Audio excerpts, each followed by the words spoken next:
Shut up, JoJo. How you doing? Welcome, welcome. How's your week? Hello. Epic, how you doing? Welcome. So yeah, I'm gonna be continuing with this stuff. I did some work off stream this past week with the disassembler kind of script parser thing. He's the most powerful hacker of all time. Jojo, thank you for the what is it, 62? I'm ready for drinks. 62. Goodness.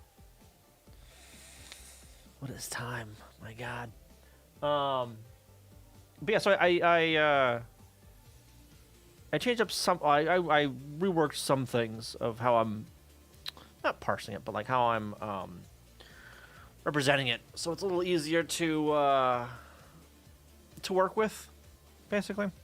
So I can get it to display things a little bit easier and have labels and that kind of stuff, right?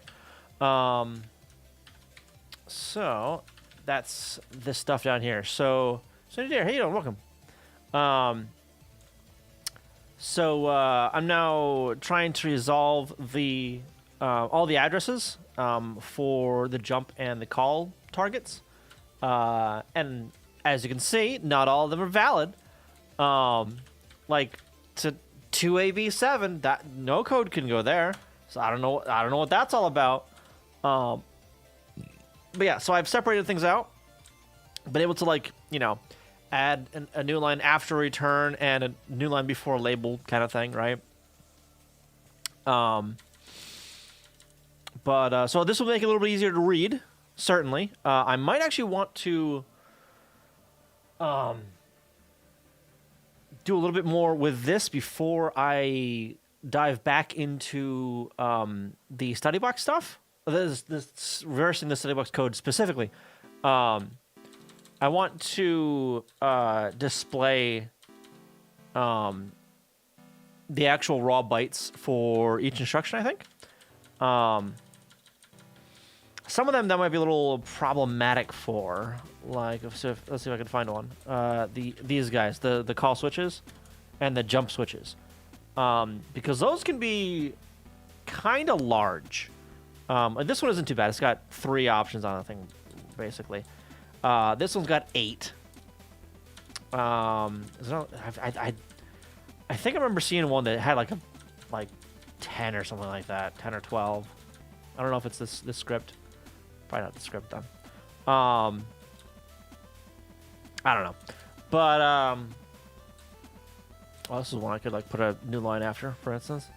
But yeah, I think I wanna tweak this just a little bit. Get it displaying a little bit better, a little bit more readable, and then we'll go from there. We'll start by having a look at what the hell AC is, because I don't remember what AC is. So I'll show you what I redid. So what I was doing before is I was reading each command in, and then parsing that command, and then immediately after I would be writing that out to the output file without doing any kind of processing. Now I am adding it to like a token list. It's not really an AST because that's not a tree. It's just a list of tokens essentially. So I've got the offset, the raw opcode, the inline values, and whether or not this is a target to a call or a jump, so I can put a label on it, and a pointer to the instruction. The instruction being this stuff down here, so I can get the name of the thing and some of the other metadata associated with that. Yeah, opcode, the argument count, and the name, and the res count? No, ret count. Ret count, not res count, ret count. Right. Yeah, so for the output here, what I think I want to have here would be something like the address, maybe even like putting it in something like that, and then the actual byte values of 07 of the command, and then enough spacing for whatever, and then the actual mnemonic, yeah, I almost said pneumatic. Then the actual mnemonic of the command itself, and like I said, this will be a little not as straightforward for some of the longer commands that have like a bunch of inline data, like that call switch. Oops, nope. Switch, like these guys, right? And like this, because that's a lot to put right before it, you know. I might for these guys, I might truncate what's being output, or not, or abbreviate, maybe is a better word for it. So this would be like, you know, EE, then 07, and then maybe like ... over to, was it B7 2A? Like B7 2A or something like that, right? I don't know yet. And a switch. Kind of, sort of, yeah. But anyway, let's get at least some of this started. So for this, we're just gonna. Oh, that's the okay. That's the prefix. No, so the prefix is like the new line, if it exists, or the, I'm sorry, the label if it exists. Suffix being a new line if it's there. And then I want a string of the arguments, or no, the raw, and then the mnemonic. And this, I kind of want a fixed width. We'll come back to that. We'll come back to figuring out the actual width of that. I might have that in like an argument here and pass it in. Maybe. I don't know. We'll see.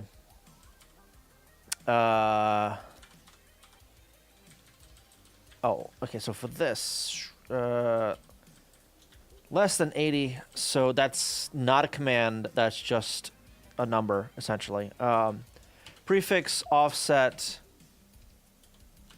t.raw as %02x. We're going to get rid of it here, so we don't need that there anymore.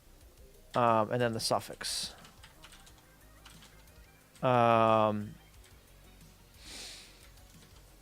If there are no inlines,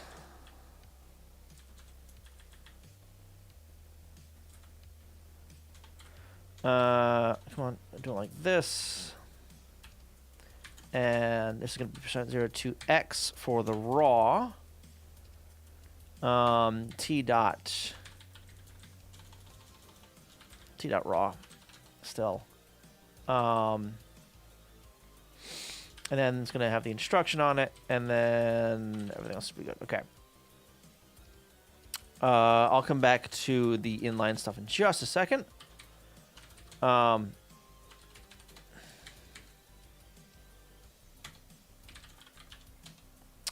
Nope. Script.text.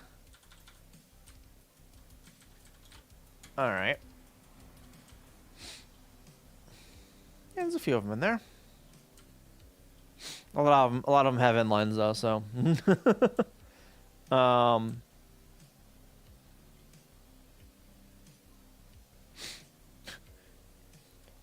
Push data, play sound, push data, play sound, push data. What is this push data? What does that have? 0xbb. What is negative? What is -1? That was a special case, wasn't it? Null terminated.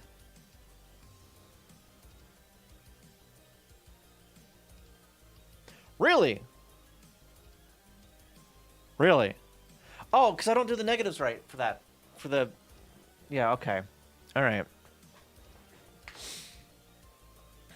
I forgot which goes to make me laugh. I need to catch up on that. All right. So if inline is 0,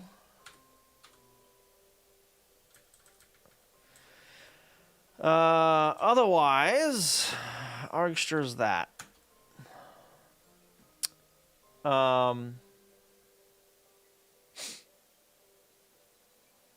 Really. So this gets rid of the trailing. No, it doesn't. It puts it in there. Was inline 0? Anonymous, thank you for the gifted sub. Gifted sub. Appreciate that. Yeah, inline was 0. What the hell?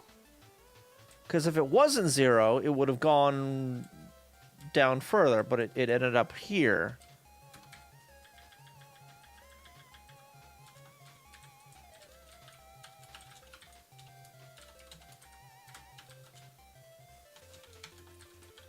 Less on that one.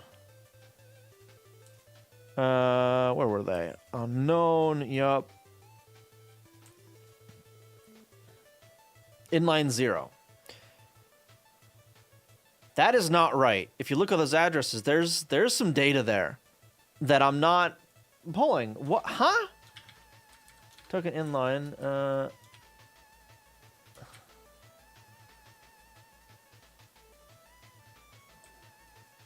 Do I? Am I doing that right? C equals 0.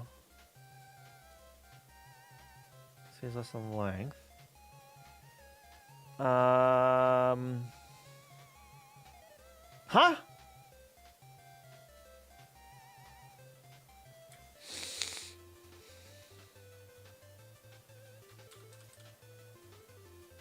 What am I doing wrong here?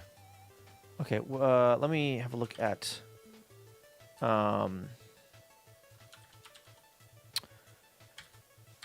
hexdump C of unpacked platformer page 00 underscore 0011. Okay, this again. No. Where was that? All right, 60 or 04B. Okay. I want everything and less on that. 04B is over here somewhere, right? What are we at? BB? BB. Then 88. It's way down here. How the hell did I break that?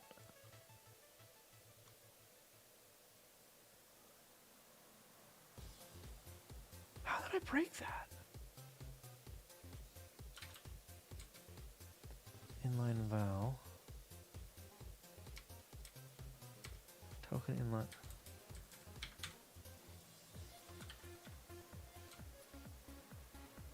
God damn it, this is how.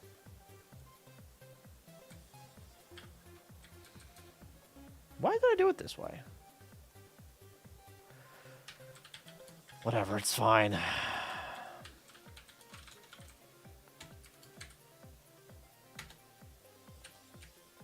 There we go.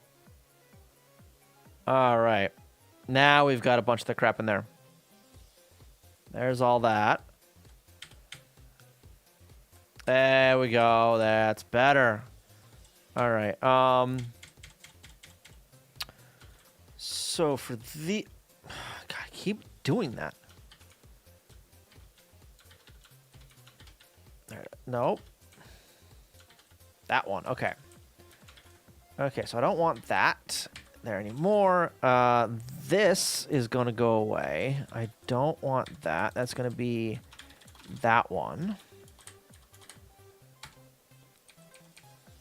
Good. Okay, so that took out the data in that.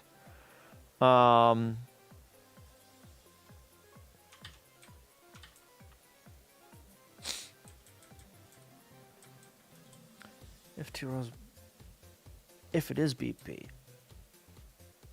All right, this does the string stuff specifically for BB. Okay. Well, we're gonna put that into there, and then we're gonna do 0 to x for t.raw.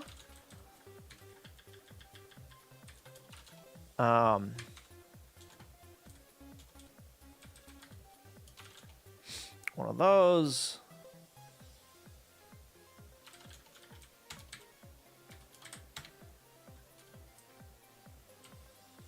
Yeah.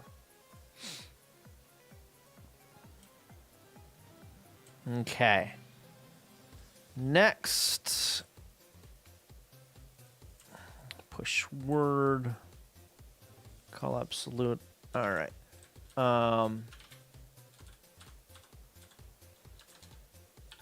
Switch t dot raw. Let's put that up here actually. Switch t dot raw. Case. That. Okay. Then I'm gonna do a few. Come on, easy. Thank you. Then we're gonna do a few more. No. For these guys specifically. That one. And this one here. We're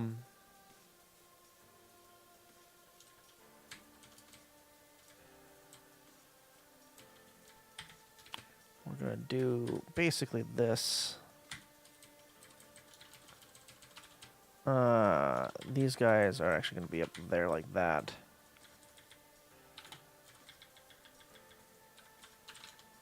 Which I'm calling the switches. Okay. 0 to x t dot raw.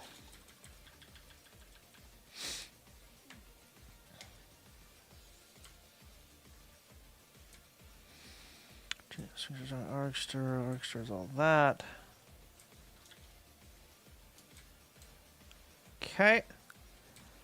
Otherwise, default.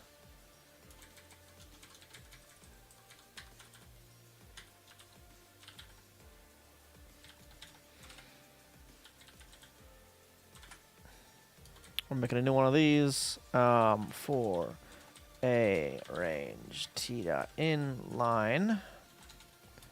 I want the bytes of that. Can I get the bytes? I can. Argster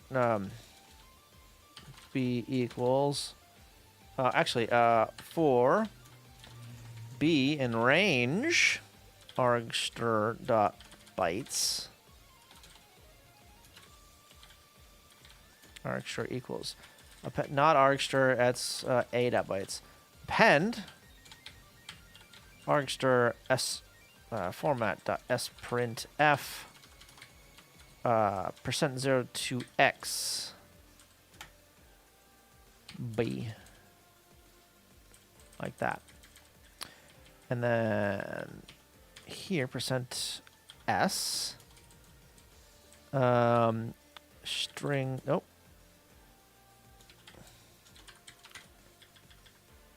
Ooh,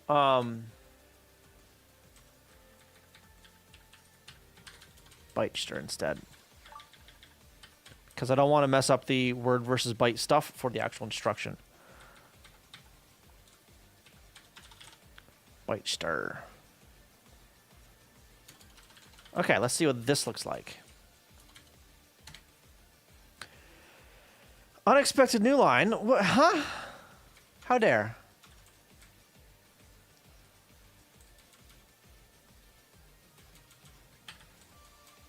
Is it because of this? Does this not want the new line? What was that? 96. Nope, that wasn't it. Oh, that's why.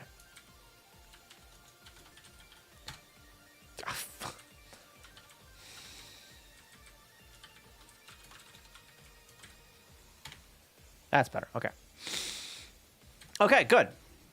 Good. Now I just need to pick a width for that.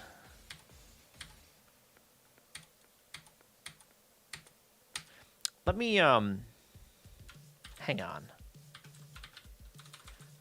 Let me take this. We're going to put it up here. Like that. So we're not doing it there. So we'll come back to that one. I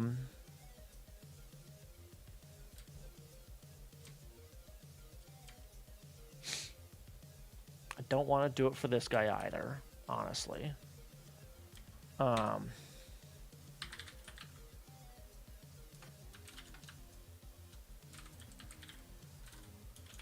Well, no, I'll just do one of these.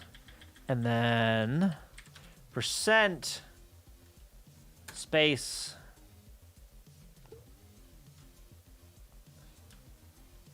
$20s.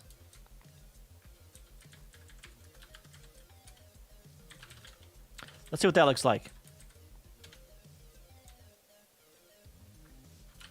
I don't want the space there. And that's too much. Let's go 15. Let's go 15.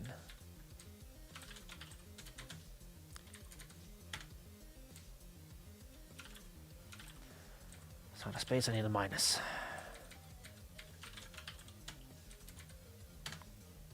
There we go, okay.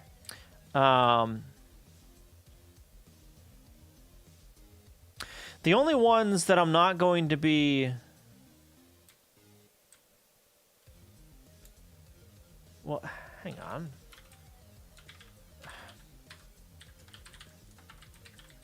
Resync that. Good.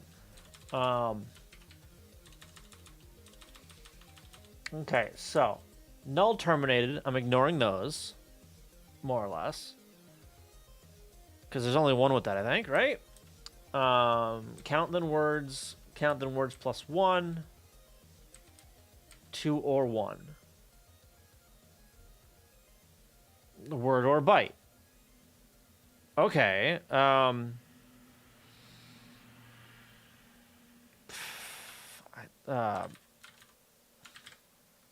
Could this just be like 5?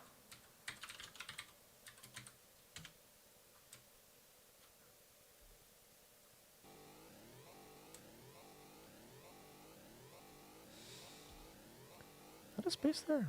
There's just one space, okay. I mean...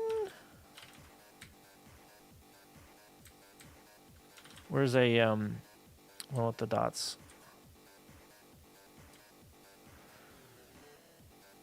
That actually lines up. Oh my god, that's perfect. Beautiful. Okay. Yeah, we'll just do that.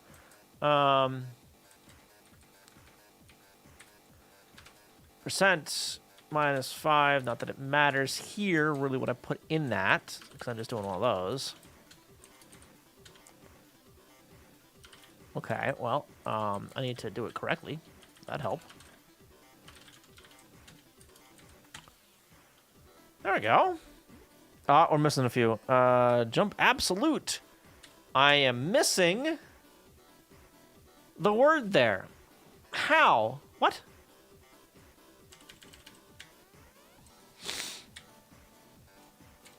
$84.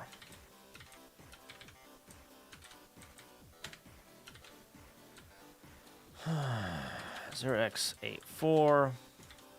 Jump absolute 2. Okay.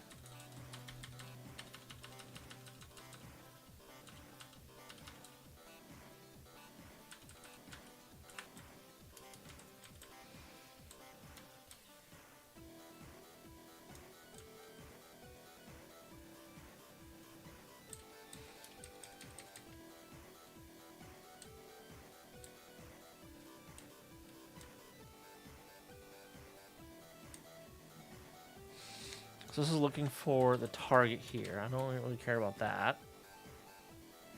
Inline 0. Like... It found it. Why isn't it... triggering. What?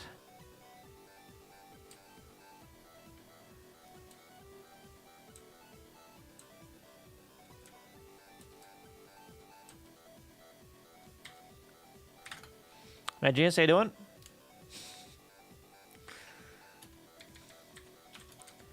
If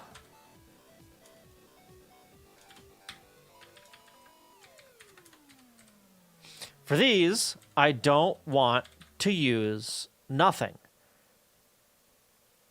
For the switches, I want to use nothing.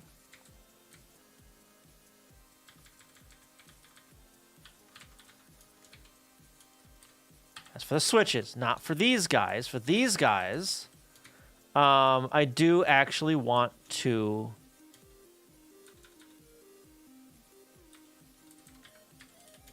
handle the default case, I think.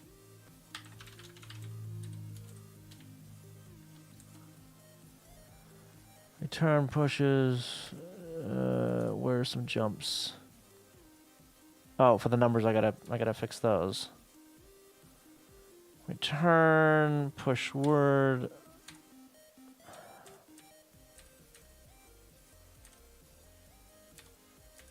Call absolute. That's good. That's a good one. Okay. What is that? 85. That's one of. Yeah. Okay. That's one of them.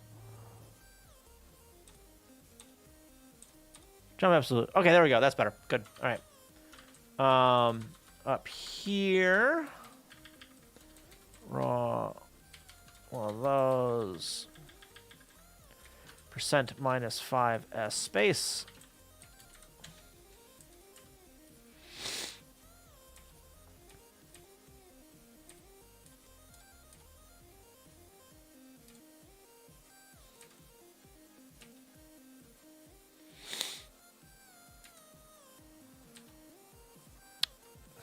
That AC is just really suspicious there. Something's going on because that AC, like, we start with that, and then we go into like a routine that returns. So what the hell is this AC? Doing good. How goes the StudyBox? It's going. Right now I'm tweaking my disassembly script for the scripts for the DSL to be a little bit more readable. A little bit more readable. And in fact, because I've got the byte listing out there now, I can remove. I hate this syntax thing. I can remove the opcode from this now. So this is just going to be return i.name. Otherwise, return unknown. Because the opcode's going to be spat out anyway. Yeah. Okay. I think I like that a lot better. I like that a lot better. For that push data, I don't think I really need the bytes for that. Here, I think we should be all right without those, because I don't want to have to figure out word wrap or line wrapping for word wrapping for this, because that'd be a royal pain in the butt to do.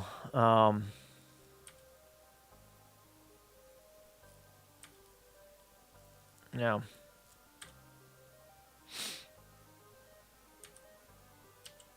Is that just push 0, pop it to there, push 0, pop it to there? Oh my god. Ugh, fuck.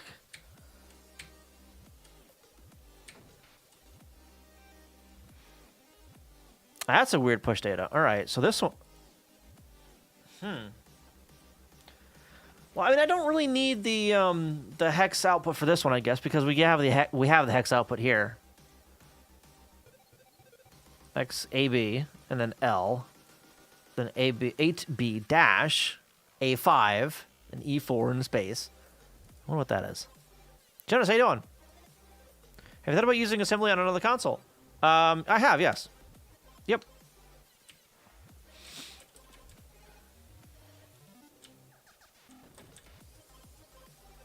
I wonder if this might be, like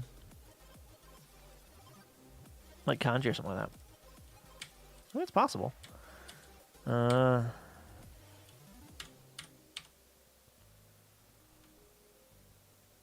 Which ones? The Tandy was one of them. That's a 16-bit system, I think, right? The reason I was thinking, no. Yeah, I think it was a Tandy. The Coco, the color thing. Yeah, Tandy Coco. Only because a friend of mine actually has one of those. So we were fucking around with it one day, and it worked. Yeah, the Tandy Coco 2 specifically. No new Nintendo consoles. I've thought about it. There's a somewhat decent possibility that I'd try something on the SNES. It's not ruled out yet. But I don't know, I'm really enjoying reversing some StudyBox stuff, and I really want to get further with the StudyBox. And now the titler, honestly. But SNES, GBA, or Game Boy? I mean, maybe. But for now, I'm just gonna stick with this. All right, so with that, let's open this up. Let's get this guy. Get out our debugger. We need to start that up. I don't know if sound on right. Good. Once this starts loading, which is about there, we're going to go over to AC. So do I have that actually labeled yet? Handler for... I do not. D and E I've got. All right, well.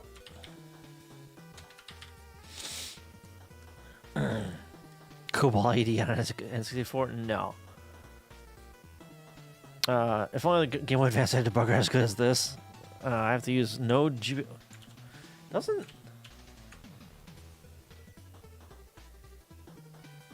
I mean... Does this do Game Boy Advance or just Game Boy?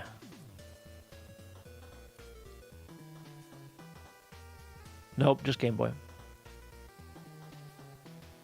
And color, I guess. Then the question depends on if you want to learn Z80, ARM, or stick with 6502 plus extras. I've looked at Z80, and I think that might be something I want to try, yeah. Or the 6800 versus, or the 68K. Either one of those, yeah. Using assembly pulls everything out of the water. I don't know about that. There's a lot of more complicated math on the N64. But if that's the cat, how you doing? Welcome. No. All right. So Vim firmware, and I want to look for bytecode. AD. What the hell am I looking for? AC. AC, right?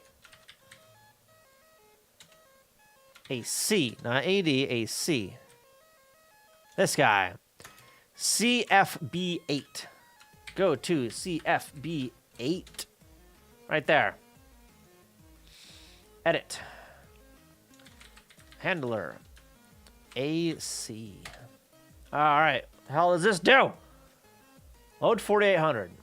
Branch equal, branch minus. Decrement, loadex. Bank code pointers. All right, I figured it had to be something there. Yeah.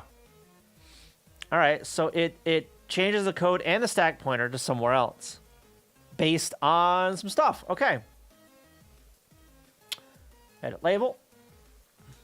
Byte 4800. I'm guessing this is some sort of like state or whatever. Yep. SC4 also has reprogrammable microcode for some part of the system. Ooh, I'm gonna guess it's part of the like graphics subsystem. I'm just gonna guess that. I like the Z80 from when I looked at the Pokemon red disassembly. Ooh, now generating machine code. Let's go. No idea if it's valid or what I want to do, but you can generate it. Nice. Why do you have a equals number after every instruction? Oh, this stuff here? That's so I can see what the current value at that address is. Yeah. Oh, the dollar sign is hexadecimal. That's what that means. Yeah. Instead of 0x whatever, it's dollar sign. Can you do that? Can I do what? Emulator saying the current value at the location happens to be. Right. Yeah. Woo, machine code, woo! So also slowly falling in love with C++ string streams? What the fuck? Captain Pie?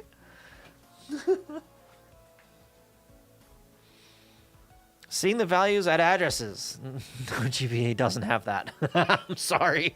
Oh no. Label CFE8. These are both down here. Equal or minus, that's a return. Okay. Edit label. RTS. Okay. Load it 4801. So this is some sort of table. Like a jump table, I guess. No. That is... Oh, God. Oh, no. Oh, I don't like it. I don't like that at all. Table 4801. This is going to be at the very most 16 bytes, 14 bytes. Because the next one down here, okay, 14 bytes. 15, 16, at most, however many that is.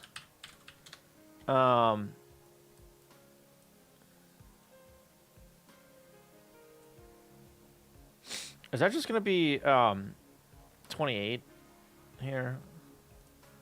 Hex 3D. No, that's too high for that, isn't it? Minus 16. 39, or 40 bytes. Yes, this guy's 40 bytes here. Edit label. Come on. 40. This is going to be word table at 4815. And another word table. Code word table. Table of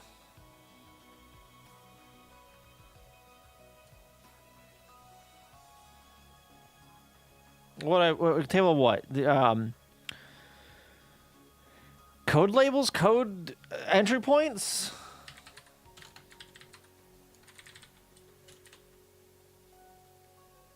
Something like that. I don't know.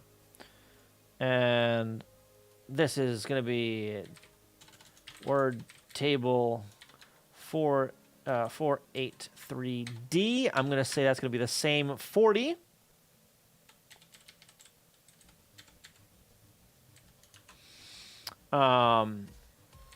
Table of stack pointer values. So yeah, that's like a jump table with swap to code bank and then start from there. So this is like a not like a long jump, but like a long return, or maybe both. Hell if I know. Yeah. Yeah, I see that too. CFA 8.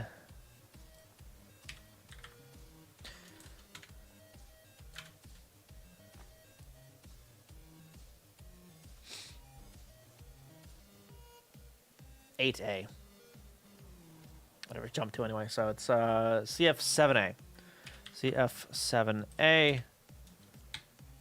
Handler, AB.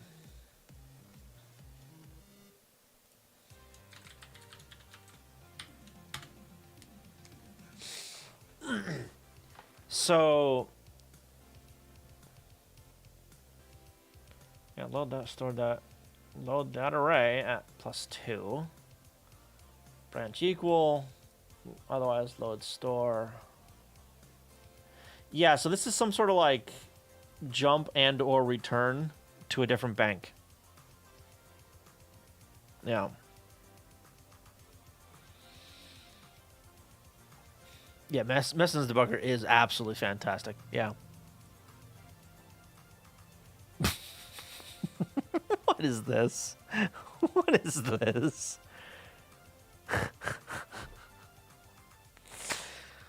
Yeah, the only time I remember seeing like that operator with strings is like, you know, the C++ hello world things. This greater than, or I'm sorry, less than operator.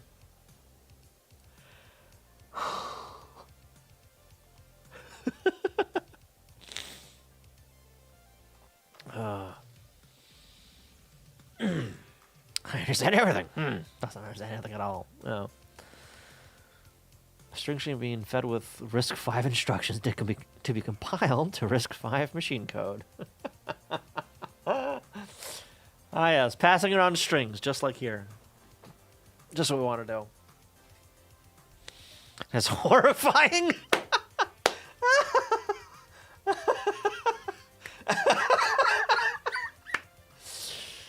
I figured you'd have something to say about it. I figured you would, yeah. It's not that bad. I don't know. I don't know. Oh God, like, what do I even call this? Like a conditional return? Table return? Table jump?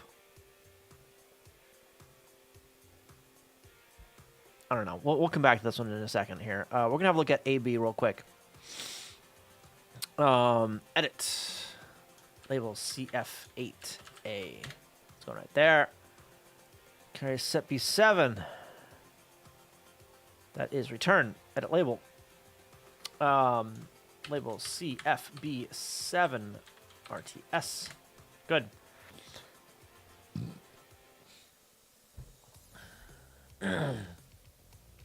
ADC is a return with the tables being a call stack.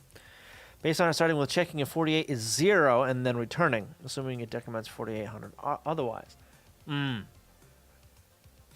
Yeah, so this looks like it's setting it somewhere, right? Yeah, so this is setting it. So, like a table call, table return. Why would that be at the start of a fucking script? Because this script is a library. And if it's executed, we don't want to run it. We just want to abort.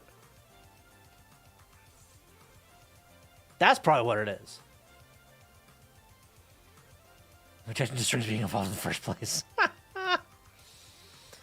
Java, C script, Python, Rust, Star, plus, plus? No. No, absolutely not. No. Compile to C Python? No, absolutely not. No. How dare you, number one. Alright, so let's add label this guy. Label CF5C. Load the argument, store that in the bank, store that in the high work RAM bank, do the high RAM swap, or the RAM swap essentially. Load store into the code pointer. I love that how it's using that temporary variable for that. Load 6000 and 6001, store that in the stack pointer. That's why the first 2 bytes are the stack pointer. That's why.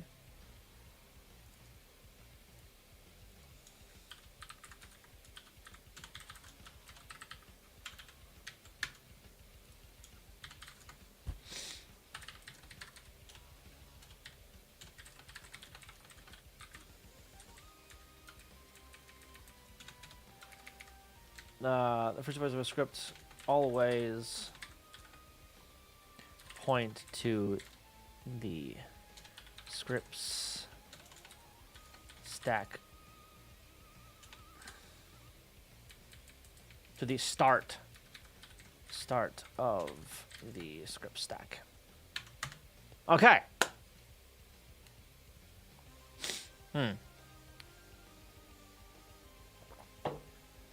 Okay, so this is gonna just be like load stack pointer. No, this is gonna be oh fuck. Where's this jump to from? It's jumped from over here. There's a JSR as well, wasn't there? JSR. So this sets.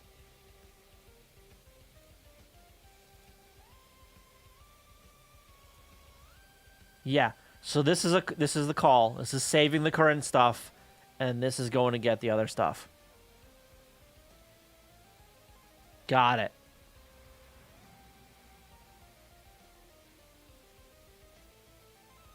Yep.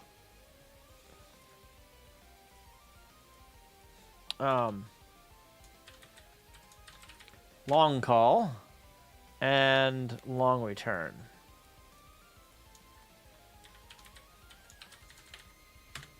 Okay.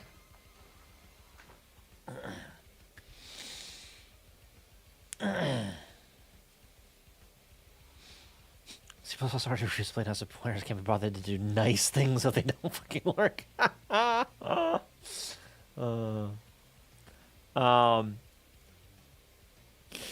right, yeah, so, okay, so 14, hex 14.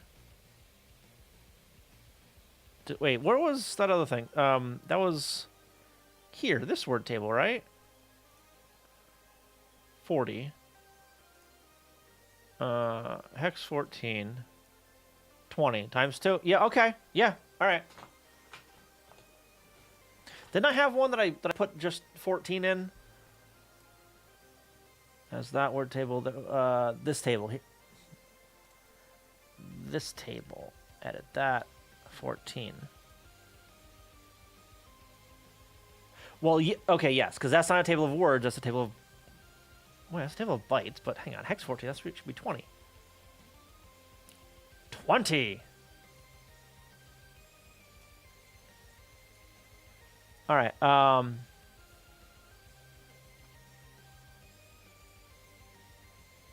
so this is a bank table.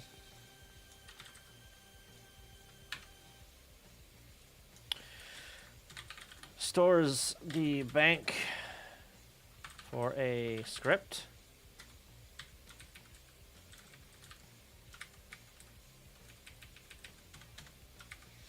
So we can return to it later.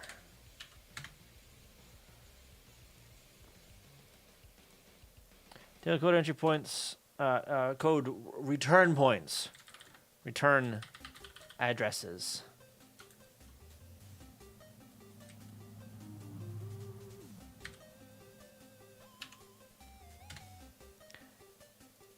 And this one, edit. Nope, cancel. This guy, edit that one. There it is. Table of stack pointer addresses. Okay.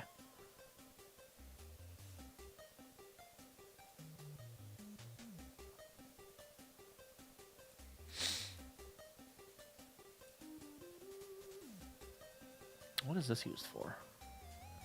Find occurrences. That's only ever stored in. Unless... Oh, God. Unless there's something else. Like, this is an array or something that I don't see. Slash length value related to the array at 44FB.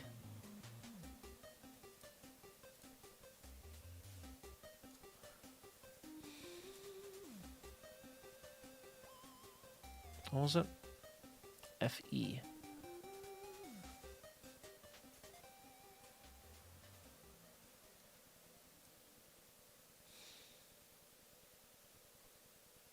Hmm. Hmm. I don't know. Can I change some more settings, by the way, for this, for the colors? It's over here. No, that's just that. Reads, writes, code, data, frozen address. No.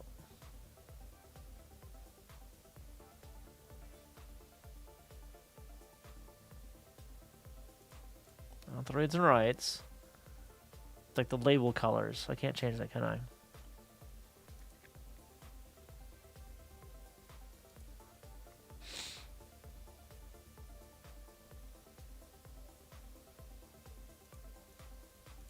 Right there.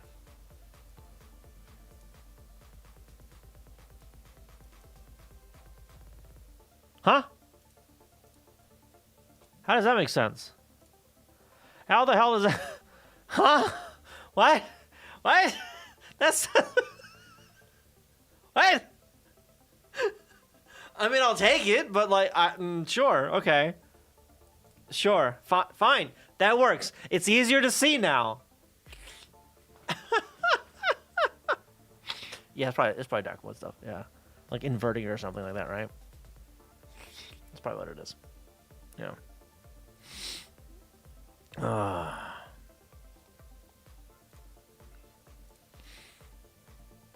Can I use paint inside Messin? I mean, I guess if I really wanted to, but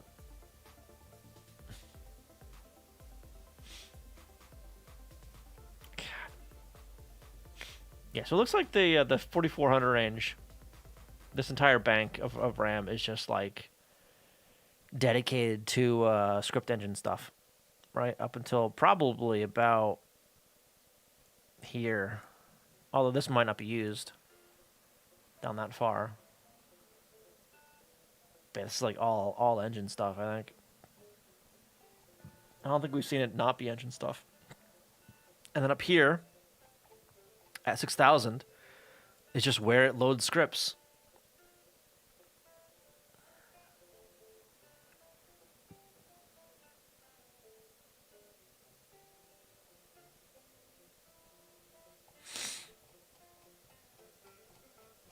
Yeah. I don't know.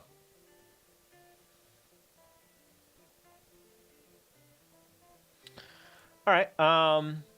So yeah, AB is long call. This doesn't have any inlines, does it? It's AB. One argument, no results.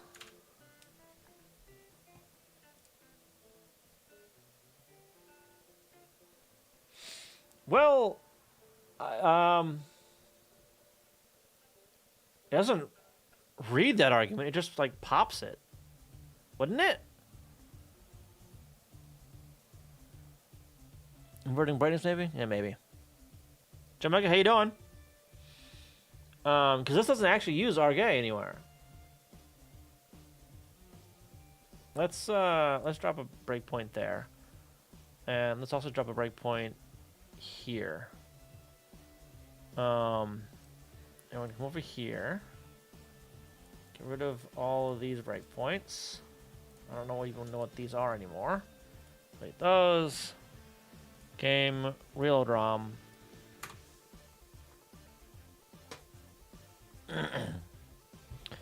How many registers does the 6502 have? 3.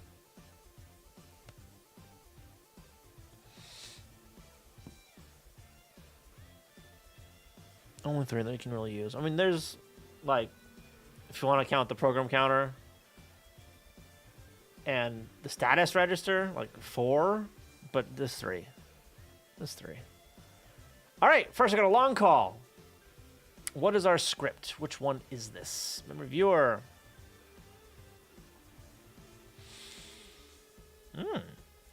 All right. B800. Is that...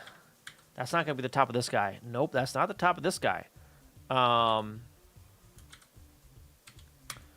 do I have my other scripts? It's just scripts. Platformer. They're in there. Okay. So for file in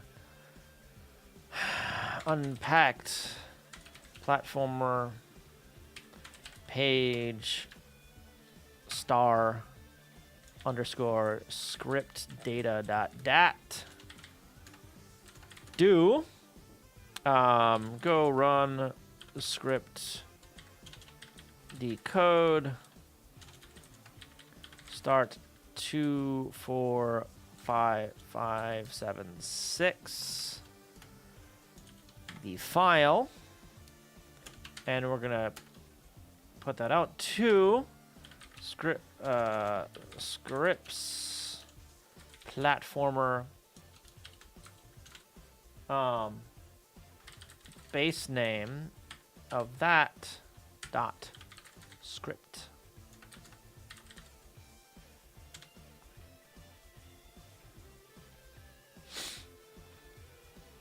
So now I can just vim scripts platformer page 00003. You're gonna start here.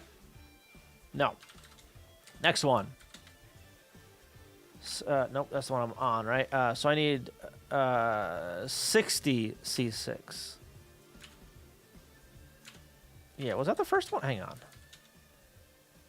Okay, it is the first one. Okay. Was AC AB? AB is in there. Okay. Let's actually get that added. 0x AB. This one is what did I say? Long call for AB. AB is long call. And AC, was it? AC for long return.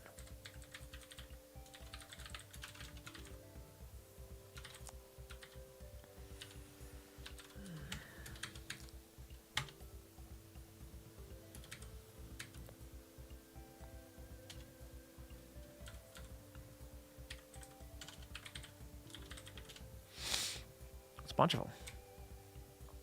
Okay.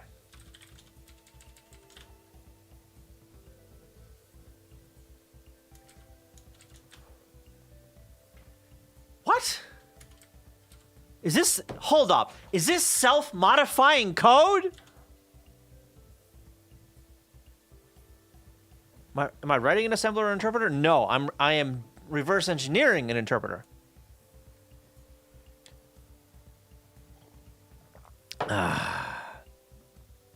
Stack pointer in a pinch, yeah. Also the flags and stack registers, but those aren't exactly general purpose, yeah. But look at that another way, it's basically got 256 semi-registers and 0 page and semi-registers, yeah. Ah! Soy Pete Tech, how you doing? Well, yeah, disassembler, yeah. Primarily reverse engineering an existing interpreter, right. Figuring out what it does and whatnot. But what is this? Excuse me? Set word at 6002. This guy? Right there? Huh? So that what? Huh?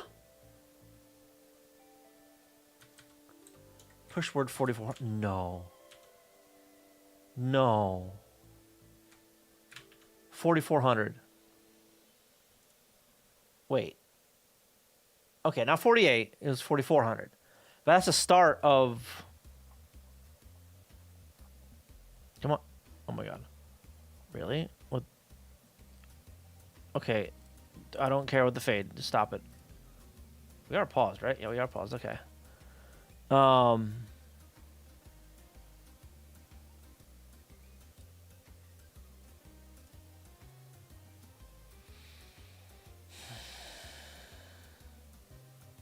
don't like that at all. The address of a struct named instruction with those values. What's that? Oh. What's the instruction? Blah, blah, blah, blah, blah, blah. Yes, so that is... I'm defining a list of instructions, essentially. So this here is... Where is... Not that. I want this. Where is the... There it is. So this is the structure. This is the class, if you will, I guess. I don't know. Just a bunch of data associated with it. The opcode, the argument counts, that's the numbers in between, and then the name of it. And then this is just a big old list of me initializing a bunch of instructions. That's all that is. The next item, I guess modifying code sometimes can save a few cycles. This one's not about saving. This one just doesn't. This one wastes cycles.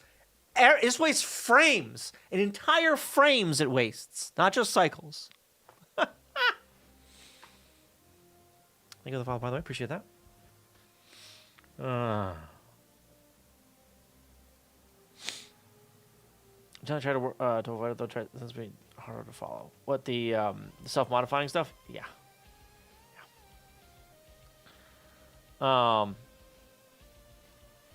But God, yeah, this I didn't like seeing that. I don't like seeing that self-modifying bullshit. Anyway, long call. All right, where actually are we in execution here? Our code pointer 63F.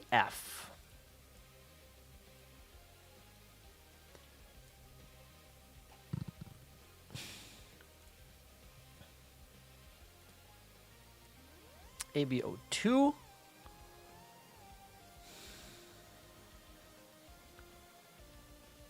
F. So okay, so we're here, right? We're right on this one. We should have said a word. It should have, but it didn't. Should have said this.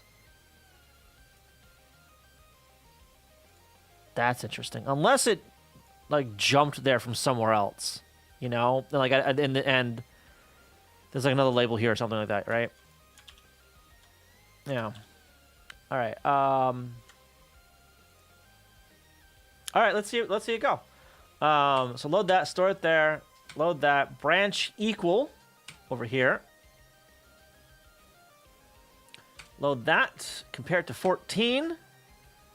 Carry set. Carry is not set. We're gonna load that, store that in this RAM bank. No, load it and load it. Okay.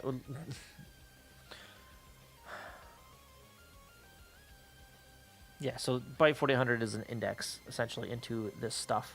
Long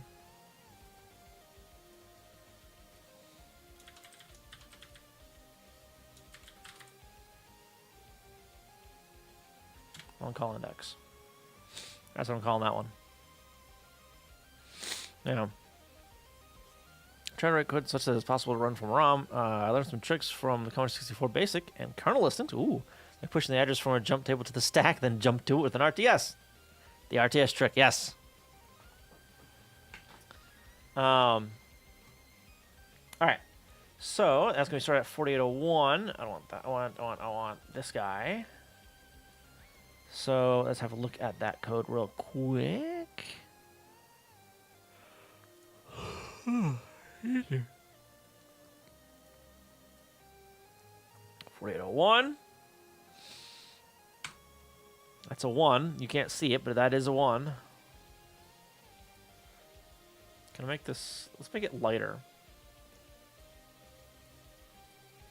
Yeah, it is reversed. That's so dumb. Transfer it, double it, not double it.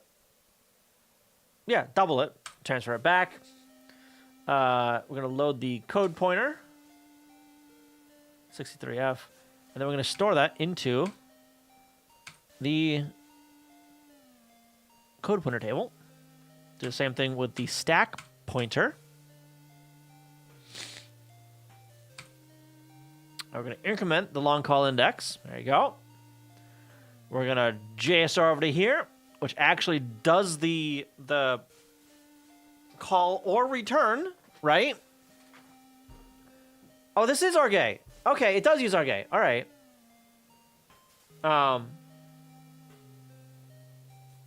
So where the hell did it get 2?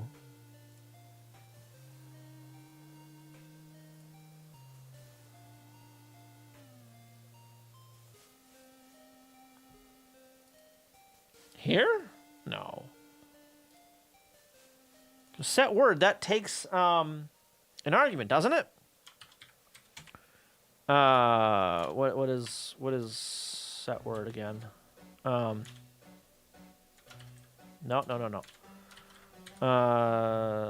Set word is 96. Okay.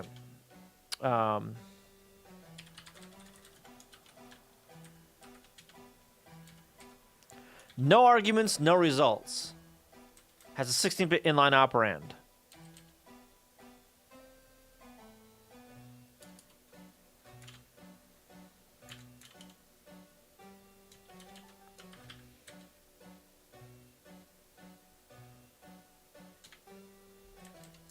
That didn't do what I thought it did.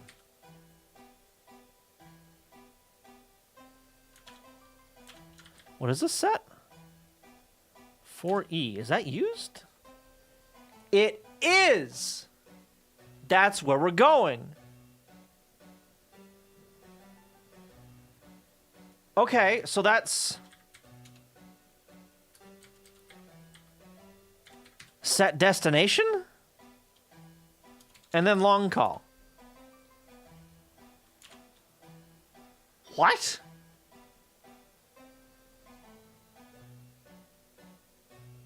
No, that makes sense.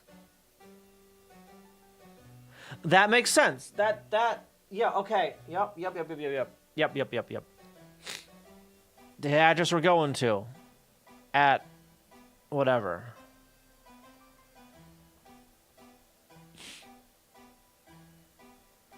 Alright, so I'm gonna load that. I'm gonna store that there. That's the bank. Okay. Store it there. Do the swap. So we're at 8, 9, 2, and 3. 8, 9, 4, and 5. Okay. Load that up. Store that in the code pointer. Load that up. Store that in the code pointer. Load this up again. Store it. Where's hang on. Where's CPU address? Yeah, I know it's unavailable. ROM address. No, CPU address. I'm gonna have to find I have to grab it when it comes back. I gotta change that to CPU address, not RAM address.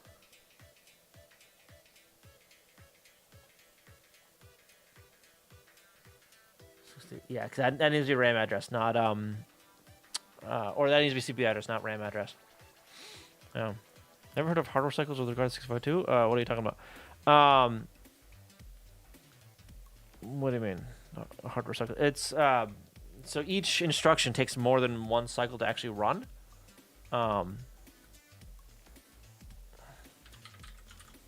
That's not what I wanted. Dependencies.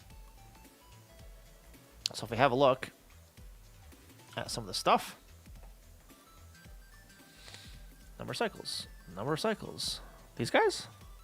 Oh. Different person. Okay, no worries.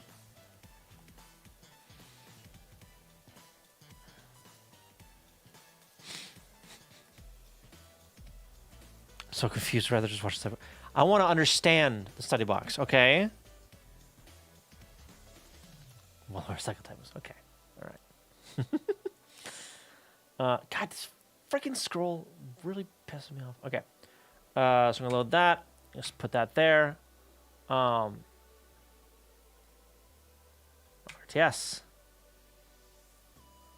And RT. Why is that a JSR? Why not just jump there? Whatever, it doesn't matter. RTS again, and now we're doing other stuff. Okay, what did we jump into? Oh, there's some graphics code, or not graphics code, is some graphics right there. I can see.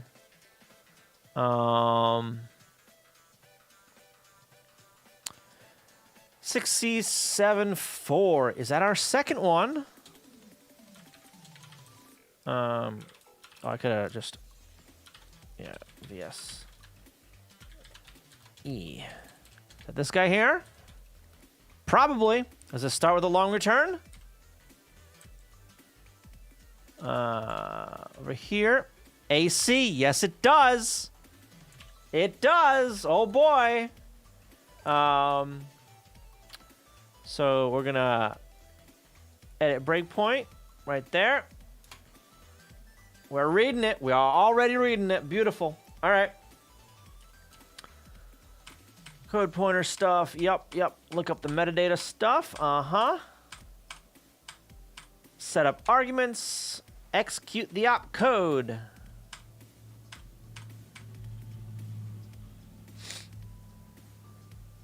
What is this? Branch B3 and FE? Are these special cases? These have to be special cases. Branch not equal.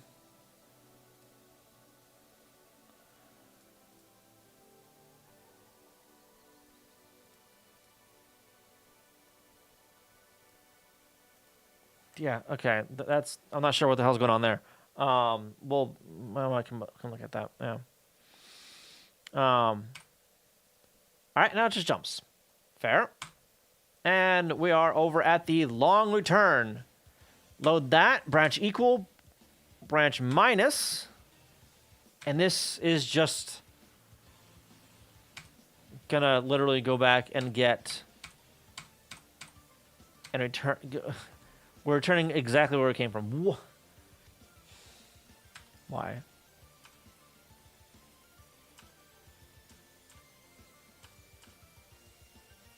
That's the swap. And we're back.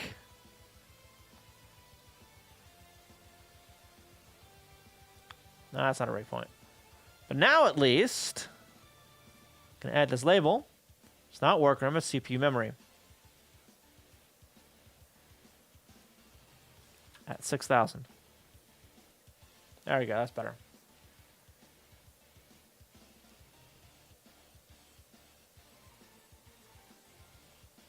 Good. Well, that bit. What the? Huh? 824. What? What? Is this something that I set up some, or I had a label for somewhere else? It is, isn't it?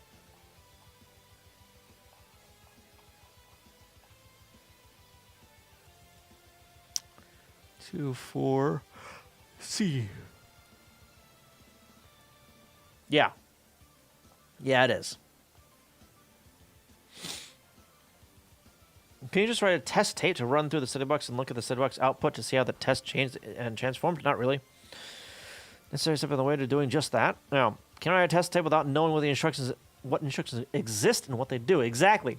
A lot of these instructions do not produce any visible output. In fact, the majority of them don't. A lot of them are like control structures, right? Jumps and calls and like a switch statement, essentially. Or this long call, long return thing, right? In addition to that, I need to know what arguments these things take, right? Do I need something on the stack for it? Is it going to crash? Yeah, it's a stack machine. Yeah. So in order for a lot of this stuff to work, in order for this long return, long call thing to work, right? It needs to have a value on the stack array. That's what that 2 is. That 2 is a value being pushed to the stack. That's like a, what was it? What did I say it was? Like a bank number or something like that? Something like that. But yeah, so I'm reverse engineering the engine so I understand the script and how the script works and functions and what different things do. Like, I've got a bunch of unknowns in here that I need to fix, right? I need to find out what they do. These guys. All these unknowns. These are all E4. That'll be the next one is I'll look at the I look at E4. Yeah. And And being able to step through code that uses these helps immensely, because then I can see what values it fills and how it goes through code and whatnot. Yeah. Most perhaps, but not completely. We've already seen one operation that sets a variable outside the stack. There's a bunch of those. Yeah. Like sets like a state variable for the state machine or whatever. Yeah. So what you're saying is whoever made the StudyBox not just use the default nest from construction sets, but as stupid as should be. No, not at all. So what they did is they came up with an engine, and then a way to interact with that engine. So instead of having to write an engine from scratch in assembly, they write a script that's a lot easier to pump out, and it just runs in their engine that they've already figured out how to, everything around. So it's a lot easier to pump out more tapes, and this was like a monthly thing, by the way. This is like a monthly release for a little while. I know that because I have a bunch that are dated for months. This is this month. This is that month. Let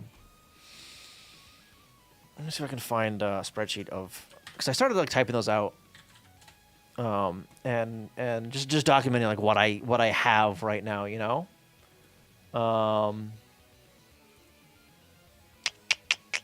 Big bucks. Nope.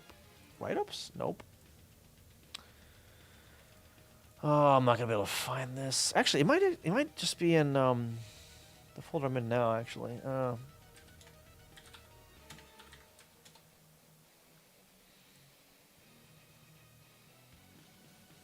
PNG is only text. It'll be nope. I'm not gonna be able to find it right now, but yeah.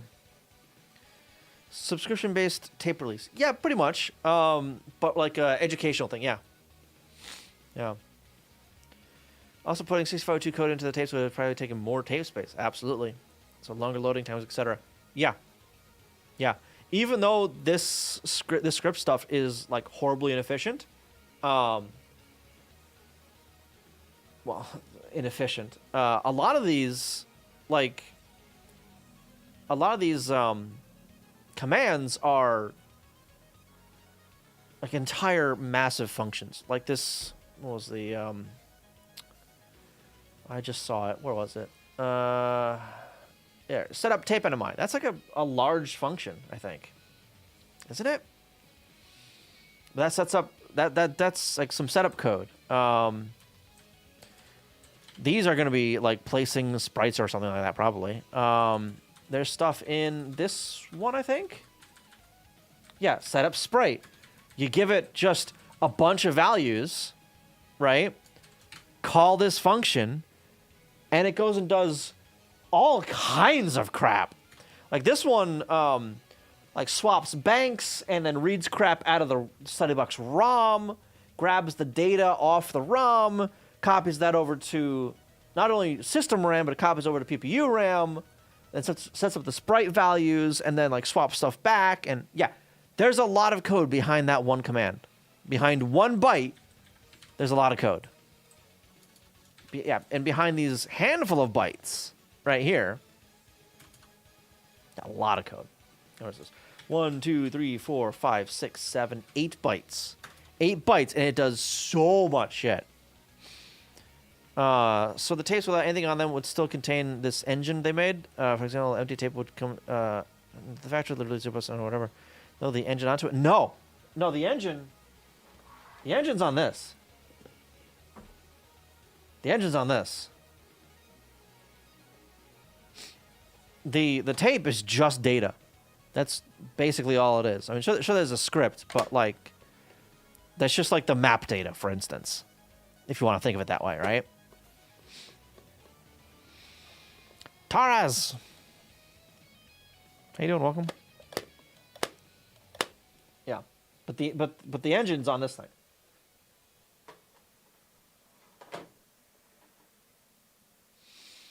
Could have ROM subroutines like that for 602 code too, but would still been significantly larger, or at least mess with the PC in a way that makes it effectively a DSL anyway.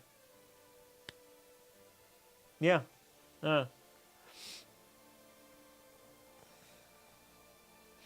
Good example of the sort of thing is the game Another World, which has an engine that runs instructions for a bespoke virtual machine. Or any of the Zachtronics puzzle games, you know?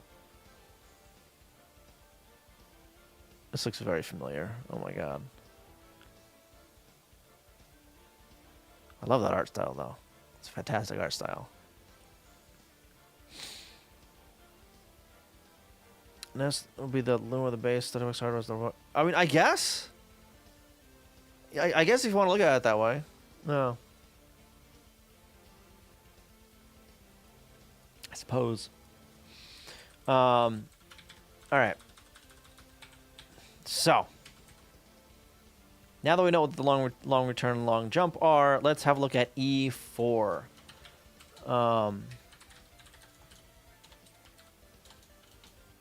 E4. A3, A6. I don't know if I have that one set out yet. A3, A6. I do. Okay, good. It's just swapping banks. That's all it is. High RAM swap. It's a swap based on RGA. Okay. Load Y, store that into B. Store that. Okay. Jesus. So that's just bank swap. Bank swap on A.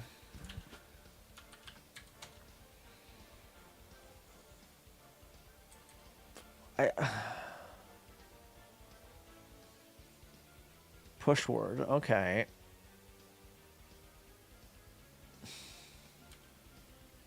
DRF pointer.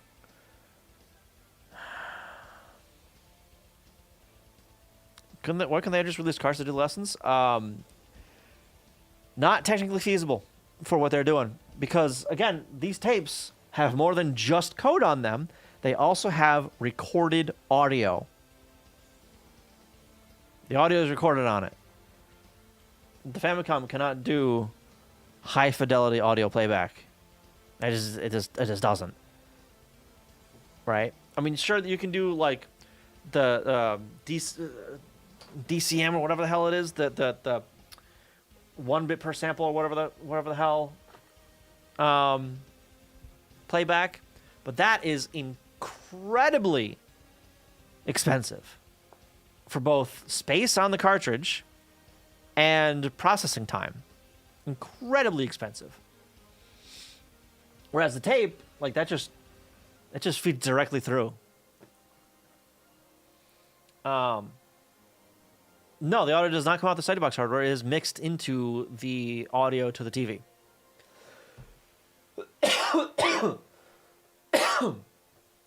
Remember, the Famicom has audio pins on the cartridge connector. Technically, the NES does as well, but they're not wired properly on the NES. But on the Famicom, they're wired right, so it'll send the audio from the cartridge out to the output. Oh.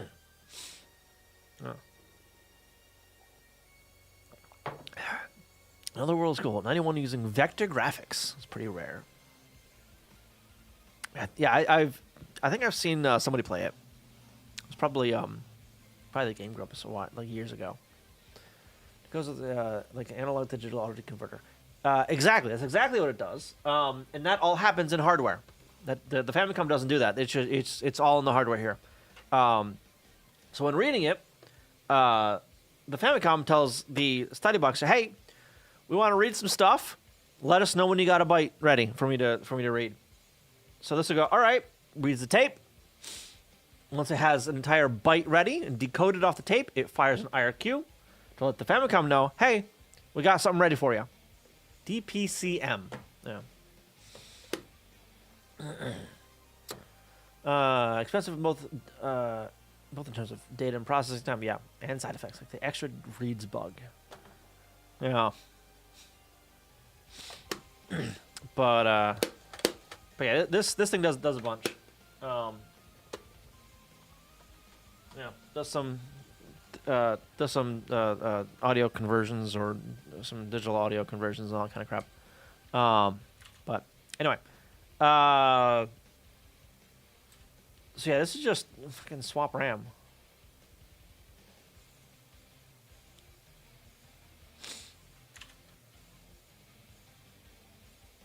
Yeah, so I'm just gonna name that swap RAM bank.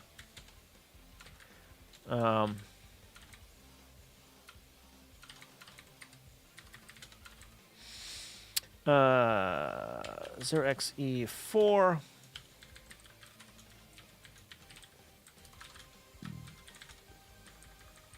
Two arguments? Is that what that is? Two stack arguments? Yeah, arg B. Okay.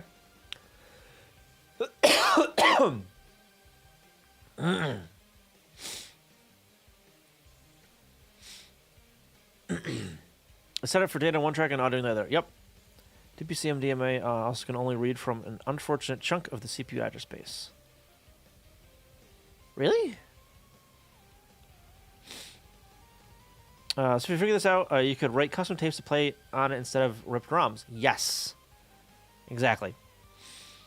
Doesn't digitize the audio at all. It just mixes into the base audio. Right. Yeah. It just mixes it. Yeah.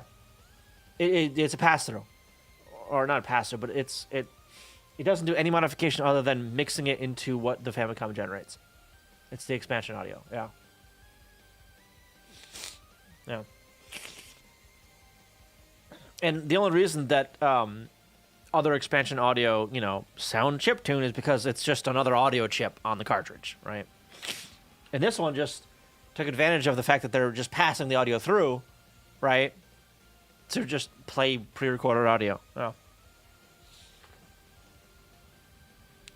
The hardware has an unfortunate off-by-one error that affects where the data can be read from. No, that is unfortunate. C-Man Dreamcast. No, I'm not playing C-Man Dreamcast. All right, so we're gonna quit out of both of those. Up here, rerun that. Good. Then reopen that. Unknown. A5. All right, what is A5? A5.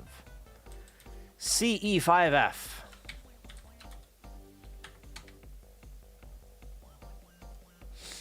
Edit label. That's not A7. A5. One key over.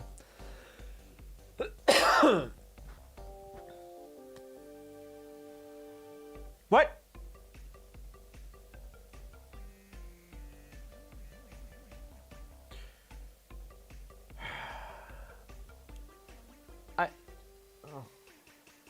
It just stores it. It just sets. Okay, what is this actually setting? 470A.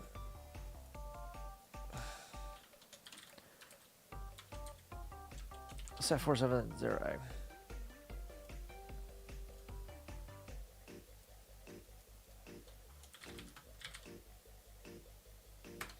Oh, wait.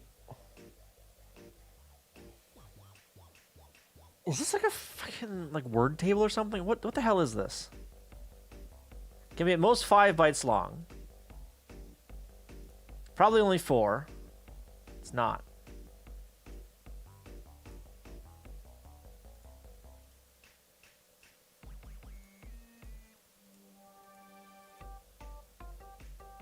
What the what?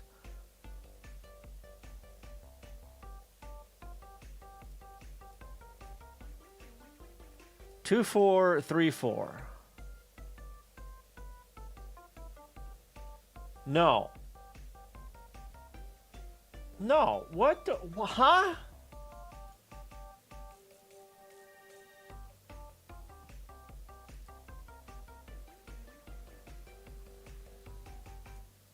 Decrement. Loaded decrement, of course. Yep. NY stuff.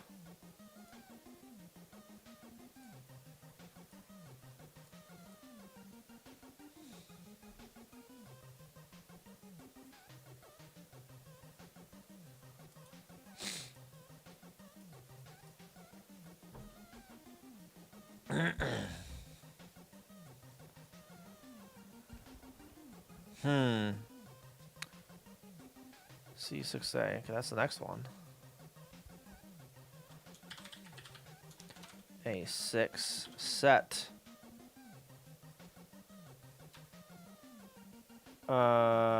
Set something. What are we setting? We are setting 470B.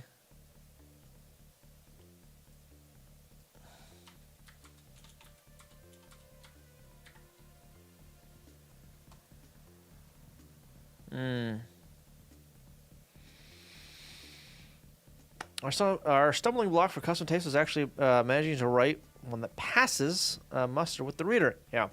Put together a sample tape for that file that passes through our emulation tool change is fine, but we haven't been able to get the hardware to understand. But it uses an ACE and native 6502 code rather than the scripting stuff. Yes. Filtering issue? It's possible. It's also possible. Let me grab one real quick. Hang on.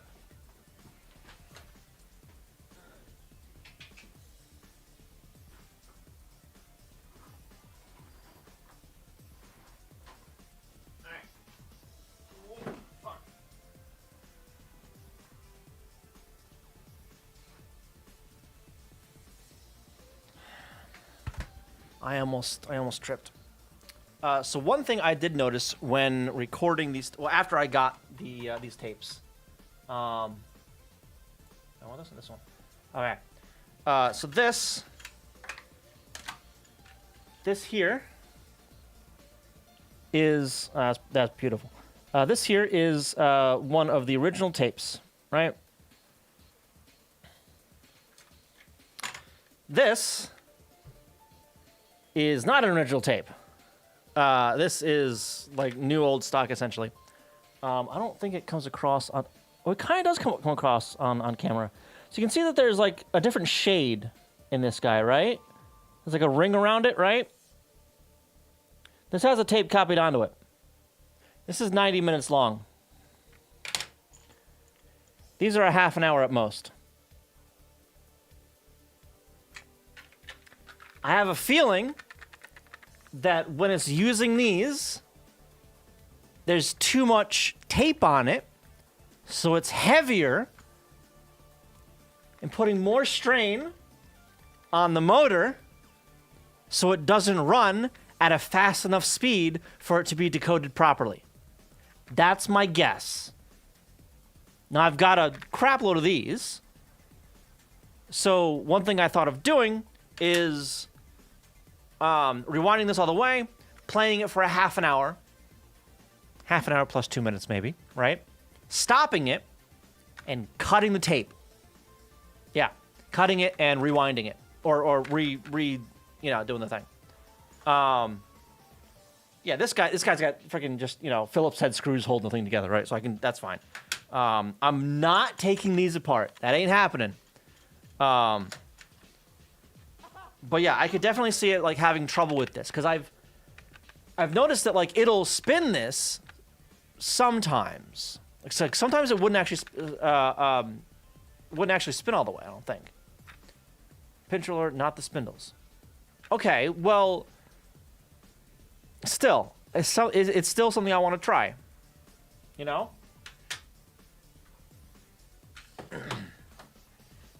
it's still something I want to try. Did I not replace the belt in my unit? I did not replace any belts, no.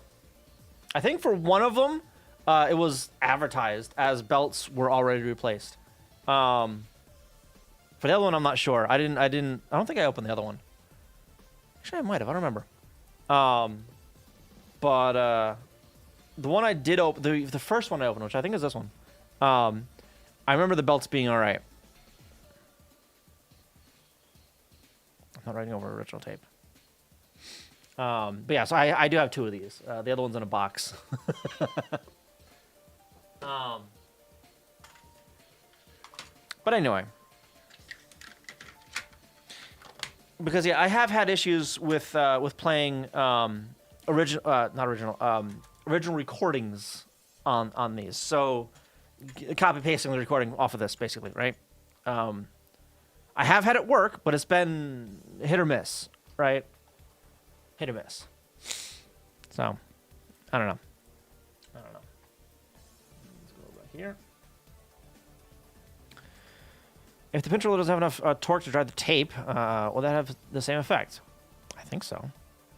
Has anyone traced out the read circuitry? No. So the traces on this are, let's see, device? Yeah, aren't. Well, I mean, not too. This is a phone. This is phone picture. But little harder to trace than a bunch of the titler stuff.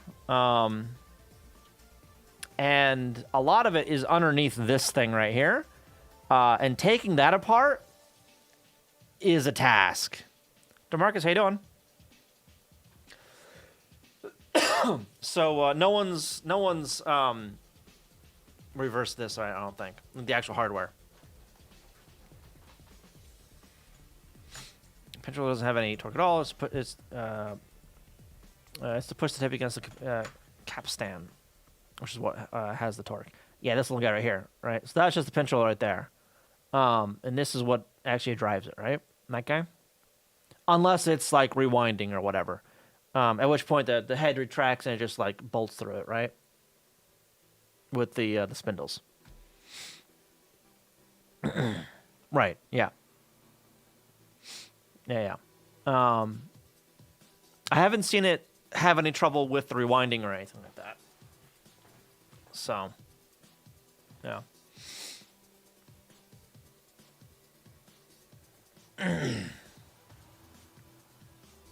But anyway, like I said, it's something that I do want to look at. I do need to actually get in here and I guess inspect the belt a little bit closer because I haven't taken the entire tape stuff apart. I think I've taken the the faceplate of the tape, the faceplate of the tape off. So this bit right here, which was a royal pain in the butt to get back on, if I remember right, or maybe I'm thinking of just removing the plastic cover, the shell from this part. Yeah. You heard the guy who took a bunch of VHSs and put them in an array and could detect those like micro universe rays going through the. I haven't. No. Yeah, there's itty bitty screws. I had to grab my set of like glasses screws. I think for this.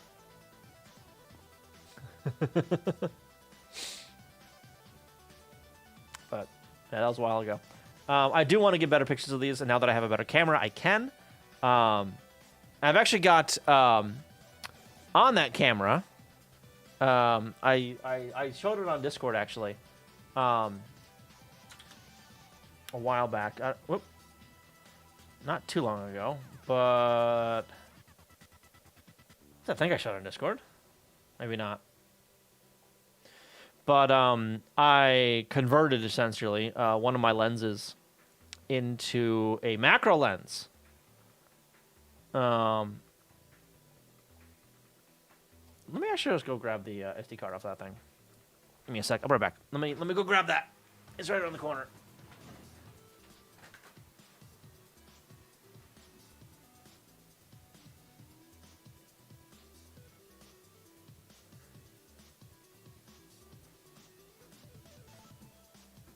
Okay. So I've got two lenses for this thing, right? This one is the original lens I bought. The expensive one, the really expensive one, the Canon branded lens, right? That turns out was for a different type of camera than the one I have. So I essentially got some like extension rings for the thing and turned it into a macro lens. This guy here. So this is this right here. That's the extension on it, essentially. Like that right there is the extension. It's like what, 1.25 inches maybe. This here is a proper lens for the thing that actually, just fits on it fine. And let me take that out real quick. But I did some test shots with this. Ugh. All right.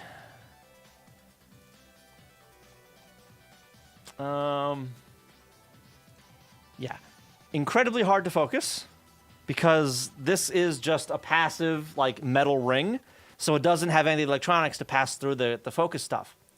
Like I said, it's difficult to focus. But I can get it to work. Did I really buy Yes, because apparently I'm too stupid to read. I don't know. But I got it working. So this was only like $12 for the rings, right? So whatever. It's fine. But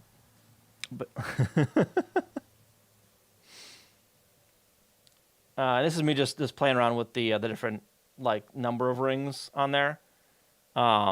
This was the little Nest satellite board. That's what this is here.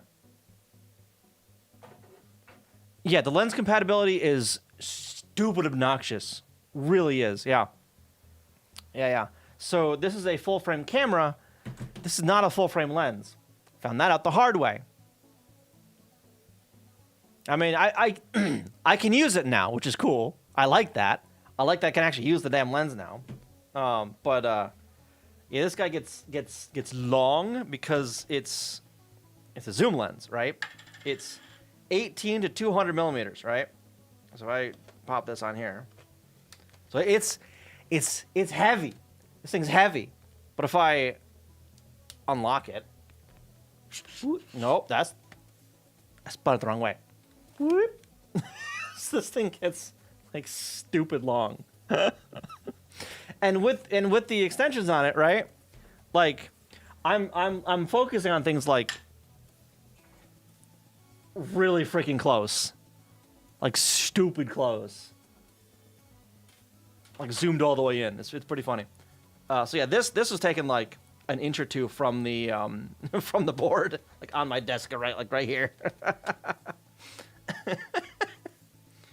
But yeah, one off. Make sure that's still like screwed on there. Yeah, the extensions are cheap as hell. Get one of these. What's this?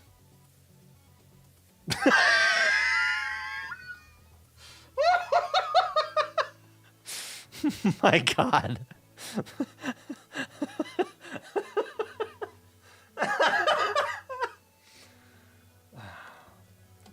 No. Because it's such like a weird looking lens, I don't know how much it is, but I know that I cannot afford it. I can't afford it. I can't. No, I can't.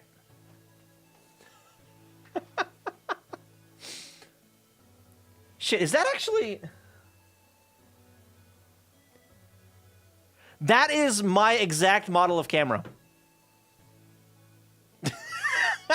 An EOS 5D. See that? EOS 5D. EOS 5D.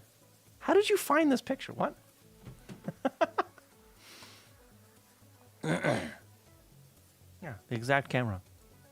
Now it looks like it's a little bit in better shape though than mine. But yeah. Yeah, taking these. Oh, yeah, this is me screwing around with the polarizing lens because the filters because I got a few filters in, and I haven't tried these on the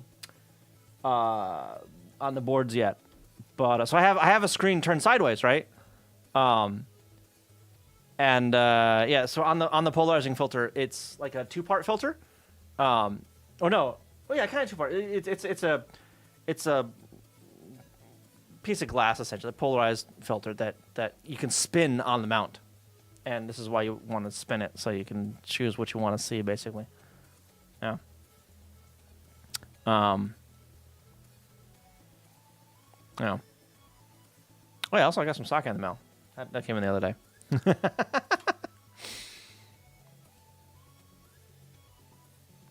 Cool. Yeah, see? Too expensive. $700. Jesus.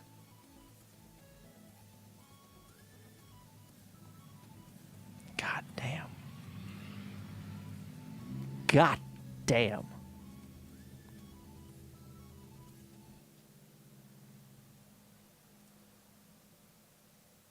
Oh, this can even go underwater? Oh my god. All right. With an LED with LEDs at the end. Jesus. $700 goddamn dollars.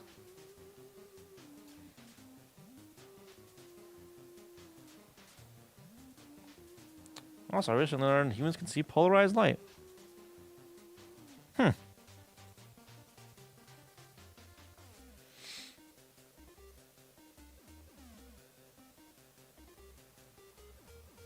Interesting. Hey. I'll have to read through that later. Yeah. Anyway, I need to get this shit out of the way now. Let me put this over here. On the floor. This guy too. Just screwed on. Okay. I'll clean that shit up later. It's fine. It's fine. Get that out of the way. Alright. Oh, where was I? This array. I don't like this being like an array. I'm getting rid of that. I don't care. This guy is some sort of like setting, or not setting, or status. That's gonna bite. 470C. So that guy is. Setting that there.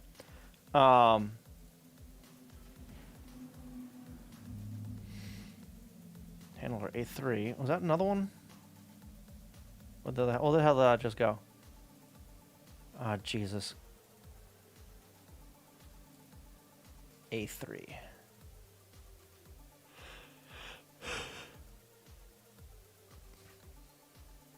There's that FE thing again.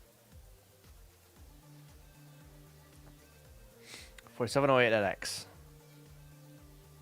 Okay, so it's probably related to these things.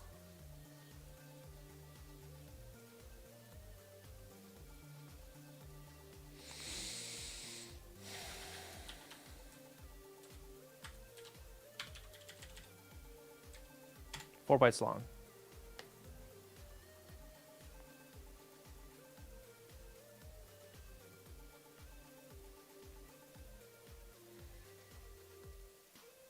Load document. Yeah. So what is this even doing? This is setting some other crap, isn't it? Load branch equal. It's wait, sprite stuff.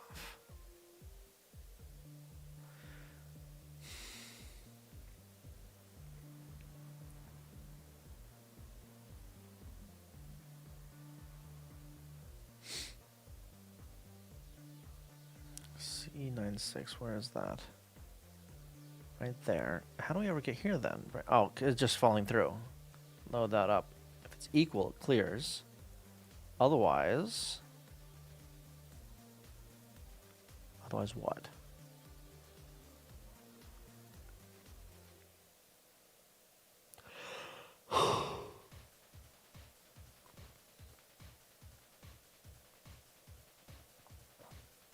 What the hell?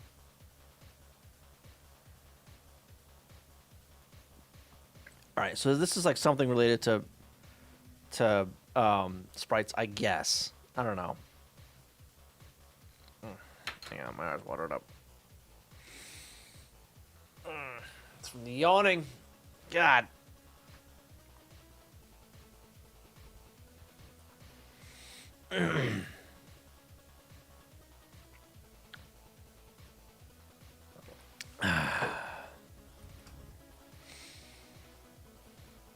Alright, we're just gonna set these, or, yeah.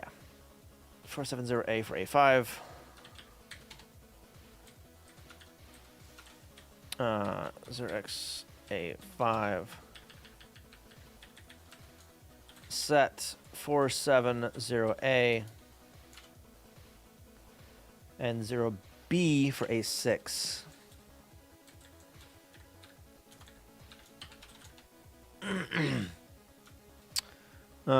Next we got 9C. 9C. A3, C8.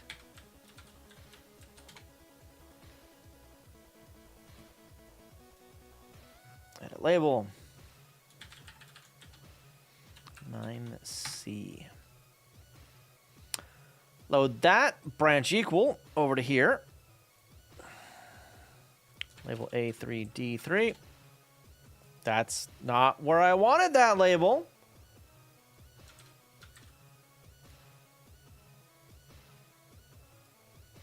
That's where I wanted that label.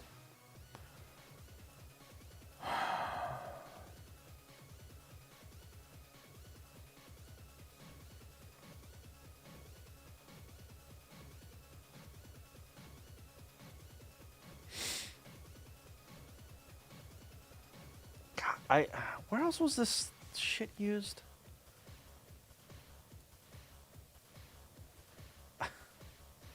Okay. No, I don't want to edit. I want to max length of 3, probably. Occurrences. Let's go over here. NMI stuff. What, tape stuff? Hang on. Where do I work now? I work at a print and mail shop. So we print things like checks and invoices and statements, and we mail them out.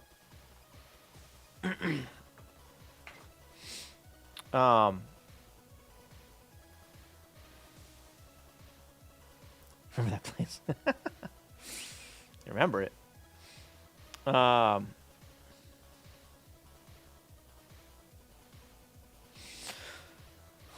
Okay, shut up.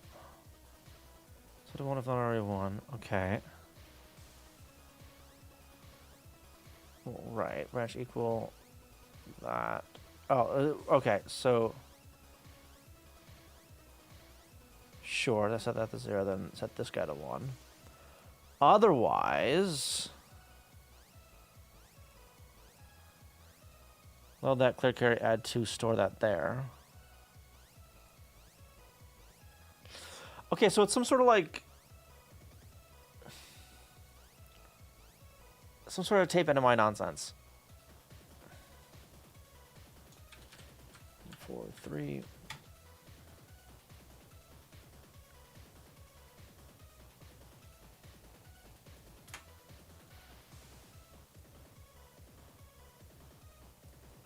Okay, those jump there.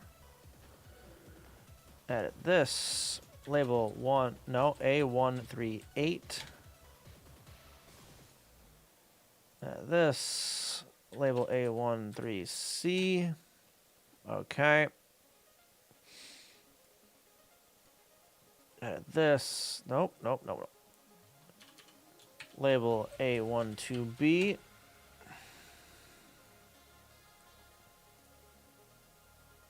JSRs, okay, well.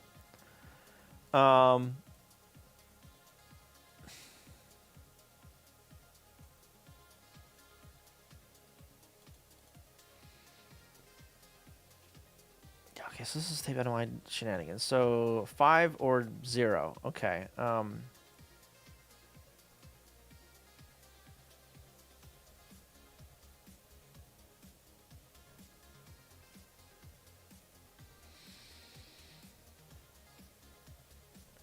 +1.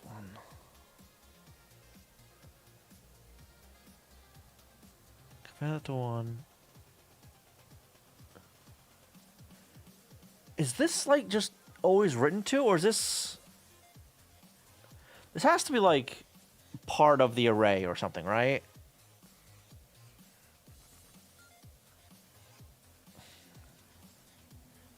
I don't know. That's not data. That's gonna be code. See, I was right. That was code. That's not code. Mark as unknown. Mark as unknown and mark as unknown. Well, that could be code.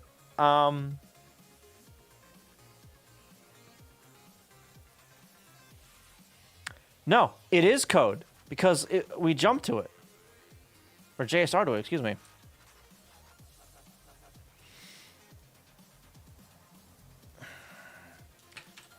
C5.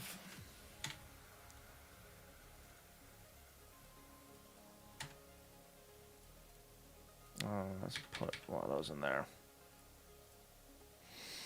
Unknown.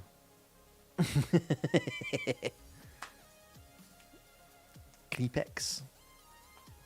Sure. Indirect JSR. Yes, indirect JSR. I know this is on 4E again. I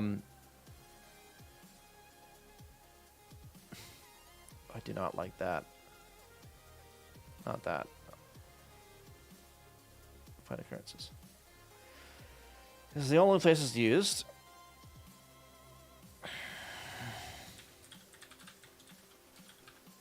Indirect JSR. Sure.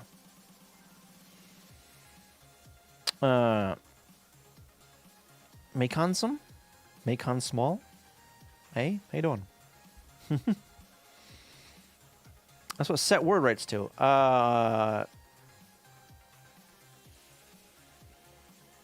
Probably. What's the bytecode of that?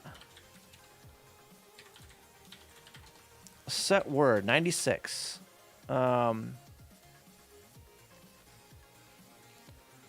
Labels.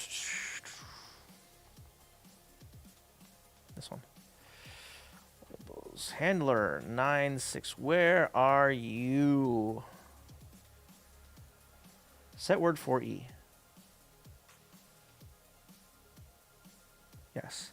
We're going to rename this to set word 4E. So I know what it actually does. Because in here, set word. Okay, I'm going to set this word with something in stack. That's what that's what this implies. This syntax implies. No, we need to change that name so that is no longer what it implies.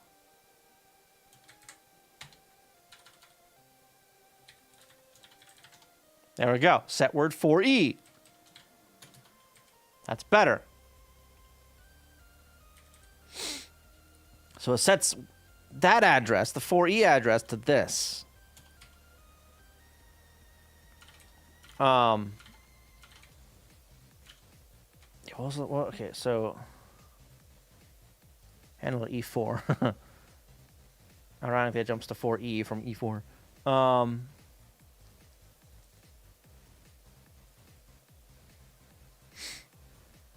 No, wait. No, this is something else. Wait a minute. A3B3. Who the hell is A3B3? Did I say that? A3B3? Yeah, A3B3. A3B3. Handler A7.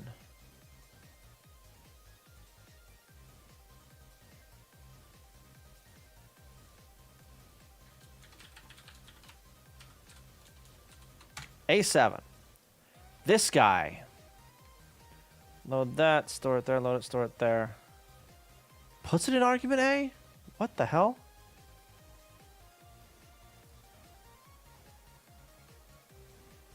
Swap, indirect JSR. Jump. Now this is...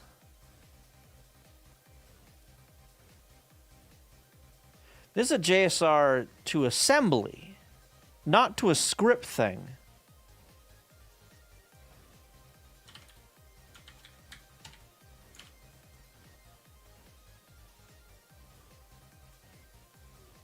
Word 4E.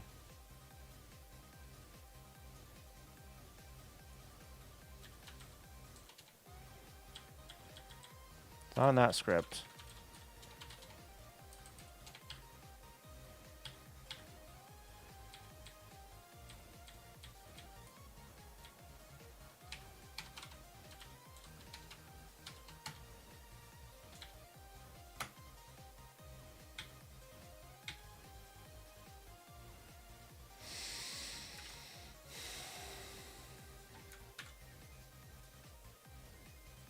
All right, so this one I'm going to call ASM.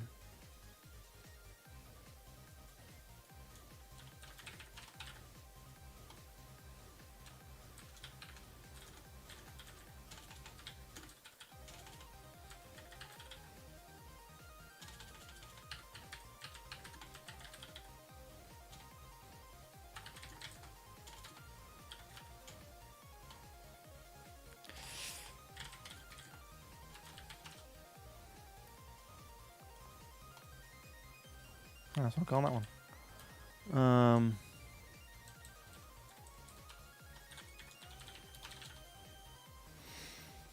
61DA and 61EF. That is script stuff. 61 in which script? In the second script I have over here. 61DA. 3, 4, 5, 6, 7, 8, 9, A, B, C, D, DA, call absolute. And EF, call absolute.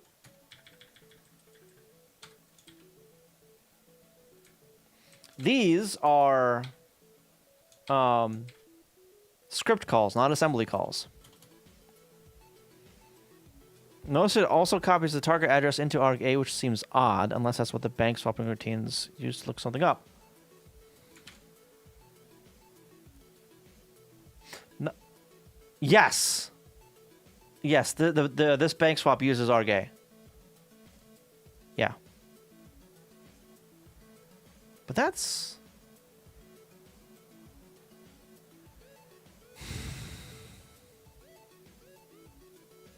That's RAM banks.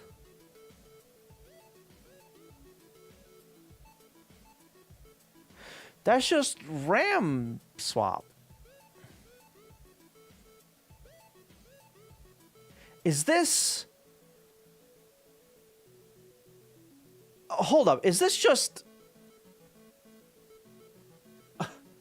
Here, run this arbitrary assembly that I have on the tape. Is that what this call is? It is, isn't it?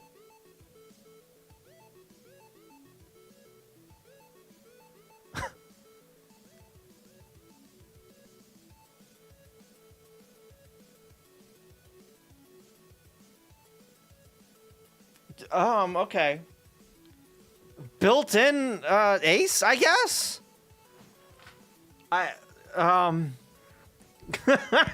This is... Yeah, forget finding one, it's built in.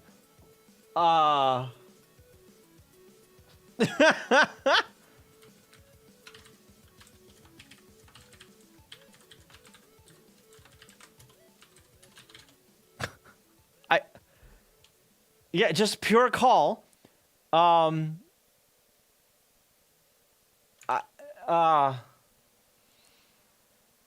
you have to set 4E to something.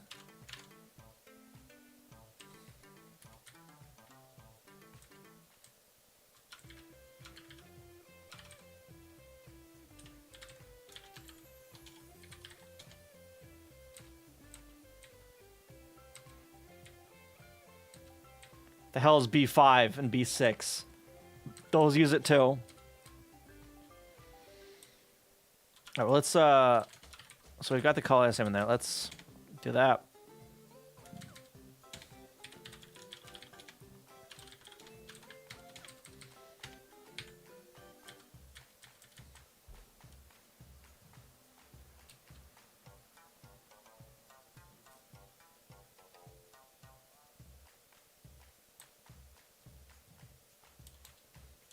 There's one.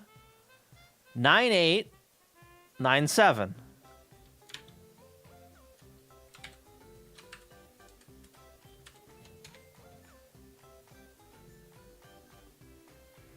What? No. It's got to be on a different bank. That's got to be something on a different bank. Some kind of syscall. Possibly. Possibly. so many unknowns. Look at all these freaking unknowns. Holy crap. Including 80. What the hell? Very first one. Okay, I've got 81. That's a halt. Are those halts? All of them? 80, 81, 82?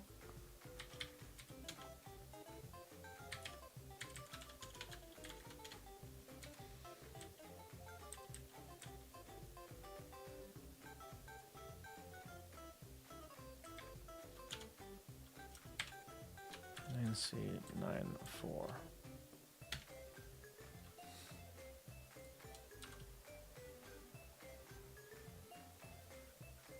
No, that's some audio stuff.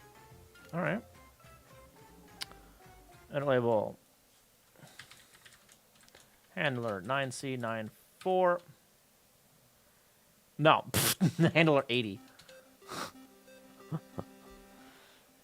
I guess it could be swapping RAM bank in the case the ROM reaching expected data in RAM, but intended ACE certainly seems likely.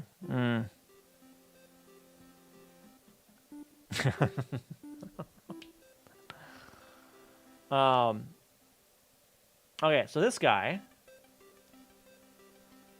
What does have store in here? Byte 0493.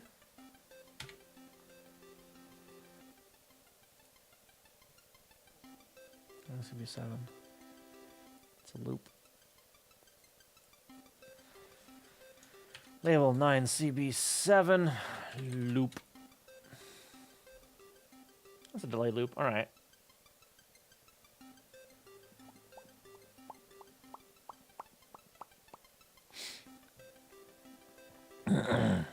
Low FPS and buffering. Oh no, I'm sorry. Ooh.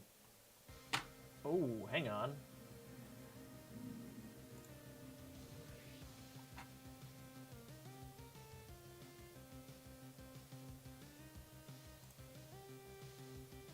Hang on.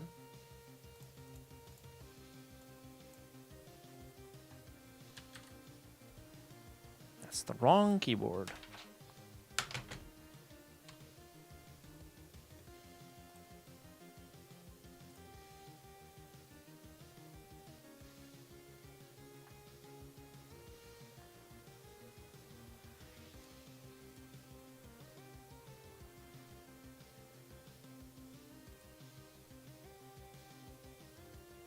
Okay. I was dropping a lot of frames there. I dropped 1,300 frames. So I halved my bitrate. We'll I'll screw with that later. Thank you for the file. Appreciate that.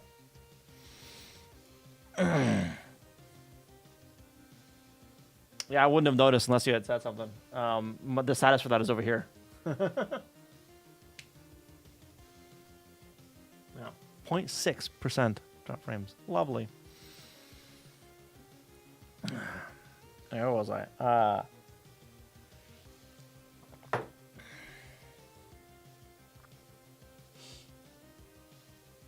This is just like, it's like play a sound effect. Like this is like a hard-coded sound effect, isn't it? Load that, store it there. This is used later in account. Load 1, put that into the APU status. What is that one? Can you just drag that over here? Thank you. 4015 reference guide APU 4015 right.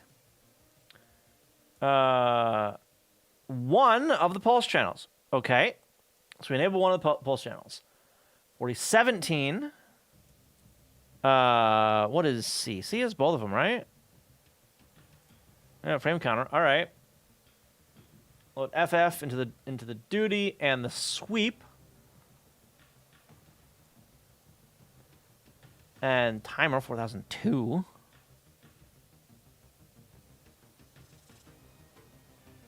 Timer, length counter, envelope, and sweep.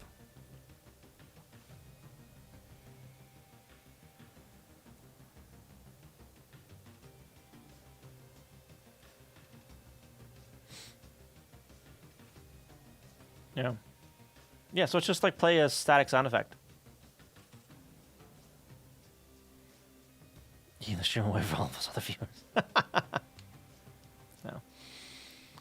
No. Yeah, so that's just gonna be like play a static sound. Can I? There it is. That's what I wanted.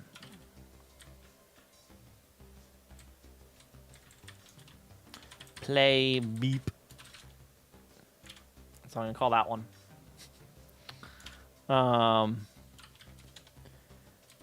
81. That's a halt. 82.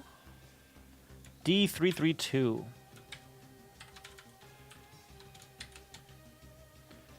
Tape NMI shenanigans.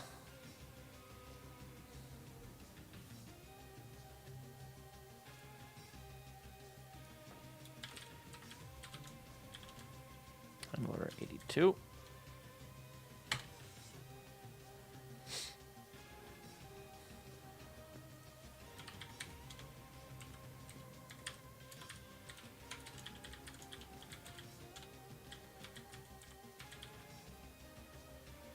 I spelled it right? Probably. I don't know. I'm going to keep it like that. Okay.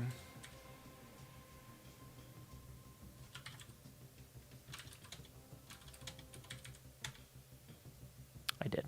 Cool.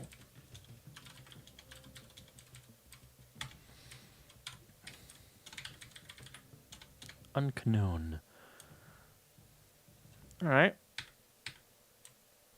We're getting fewer of them now. Well, I mean, we still have a bunch of them, but... Tape into my shenanigans. Play beep. Halt. Okay. What the hell is all this?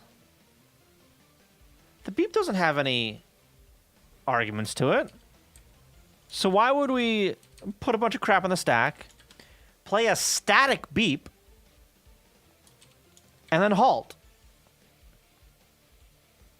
That doesn't make any sense.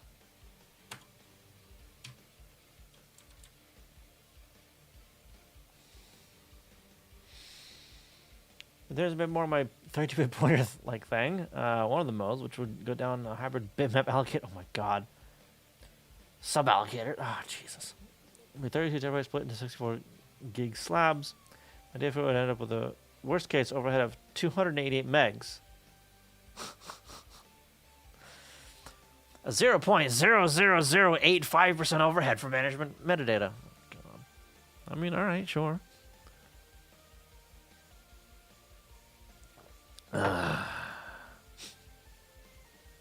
32 terabytes of memory. Right before an NMI opcode, does the NMI handler consume those? There's a halt there. The halt just spins. Halt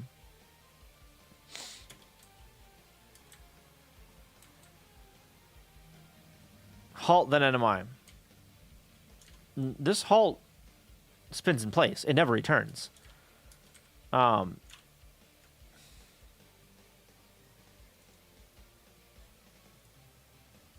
It spins in place. It doesn't go anywhere. In assembly, it's not like it's jumping in code in the script. It's just jump to itself in assembly.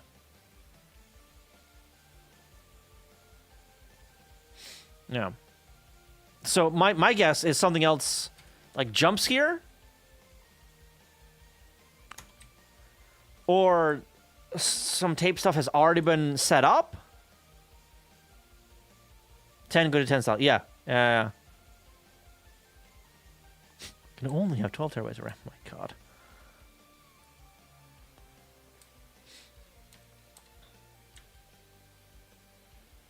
I don't know. Something weird's going on there. See, like, yeah, it would have to be if either the NMI is set up to do something prior, or the IRQ is set up to do something prior. I would think, something that would dump the they would just trash the interpreter state, the VM state, and just start over somewhere else, you know? I don't know. Anyway, unknown. D5.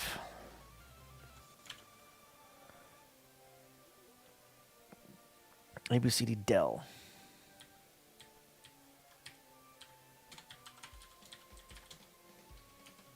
What, these? No. These guys. I don't know. I mean, it might be. I don't know.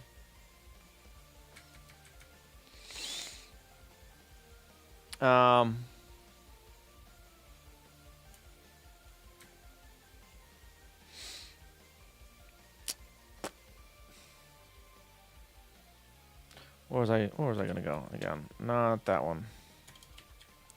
I say D5. D5. Is it the bottom of the file? It might be. I know for the other like end of scripts is like, well, this one is all the zeros, which just pushes a number to stack. It's just whatever. It just fucking fills the stack because whatever.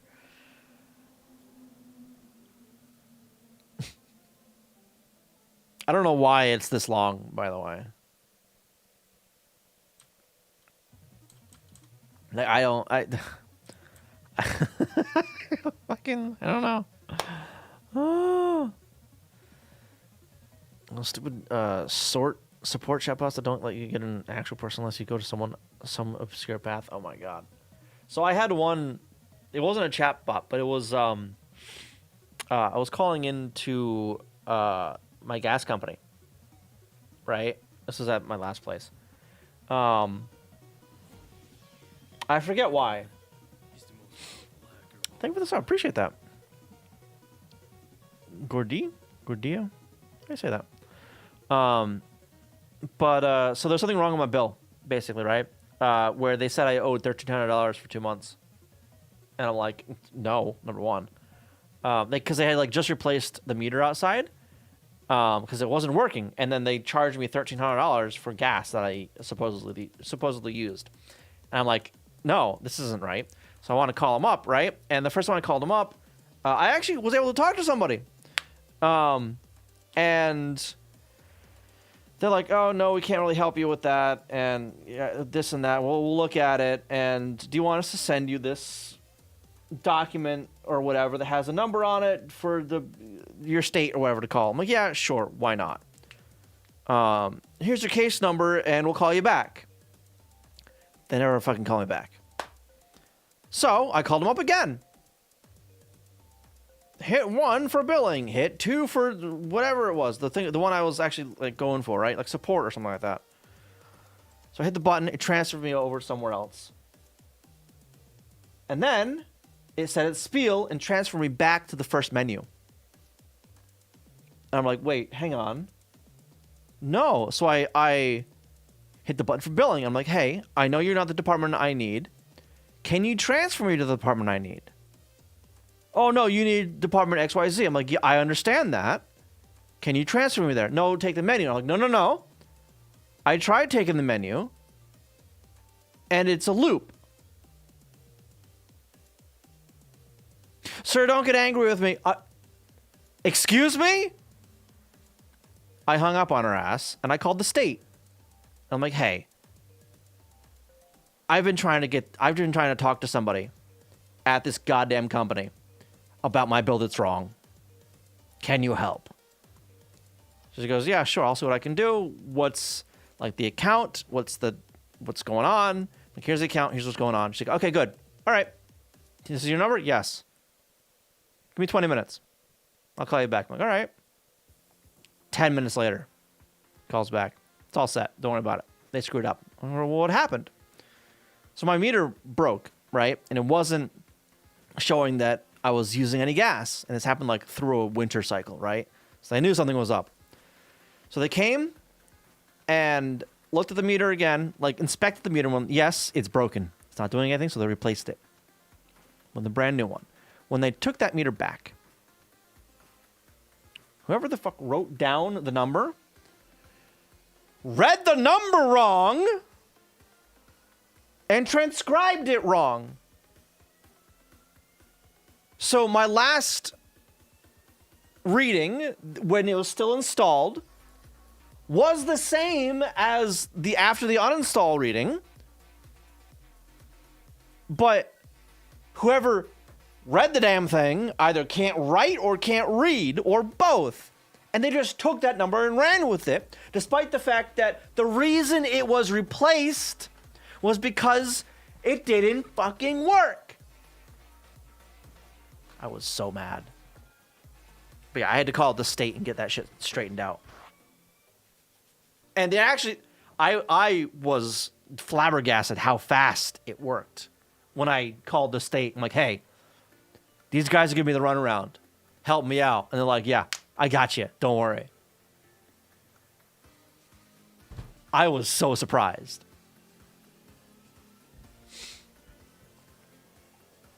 Someone forgot to put the new meters initial counter out there. Yeah, something like that. I had to call one recently for unfreezing a credit report. Turns out their login service wasn't working for the website. Had to call the business to helpline to get transferred to the non-business line.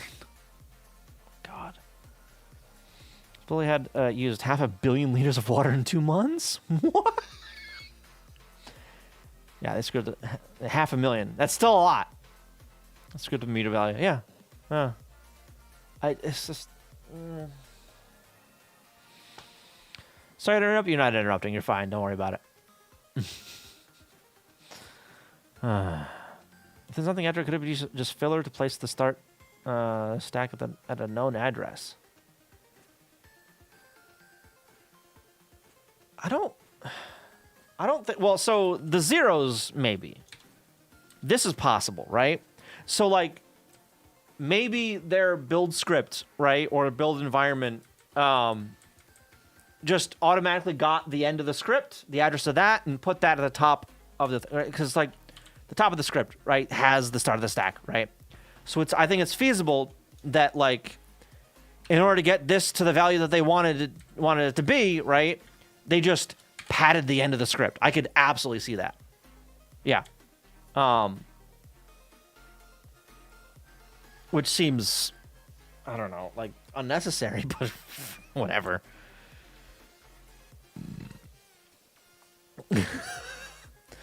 Instead of 5,000 cubic meters, it was only 14 cubic meters. Just a little bit of a difference. Just a slight difference. They failed to charge me for December and then mailed me a letter saying I didn't pay and owe them. Called the city and said, yeah, this happens a lot. I'll remove the extra charge and he'll be billed the right amount the next time. Yeah. So for me, it was more like a year and a half where I was paying like $1 or something stupid. It was under $20 per month for gas. For like heat and hot water, essentially. So I got a call like mid-December, mid-January, and the guy's like, "Hey, so I'm calling from the gas company. I got a question for you. You're using your heat, right? It's cold outside." I'm like, "Yeah, why?" Because your meter isn't registering any of that. I'm like, "Oh, that's neat. I didn't know that." I know. Because I saw the bill. All right. Headbanging a floppy drive. Yeah. Only a factor of 30. Yeah, right. But, yeah. They didn't charge me for replacing the meter because it wasn't my fucking meter, right? It's the company's meter. That and I rent, too. So, like, it'd fall on, it'd probably fall on the landlord if, I don't know. But, at any rate... Somebody needs to learn how to fucking read. Anyway, 89. What is 89?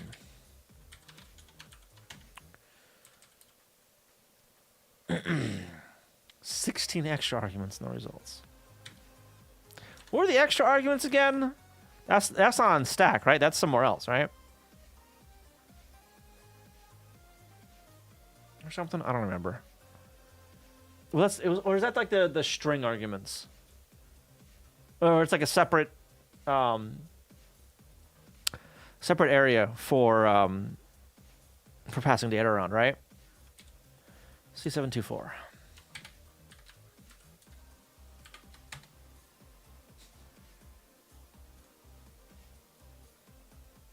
Oh, that's actually used a few times. Okay. At that, handler 89.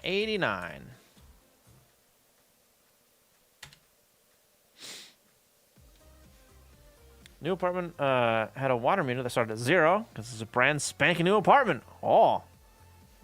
And all parts of the building are fully finished yet, including the gym. You got in at the ground floor. Yeah. Most of the time I would be okay with that, except it's their meter and their responsibility to make sure it works right. And their fault for letting someone have a broken meter for months. Negatives on their part, yeah. That and for heating, yeah. So at the end of the day, I paid. So after the state corrected it, I paid something like $150 for 3 months. And I'm like, yeah, sure, I'll pay that, whatever. I'm not paying $1,300, but I'll pay like $100. It's fine. Because they estimated, oh, you probably use this in December. I'm like, yeah, okay, sure. Yeah. Where's the decimal? Yeah.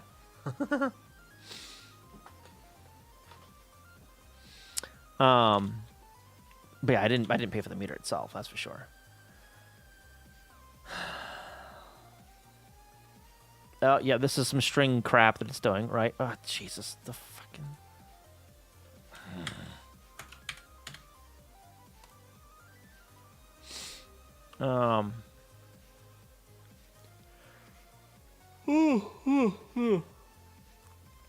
Sixth floor is the ground floor. Sixth for Americans that can't handle floors correctly. Seventh for Americans. Seventh, yeah.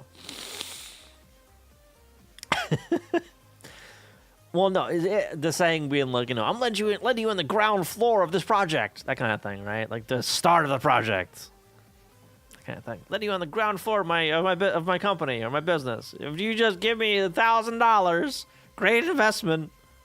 That kind of crap,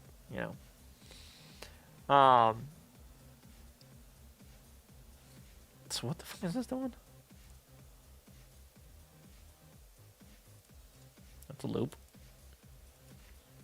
Label C745. That's not 5. That's a 5. Loop. How many floors are there in the building? 7. What's the top floor? 7. No, 6. There's 6 floors. No, there's 7. Never heard that saying? It's probably just like an American saying. I would be surprised. Saying.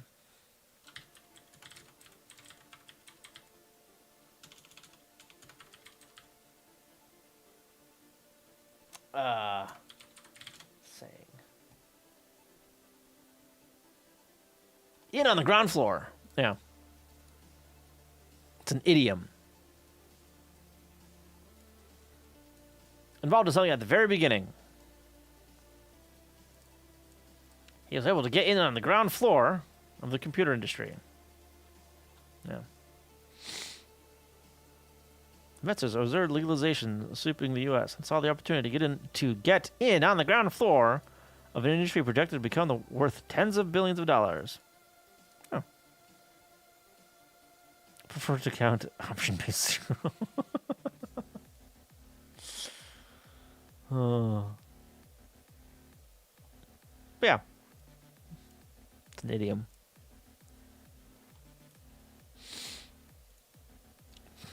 Where's base 10?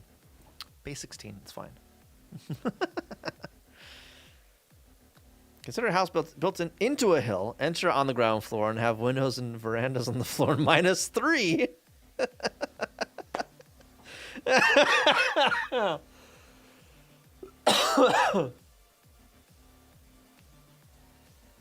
Visual Basic Directive. Oh, so that's... Yeah. Okay.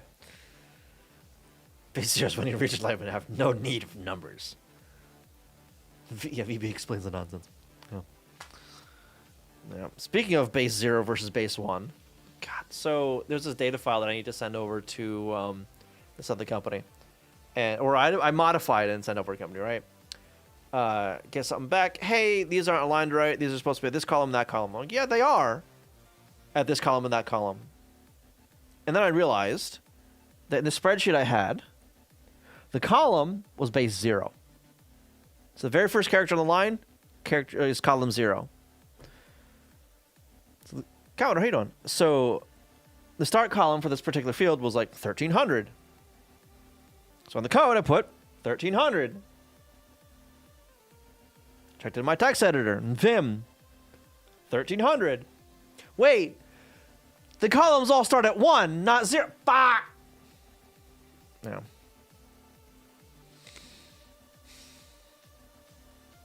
I've been finding out that you need very good water runoff management to make that work, even for a single basement floor. Yes, I did hear that. Microsoft open source DOS 4. Didn't someone on Discord say that? Well, characters. 1,300 characters. So the column in the you know. But yes, 1,300. That file is actually each line in that is 1,500 characters wide. Or yeah, each column, each row is 1,500 characters wide. No, you're fine. Try to parse out all the strings from these Visual Basic 4, 5, and 6 programs and libraries if you have any suggestions. VB. I haven't touched VB in so long. Oh, so you're trying to just get, like, strings out of this stuff? Wait a minute. CHM. What the hell? CSV? No. It's fixed with text data. Oh god, everything's on a single line. Oh Jesus. What the devil is this? What is... Excuse me?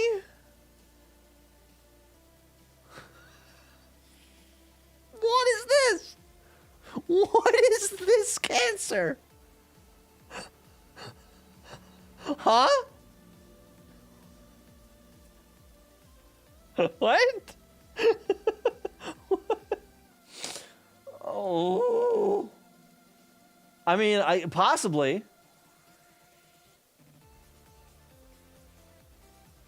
Possibly. Can I just like can I hang on, F12. Network. Reload that. This guy here. Can I... Oh, I can't... Oh, no, that's not gonna work. Plain. No, I want to like force it as HTML, but that won't let me do it here. Links and now breakings, right? Let's auto command.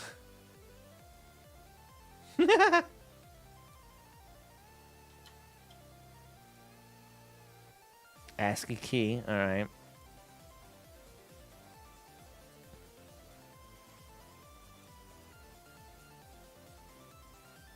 Tutorials.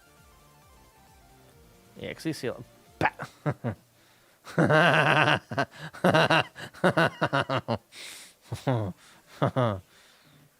Close. What are classes? Oh Jesus. I don't know. You have fun with this. I'm not sure I can help you with that.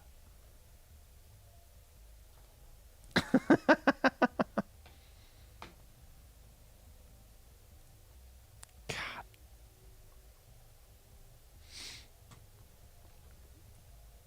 Copy and add the HTML element. It'll replace it. That's fine. We have classes too. Classes. Look how nice these TOS 4 ASM docs. Oh no. Uh-oh.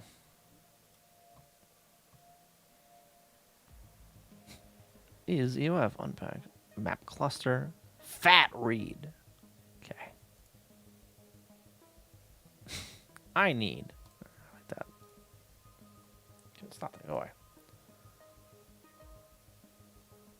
That's not bad though. The comments on this. Inputs, outputs. Yeah.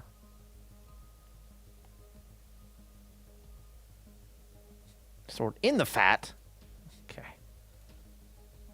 Carrier set means error. Currently user failed to I-24. Sure.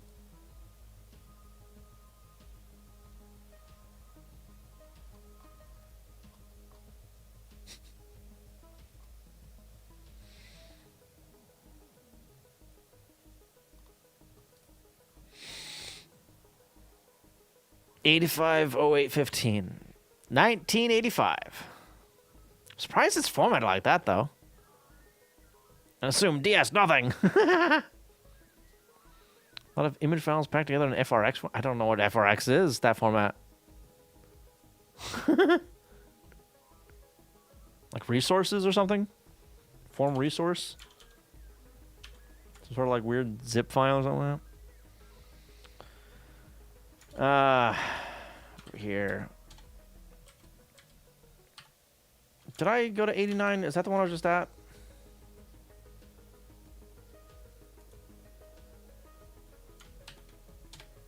Yes. I don't feel like figuring out what this one is right yet.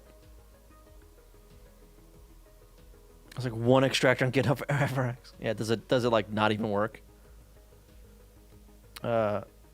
Binary packed file for images used in MS Forms that go along with FRM files. Like a resources kind of file. Yeah, okay. All right. We'll go directly to the resource compiler. All right. So let's look for unknown over here. 9C. Did I already do 9C? No, I did not. Okay, 9C. What is 9C? No, it's right here. This guy. Some sort of toggle. A3C8. Do I have this?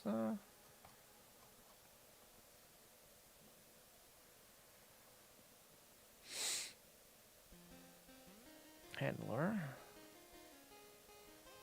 9C. Go.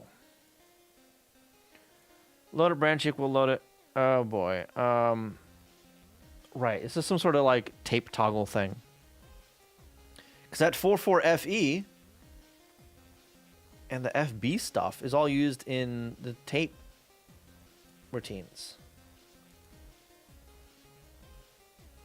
Right? Yeah.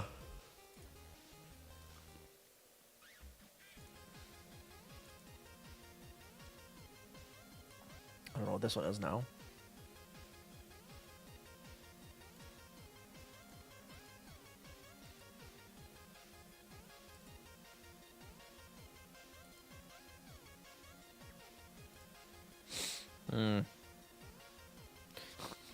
Nitrix Dev, how you doing? I want to get distracted. I get distracted very easily. Don't worry about it. Don't worry about it.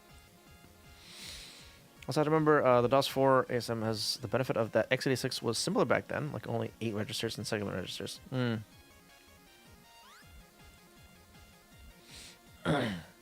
Lots programs in the 80s had to know a simpler language. Oh, yeah. Red Sly Fox, how you doing? Welcome. Every 60 seconds in Africa, maybe.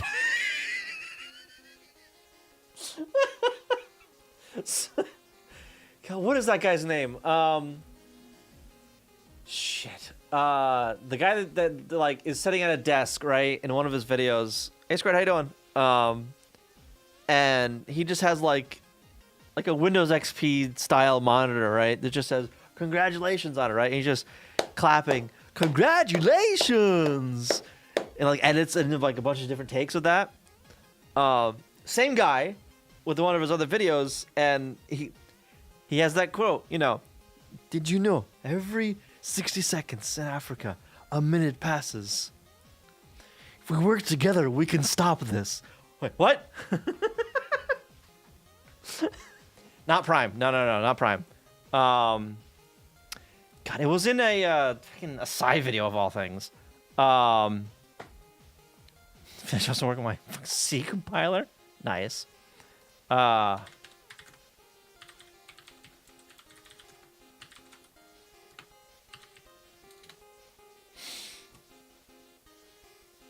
This guy. This guy. No. This guy here. Can you hear this? You cannot, because I don't have it.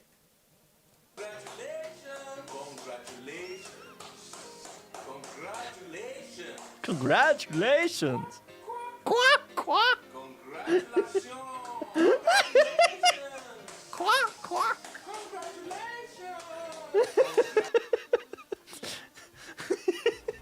Yeah, it's just, huh? What? Huh? Oh. We're regressing boomer programmers knowing ASM, young Gen Z, and Gen Alpha. What's a folder? Right? It's depressing. That's what that is. Vertical TSR too? TSR? What?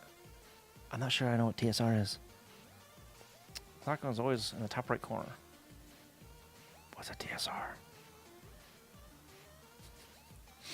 Hear it through the mic. Yeah, because yeah, you did hear it through the mic at first, but I actually had to route it through so you could hear it. What debugger am I using? I'm using Messin. This is a NES and SNES and Game Boy, PC Engine, and Sega Master System emulator. Terminate and stay resident. Ah, gotcha. Managed to find 17 bytes of savings.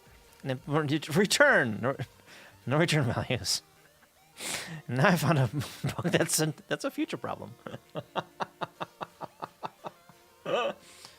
17 bytes is sizable, though. Basically, a DOS program that returns to prompt, but stays in memory and is still active, usually by hooking into interrupts. Gotcha. A background process in DOS, which DOS doesn't really have. I guess unless you did some shenanigans. Yeah. I was shocked to get 17 bytes. Yeah. Like a mouse driver. Gotcha. Oh. Extended consultation. I am a young. Is working with x86 16-bit assembly. Really? I was born at a very young age. For the first 2 years, I couldn't even walk. I was born at a very young age. Oh. So in the boot sector, yeah. Yeah.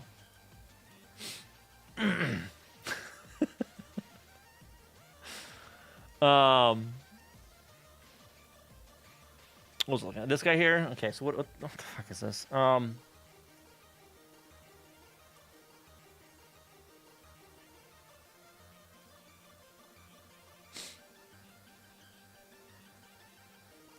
Toggle 44FE. That's what I'm gonna call it. That's what I'm gonna call it.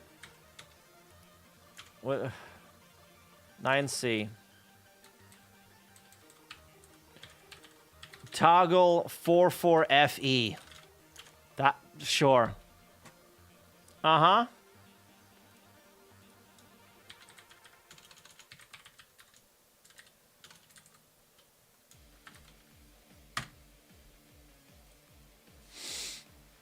Uh, 95 we got next. 95.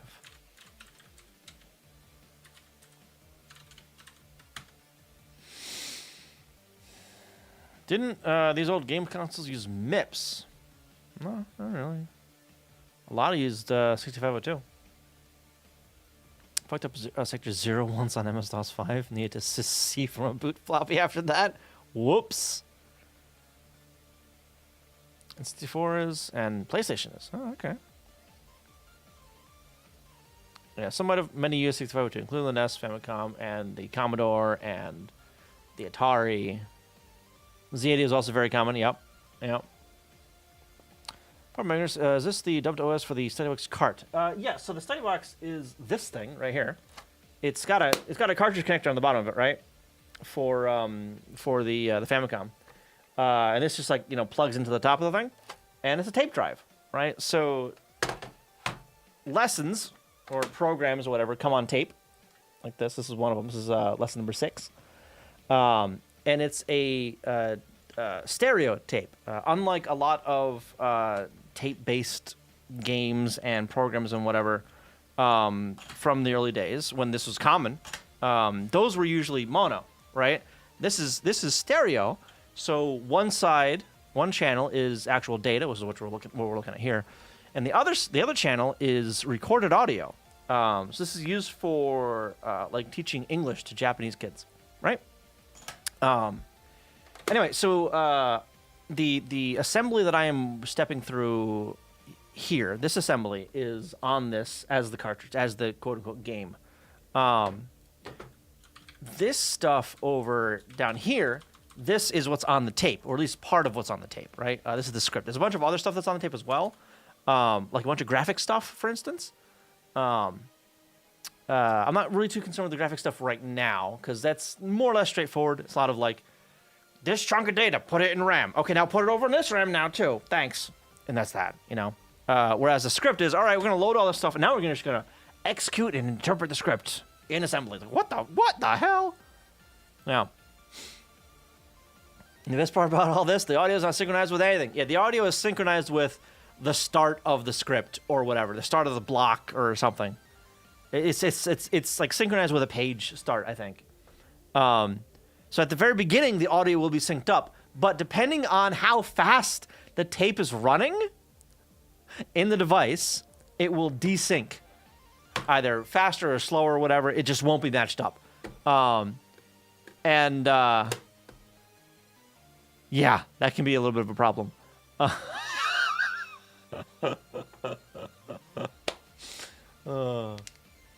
But that's the least jank thing about this device, honestly. There's so much other just crazy jank in this. Like good examples. So where is it? Okay, so in my disassembler, right? I started spitting out some warnings. So all these warnings are for jumps and calls and whatever, right? Jump call switch offset here. Okay. So here's a good one, right? Jump switch, a conditional jump, right? So this basically takes, I think, something off the stack. I think it might take something off the stack or read a variable somewhere else, right? And depending on what that value is, it'll choose this one, this address, or this address, or this address, or if it's none of those, like 0 through 3 or 2 or whatever, right? This is the default, or something. I don't know. 4, that doesn't seem right. The jump switch. I'll have to double check that. But so what I'm doing is I'm looking to see, okay, does this exist right here? No. How about this one? Okay, this one exists, so we're going to put a label there, right? Does this exist? Yes, it does. Cool. How about this one? That one exists. Neat. But this one, 66DA, no, that doesn't exist. That's over here. It jumps to that byte. To 67. Actually, no, it jumps to 99. I'm sorry. It jumps to 99, not 67. 99, because it's backwards. Swapped. No, it just jumps to 67. Because, yeah. Because it's the bottom half of that. Yeah.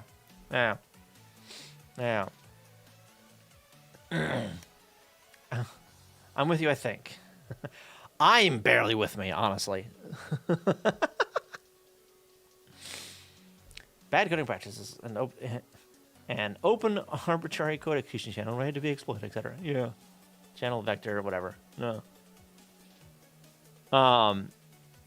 Sure this just doesn't work then? I mean, I don't know. So, like, it's very possible that, like, oh, the value will never be this one, so I don't have to worry about this, where this is just padding.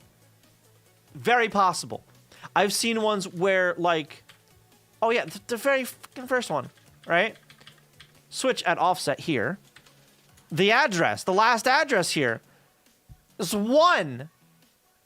Huh? No, that's not valid. Excuse me?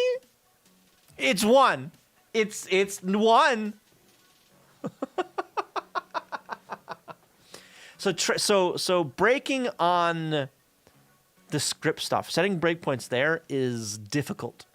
I have to set it on. Well, I'd have to set it like on like a CPU address offset, like directly, yeah, in the script, right?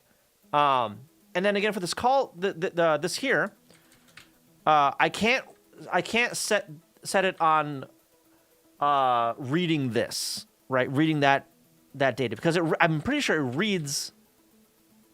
No, these don't. So I might be able to do that. Oh. I wonder if it's setting that value somewhere instead of being as a destination. It's possible. I don't remember digging too deep into that code. Theoretically, there could be a script code written to zero page like that, but I doubt they actually do that. Yeah, I doubt it too. No.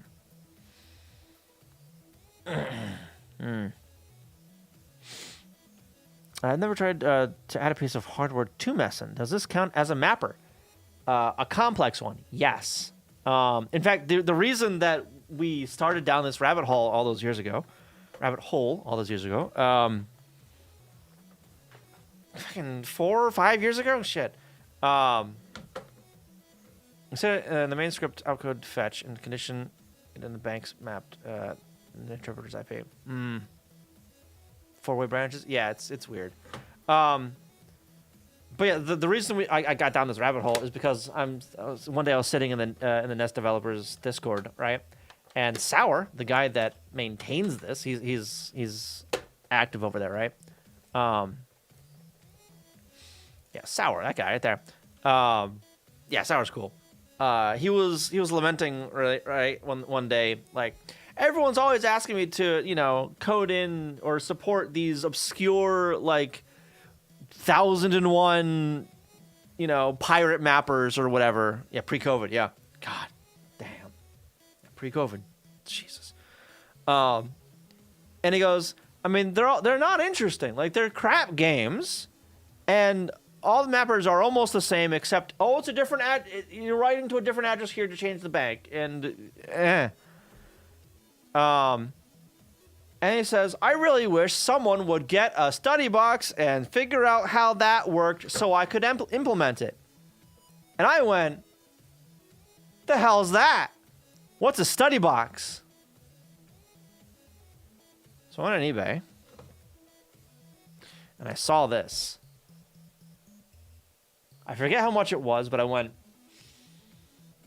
I don't know. I'm going to sleep on it. If it's still there tomorrow, I'll grab it. It was still there the next day. Obviously. So I grabbed it. I already had a cart dumper. So I used that to verify a lot of the hardware for this, and to dump the ROM and verify that the ROM we found on some random Russian website was correct. It was. But yeah, so I've dumped the ROM off this thing myself. And then we started debugging how it did things. So the ROM would just start in an emulator, right? So we use FCEUX. We're going to open up. Where the hell do I have that? Is it here? Nope. Give me a sec.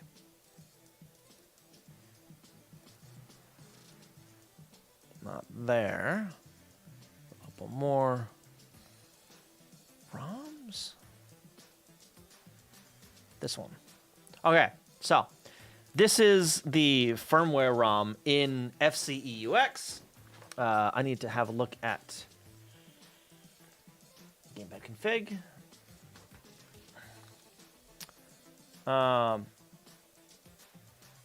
Change all sequentially.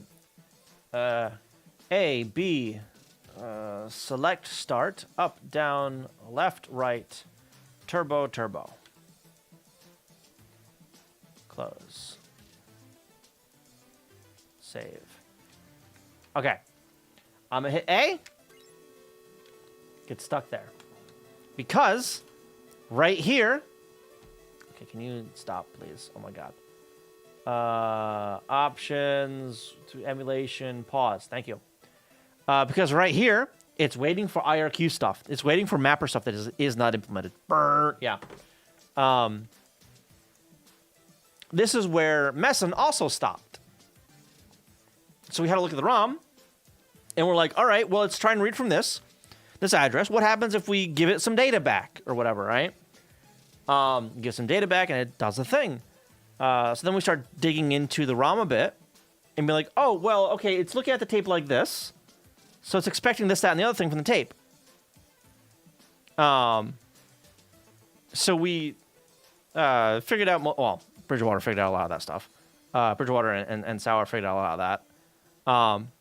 And eventually implemented enough of the mapper to get it reading tapes in Messen. And we got everything, and we got like tapes decoded a bunch. So I've got a folder somewhere of like, hang on, let me grab it. Over here, and then here, and then, yeah. So this is my work 2019. Yeah, this is my work folder for a bunch of Messen stuff. So yeah, we've got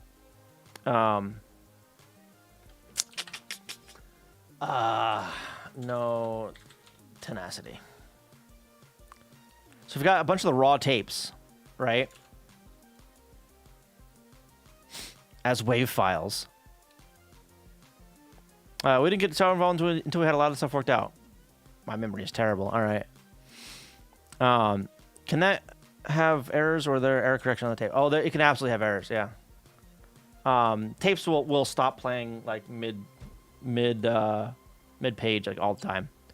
But yeah, so you can see that you know, one channel is very different than the other. One of them is actual audio, and the other one is data. It's a little easier to see like this. But yeah, so we figured out how to decode this stuff. And then once Sauer figured out a little program to decode it, he wrote up a little program and, you know, started dumping raw binary data. That's what this stuff is.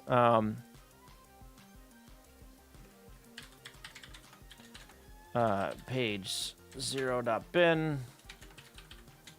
This is all just raw binary data of all the packets here. And then once we figured out like the structure of the packets, right?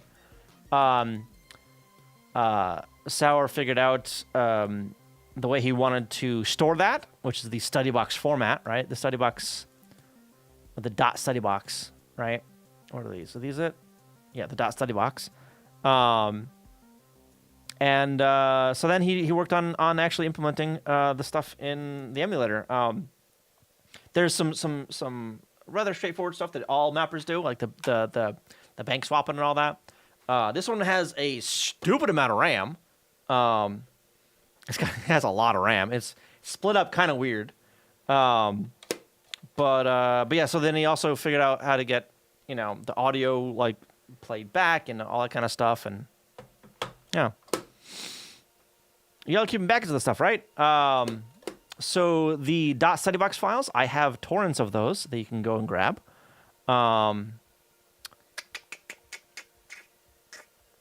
They're large, by the way, so careful. How big are they? Let me open my thing here real quick.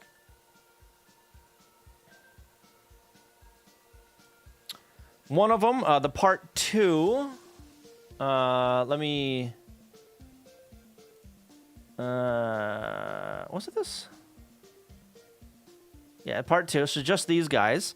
This is 741 megs for 1, 2, 3, 4, 5, 6, 7 ROMs.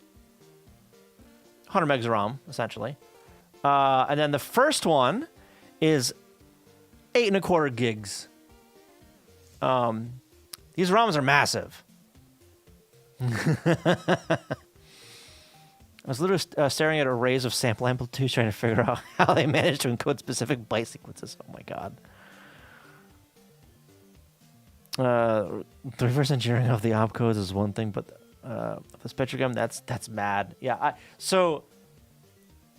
yeah, Bridgewater takes credit for figuring out the tape format. That wasn't me. That wasn't me. Yeah, 8 gigs on the yes. It's not like 8 for one file, right? Like it's 120, 150 megabytes for a file, which are the largest ROMs that I have. Largest single ROMs that I have for this. Like the entire NES and Famicom library could fit in one of these. I'm pretty sure. But yeah, so I've got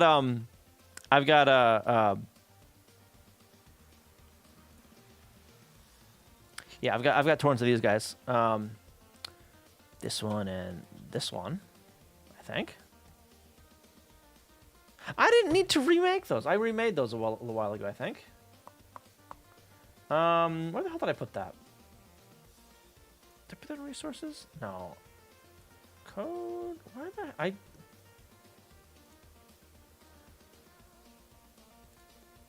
I pinned them somewhere. I don't remember where I pinned them on Discord. NES code, maybe? No.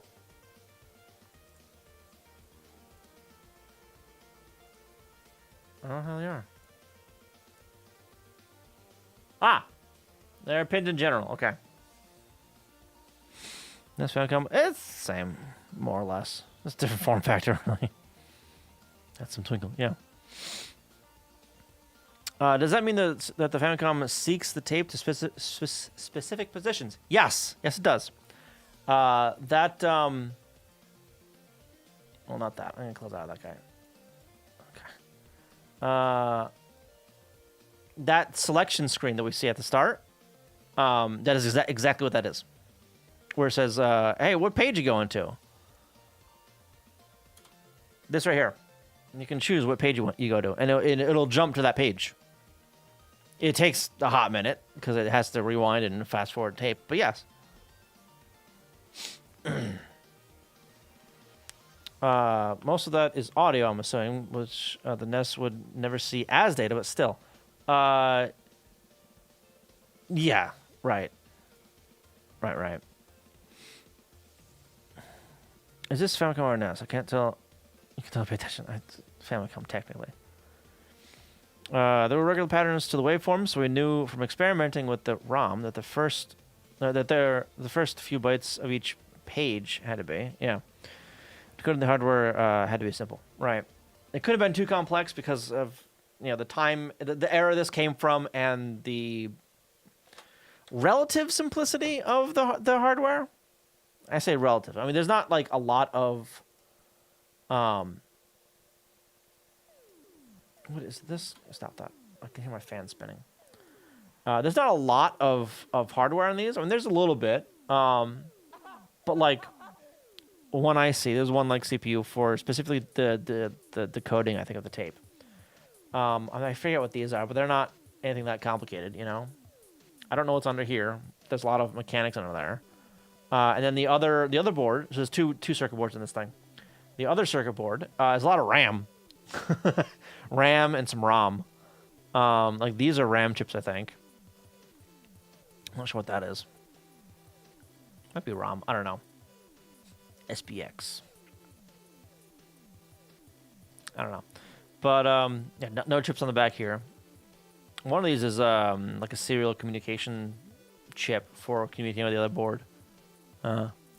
Because frustration, but less than 2 weeks, as I recall. Yeah. And then and then once we got it working in an emulator, it was just an effort of like, all right, let's find more tapes. Where's some more tapes? Let's get some more tapes. Yeah. And then it was a bunch of me just playing through the tapes on stream and seeing what was there because I had no idea.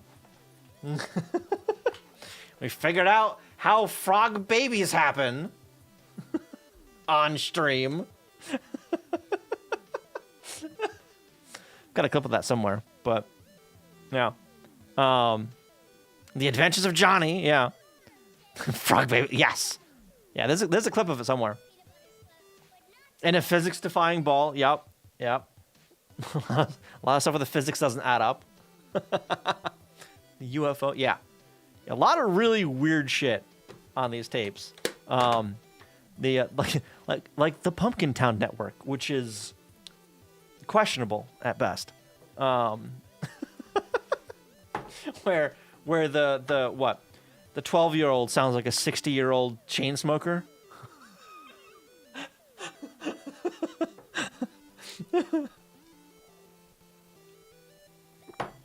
Oh yeah, it's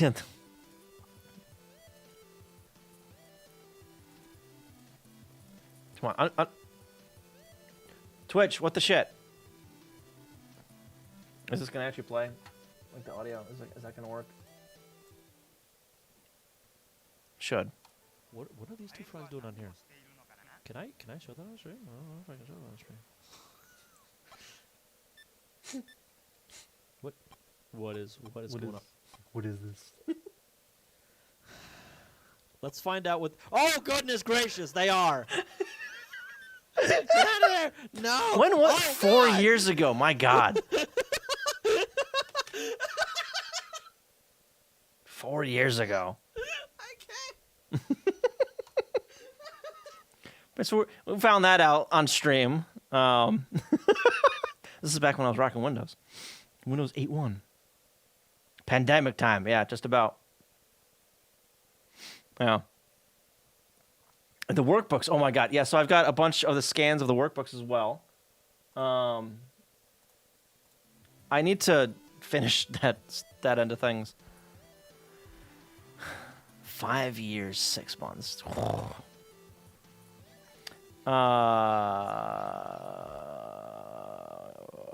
StudyBox raw con.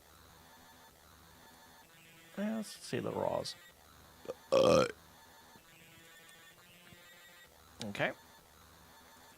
Those are all TIFFs. But yeah, so I got scans of the workbooks. I need to clean these up.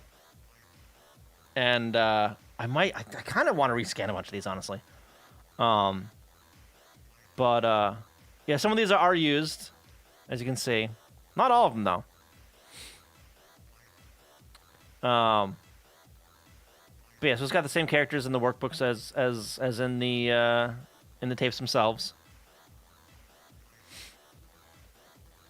Since an hour or so ago.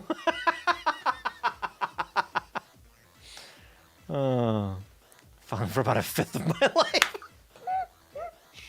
Oh.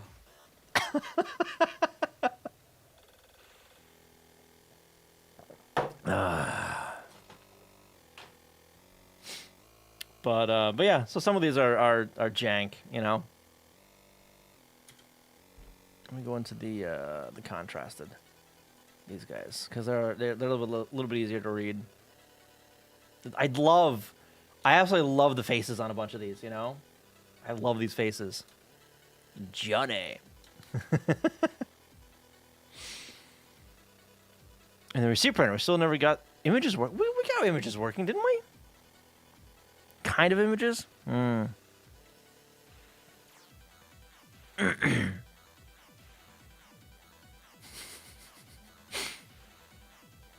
we got something working with that.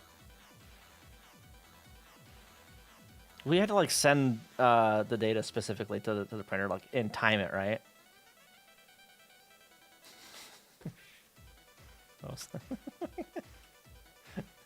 Johnny. Oops. Too close. Damn it!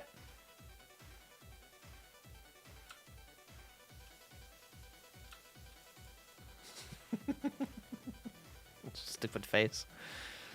Not the better kind. Okay.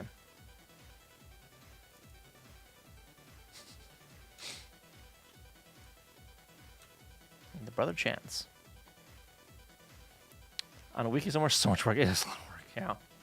Yeah, but I do want to get that stuff like translated, I guess, or at least at the very least packaged in a better way, you know? What about an eighth of my life shrug? We want to buy a dot matrix printer. Oh my god. Oh my god. And go deaf in the process? Talking about the casino job or the printer where you asked, did you drop it? Yes. Yeah. Yeah, that was years ago. That was like 10 years ago about. Yeah. Going up to like one of the customer service desks because their printer stopped working. And it was hang on, what kind of printer was that one? Zebra like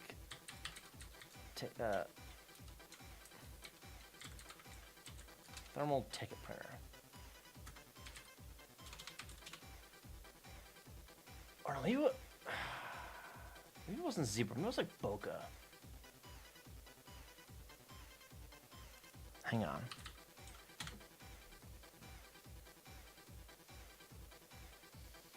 Yes, it was.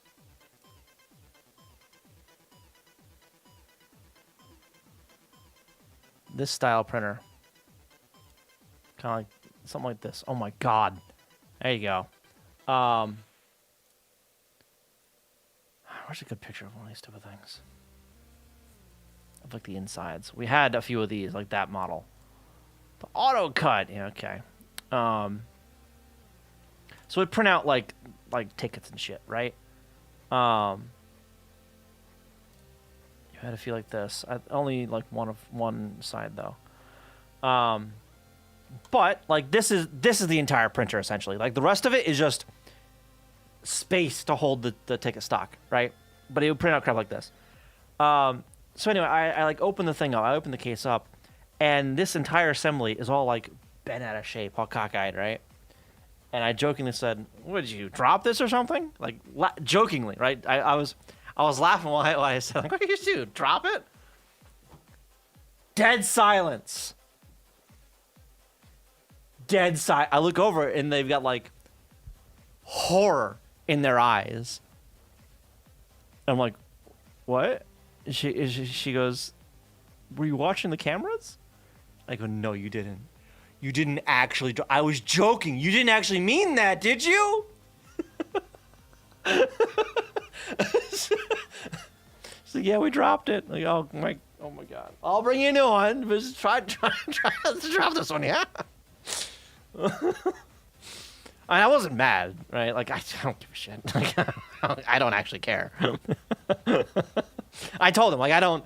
Number one, I don't have access to the cameras. Number two, I don't actually care. Like I don't pay for these stupid things. I don't care. Just try to be a little careful next time.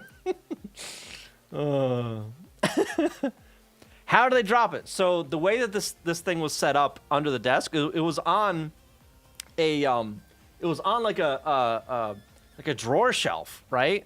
So it was a shelf on like drawer casters or whatever, right? So you could pull the thing out, so you could reload the thing. So it's about this size. No, that's small. Shit. About this size, maybe a little bit skinnier, right? But they're large. They were large. Yeah, they were certainly skinnier than this. I can still remember the blue case that they were in. But they were like sizable. They were pretty big, and like about like that deep maybe. They were sizable. They were heavy. Only about like maybe like that thick though. That's it. That's the model right there. Okay, I got the thickness wrong, but that is the model. What is this? Boca. Yeah. That might be like a no, that one's newer. That one's got RJ11 and RJ45 on it. This has had a DB25 or a DB15 maybe. That was adapted into an RJ45. That went back to the closet that had a serial hub on it, or a serial switch on it.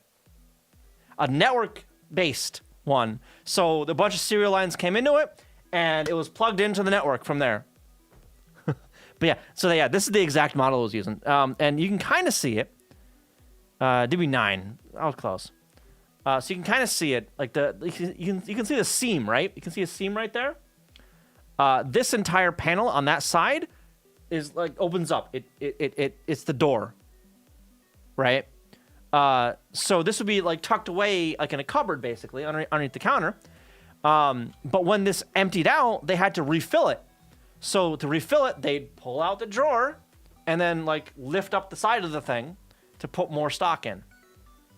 But yeah, this is the exact stuff. This is the exact printer we used right there. Yeah, DB. It was a serial something or other. I don't know. I didn't count the pins. Right. It's probably like a DB9. There were models that. This fucking model. This one can go to hell. This one had a DB25 on it. This had a big one. Same idea, older and worse. Just terrible. Oh my god, terrible. I hated these stupid things. Yeah, same idea with like, you know, you pull the cover up, you know, to put more paper in it, put more stock in it. God, this brings back memories of working on these, because this has a cutter in it too, that half the time didn't work. At least I think this one had the cutter in it. Yeah, this one has the cutter. The other one does not have the cutter. This one you'd get perforated stock. Mohica. Yeah. Thermoprinters have ruined for me. I was picking up Chinese food and saw the receipt being printed and started wondering how the library would work for it. But yeah, so I've worked with these printers. I've worked with this model printer. These were newer ones, I think. I've worked with this model printer. These were an older model. I hated these. I think those were like Bocas and Zebras. I've worked with these at the casino again. This model. There was a bunch of zebra printers too. But yeah, these Bocas, these little ones, were in all of the customer kiosks.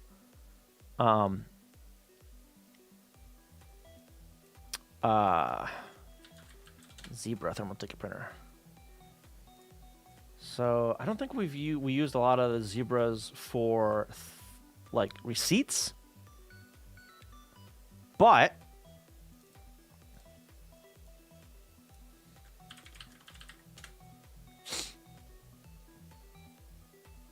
we did have card printers. This stupid thing. Oh, I hated this. This was even worse. This has blank cards, like kind of like credit cards, but not, in a feeder, and then it's a full color printer for this stupid thing. It print full color on the card. I hated these. These broke all the goddamn time.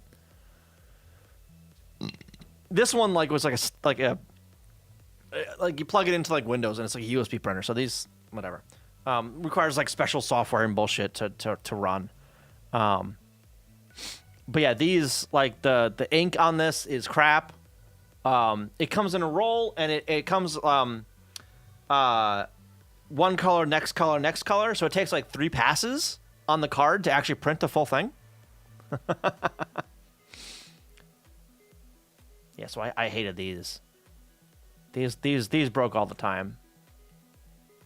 And ran out of ink all the time too.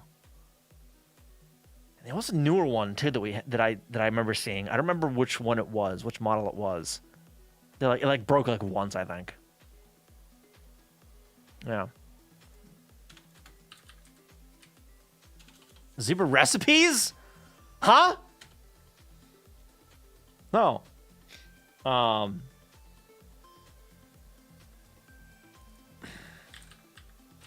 Thermal receipt printers. Which? Oh god. So I've used a lot of these. Maybe an older model of this, but Epson printers, yes. Not those. I don't think any of those. These ones. Oh my god. Some of these are terrible. These are terrible. We might have used that model. We absolutely used this model. There was a bunch of those. These were very popular at the casino. Some of this form factor, not that model, I don't think. Bluetooth, absolutely not. No. God, there's some really old. I'll have to dig through some of my old pictures for some of them, because there were some of them like where this model we had a bunch. I think it was like a model like this that I remember seeing once, where the face was all melted off because it was in the kitchen. The Casio Loopy, yeah, exactly. Because it was in a kitchen, right? And you know that shelf that they put the food on, and there's the heat lamps above it to keep the food warm? You know, that shelf. They thought that that was the best place for the receipt printer. And then they wondered why it stopped working. So I'm like, all right, I'll see why it's not working. I'll go over there and see what I can do. Maybe it's not plugged in. I go over, and the face is melted off. And I'm like, oh, no wonder it doesn't work. Huh?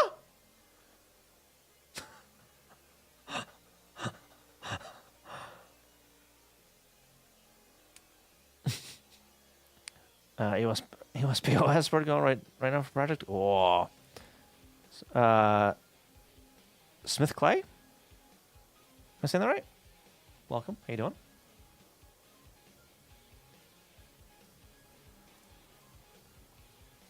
But yeah, so I've had to replace so many of these fucking things. So many of them. Because, yeah, like the face is melted off because it's in a kitchen all day. Yeah, they're all on, like, network something or other. Or no. Were they? I don't remember, honestly. Long time lurker, back when you were writing a game in assembly. Well, today I am, well, distracted right now, but, back here, I am reverse engineering something in assembly. At least they didn't deep fryer one. I mean, they might have, but not that I heard about. Yeah, store thermal paper under a heat lamp. What could possibly go wrong? What could possibly go wrong? But yeah, between like dropping the printers and melting their faces, and yeah, I've seen a lot. I've seen a lot of that place. Oh. Just close the tab with a DOS cone. Why do I not want to write a NES 6502 ASM fat driver? Oh my god. Can we put the data VRAM would even fit? How? I don't know.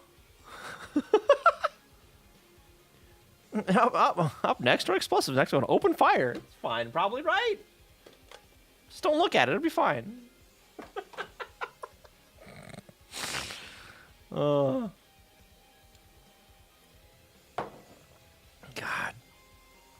Well, anyway, where the hell was I? After all that distraction. Did I don't remember if I said it anymore, so I'm gonna quit out of all those and just rerun this real quick. God damn it. 3, and then change that to 11. There it goes. Unknown, D5, okay.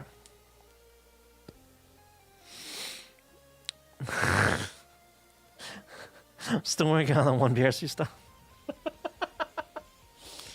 Oh, yeah, so I've been thinking of another project for NES stuff that was started because of this titler, right? It'd be a ROM that runs on this, by the way. But making a subtitle, like a proper subtitler that ran on this stupid thing. that utilized the keyboard to input text. And then, like, I had the idea, okay, I've got a bunch of anime. I've got an HDMI to RCA or composite. Shut up. Don't ask. I can feed into this thing. I've got 2 VCRs and some VHS tapes that are blank. Let's go subtitle some ancient anime on this stupid thing.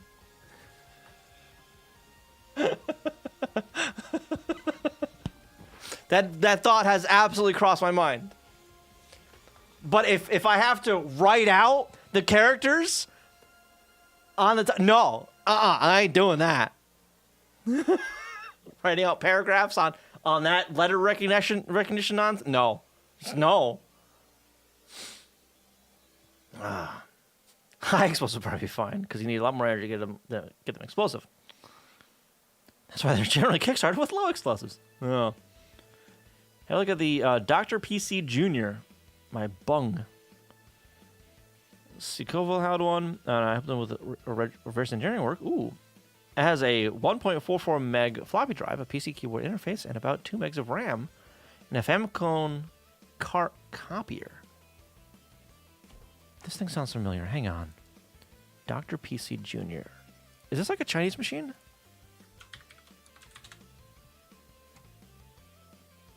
Yes! This thing. All right.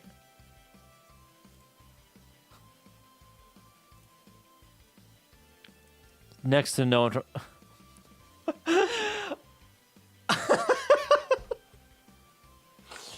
Yup, there's a circuit board and some chips there. Can't tell you any more than that. But they're there. I guess. And a printer, look at that. First I joined Twitch and wanted to learn assembly, so I looked to see if anyone was doing that, and you were the only one at the bottom of the page. No. I don't think I'm at the bottom anymore, right? No, the middle, probably. And you're... Yeah, and I was complaining about my own? Like... All right. MC-DOS. What? What? Oh, this is who you're helping out? This guy here?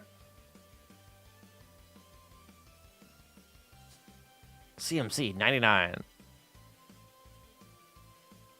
Jesus.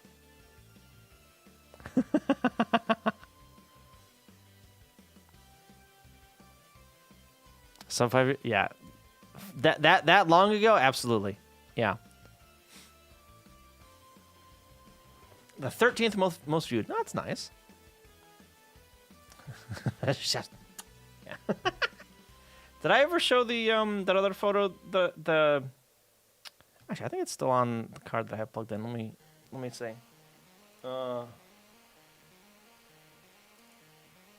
When I was playing around with oops, my camera at first. Oh, it's a fancy picture.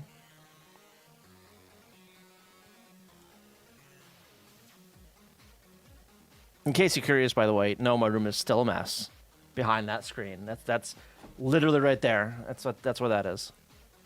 Still looks like that, yes. I try to look interesting, yeah.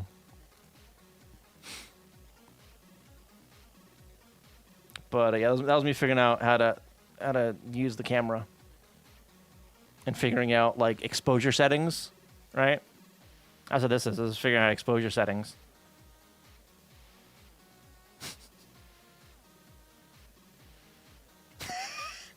Didn't work out very well, and don't mind the messy floor. A lot of trying to figure out exposure and setups and all that. I still need to like revisit a bunch of this stuff for because I have the filters now.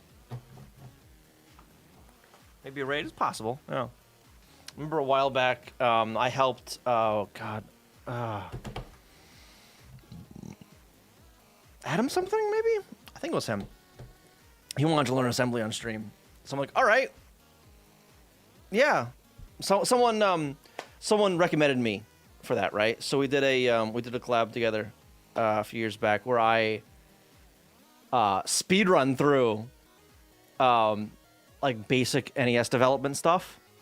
And he actually got stuff going in like one stream. I was surprised.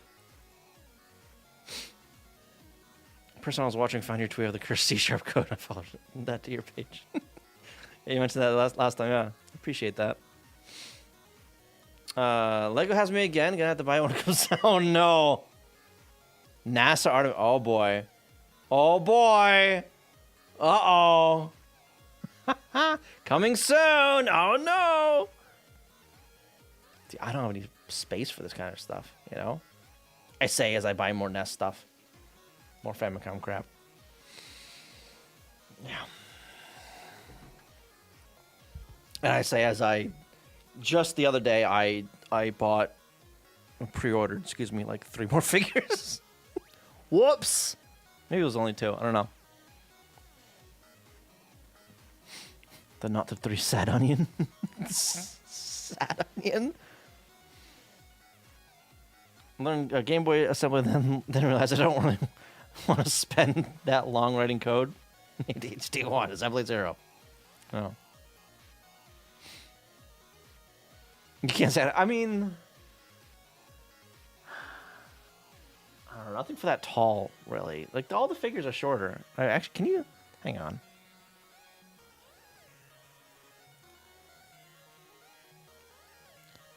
Yeah, like, so ignore the mess. But the figures are shorter over here, all right? There's actually more in that case now, I think. Wait, no, there's not, because this was only taken, like, a week or two ago, a few weeks ago. Yeah, I need to get rid of that, though. That's a piece of garbage.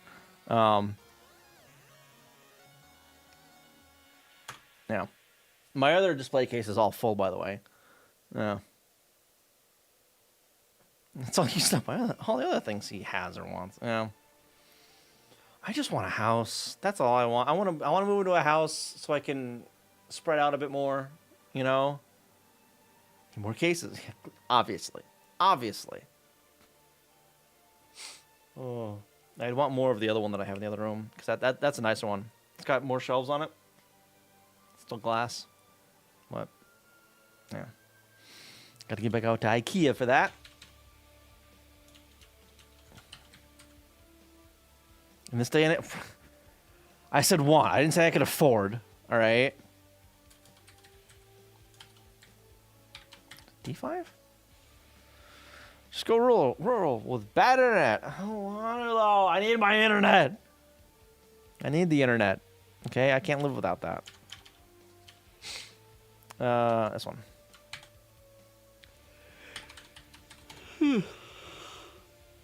Wait for tape. Okay.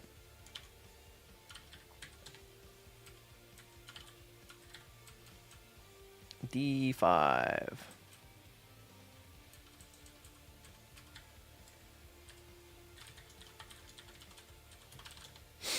You actually have space now. Oh, good you. Fancy with all your space. Oh, space for more stuff. I say as I eagerly await more train games, more dictionaries. Pepsi Man. Oh, you got Pepsi Man. Oh, my old anime MC had a house completely full of bookcases, and they still overflowed a lot. Just avoid anywhere near the Boston area. My friend's son lives near Boston, has worse house than mine for way more. Anything in New England is going to be stupid expensive. Yeah. Florida has affordable houses. I think you would burn up the moment you step outside. Yeah, probably. Yeah, these on the floor. Listen, shut up. All right. Nobody has to. I need bookcases too. I need like shelving here. That I've just been procrastinating on, honestly. But yeah. Like the wall like behind here, there's like would be a perfect spot for a bookcase, right? I can get it pretty close to the wall because there's no like heater, radiator, or whatever there. But Read or Die, yes, fantastic show. Fantastic, highly recommend it, especially the OVA. I really enjoyed the OVA. A paper bender, yes. But it's floaty. You have people like the governor there. Storing stuff in 3D instead of 2D on the floor. I mean, sometimes. It's a novel concept to me, all right? I've only got sprites to deal with. Give me a break.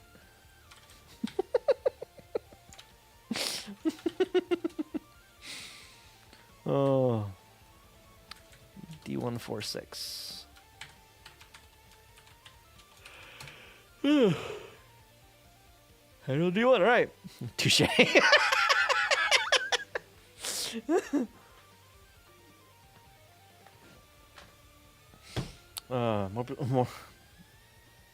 More need to come and change the vote. Yeah, well.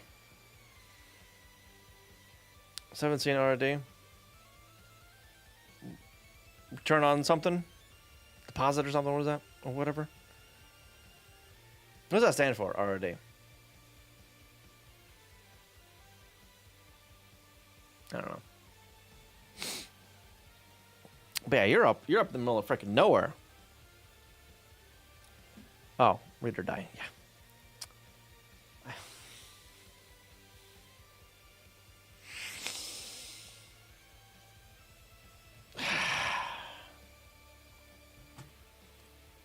Read or Die is good. Read or Die is a good show. Yeah.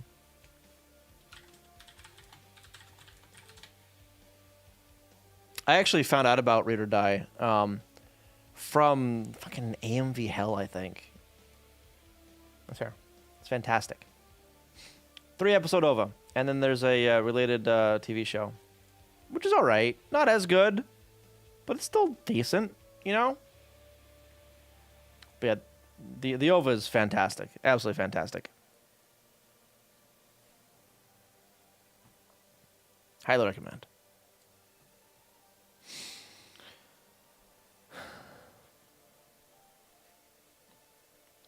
Should we watch what's the time? Been ages? Yeah.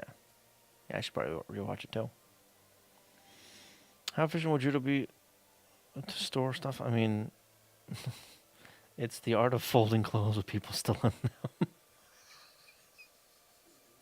The art of folding clothes with people still in them. That's good. I like that.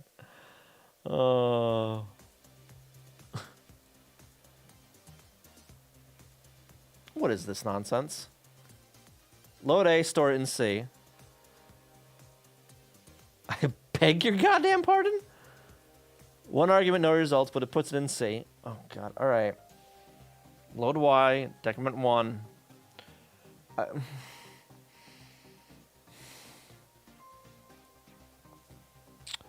Load that at Y.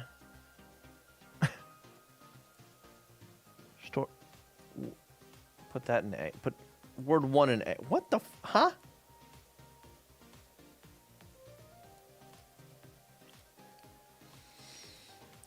Load A, add it to B. Store it in A. Load A, add it to B. Store it in A. Load C. Compare it to 3. Compare it to 4. Huh?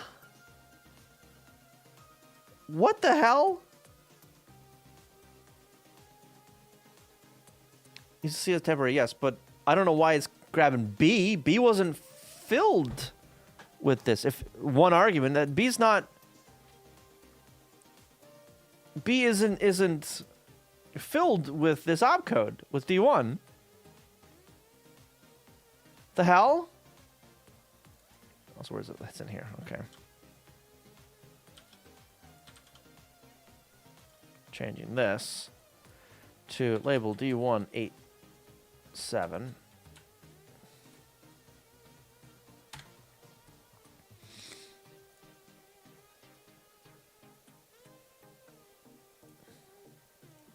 That's going to be D. All right, well, what? That's a loop. Oh my God. loop. 8E. It's way down here.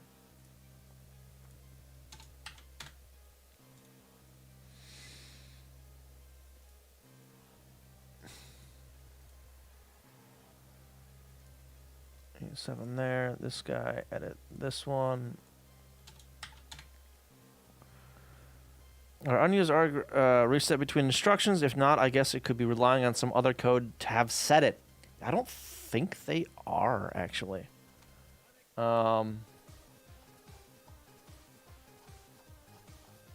it VM something?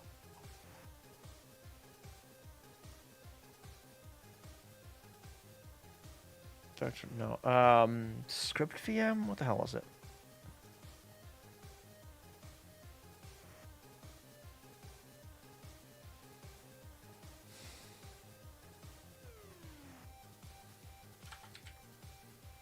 No.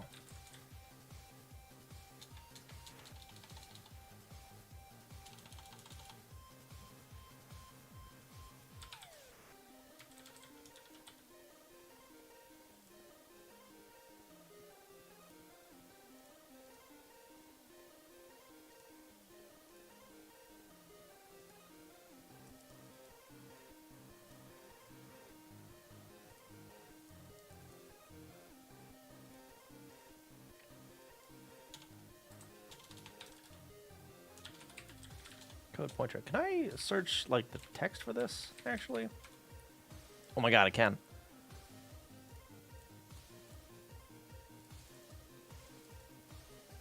What the hell is all this, by the way? What is this? That's disgusting looking. Let's go way up here. Code pointer. Okay, way up here. And then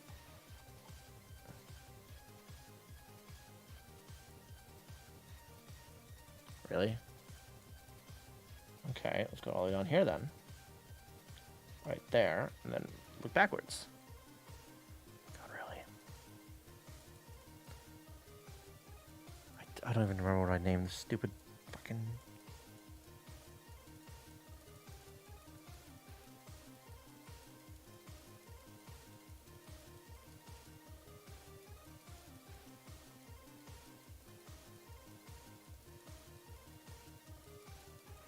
I don't like these. I'm going back and forth between like two of them.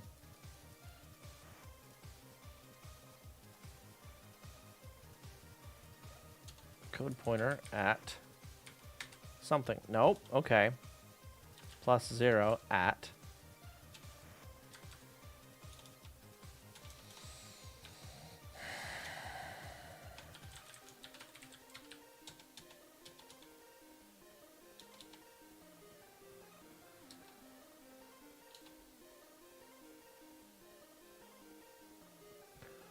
What the hell is this?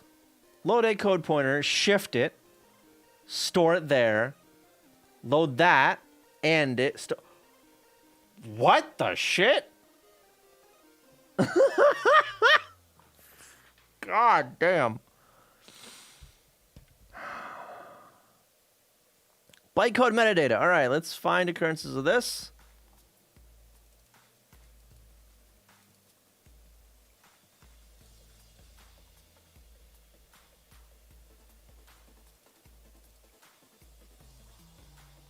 Here. Maybe? Nope. Pulse duty. Nope, nope, nope. Code pointer stuff. No. And carry. Nope. Noise stuff.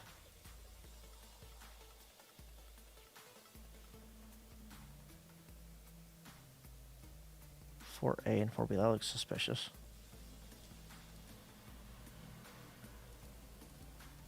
Where the hell? What's my mind?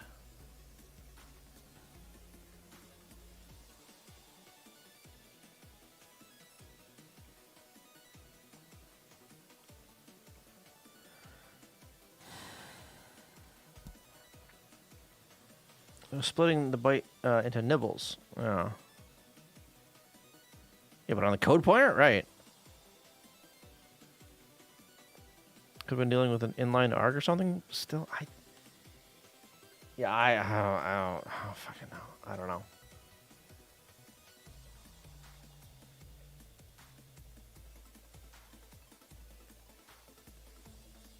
Where the hell? Okay.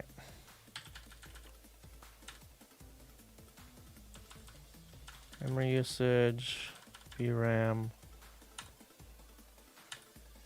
PRAM, program addresses.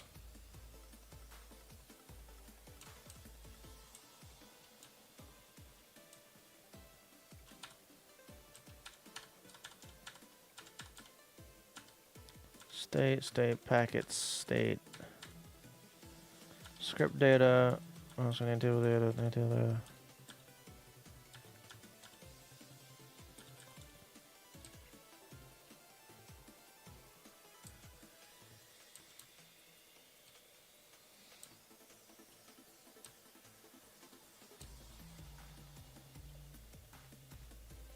Where is the main loop of this? I don't remember what I called it. I can't seem to find the damn thing. Using index ops to set argx vars, but otherwise not much comes to mind. Yeah.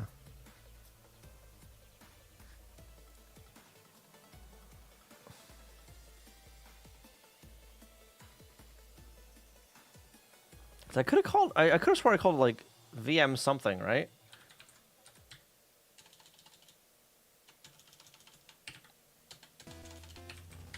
Oh, loop's gonna be main.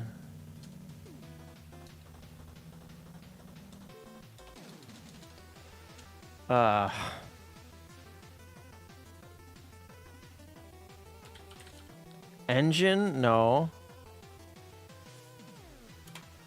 I don't remember what the hell I called it.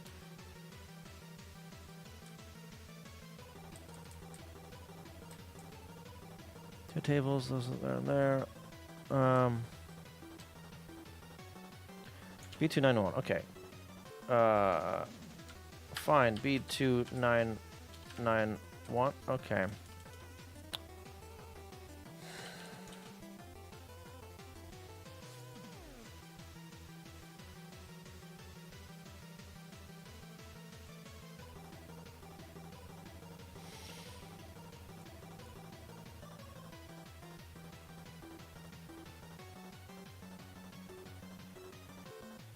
It's a different bank, isn't it? No wonder I can't find it. It's not banked in.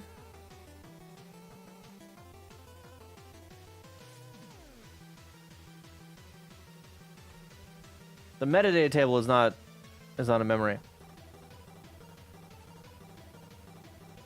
And that needs to be banked in for that code. It makes it a little hard to find. Just a little bit.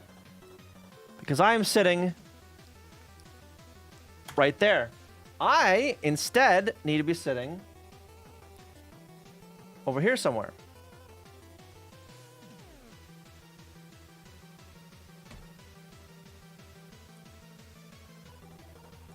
Is this still unavailable? Bullshit.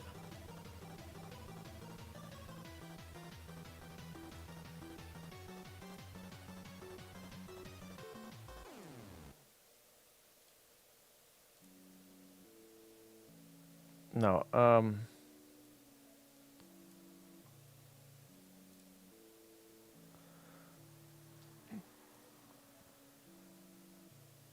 oh, this is reading stuff off the tape. That's why it, okay, that's why it broke there. Stop there. It's not interpreting it. It's just, it's reading data off the tape, and it's, yeah, say it's writing to it. Yep.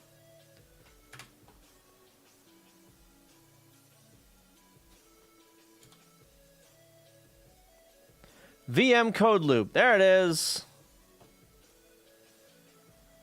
Bank 1.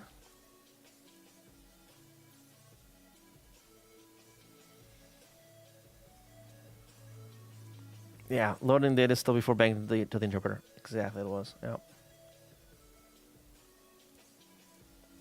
We're going to change this label. Edit that label to VM code loop. So I can find it easier next time.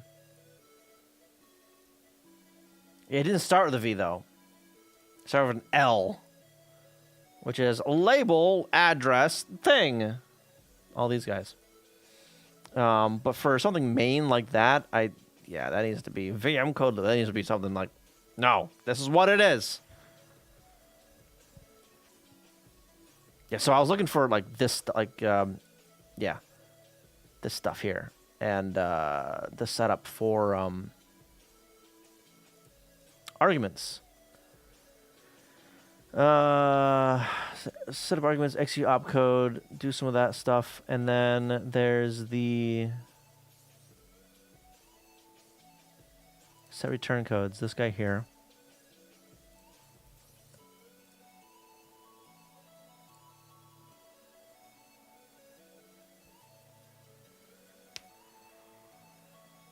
Yeah, it does not touch the argument stuff. So whatever was in there before. Oh boy. Oh, that is disgusting. That's disgusting. Ew. Now then, like handler D1, is that still correct? Probably not.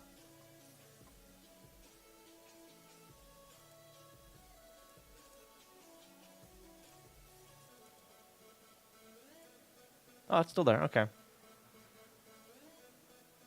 Yeah, because this is in the fixed bank. Of course. All right. Yeah. So that was still banked in. So, yeah, that was fine.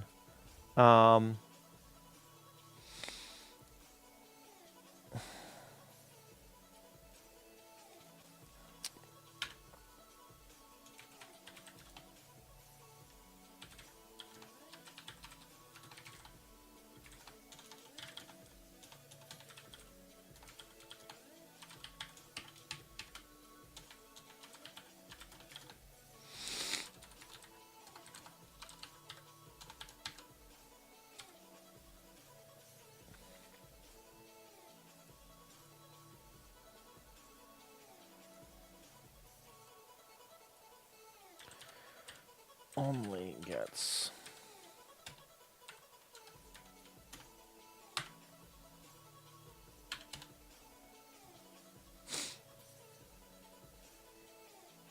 Now, so that there,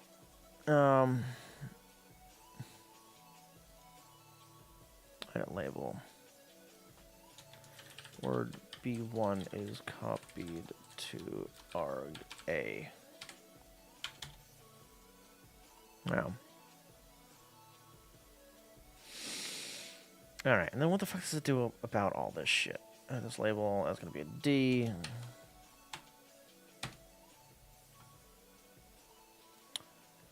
Oh, that's a loop right there. Edit label. Loop like that. So yeah, add it to B. Add it to B. And store it back. Load C. Compare that to 3. If it's equal, we're going down here. If it, compare that to 4, if it's equal, we're going down over here. Otherwise, we're loading Y from C using the initial arg A.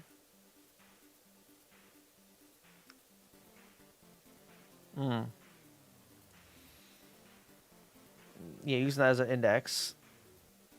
Byte F2 at the index. What the shit? What? Excuse me? And that's absolute addressing too. That's not zero page addressing. So that wouldn't loop around, right? Because like, the zero page will loop around, but absolute won't, right? Am I correct in that thinking? I don't know. I have to test it. Branch not equal over here. Where's this? Somewhere else. 0, 1, or 2 here. Yeah.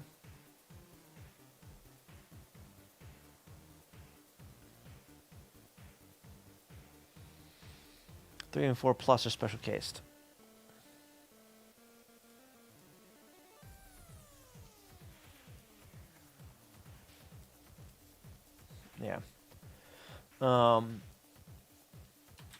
Arg C equals 3. And this one is arg C, what is it, greater than or equal to? 4. How dare. Edit this label. No. I'm going to grab that out of there. Put it here. Like that. Not a zarg. Just arg. Thank you.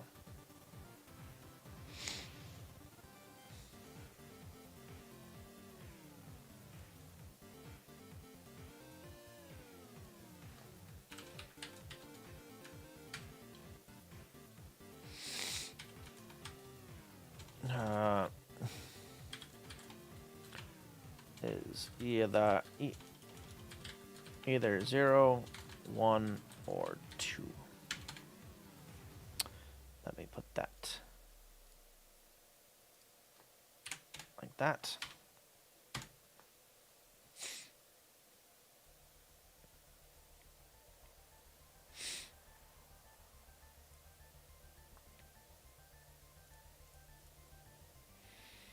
Will B1 store that? Compare that to, oh, what the? Compare that to A, branch minus loop.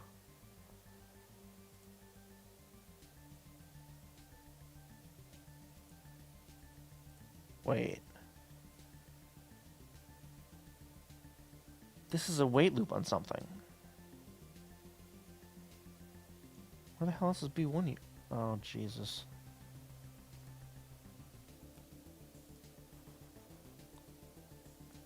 That's not word B1. What the hell are you talking about?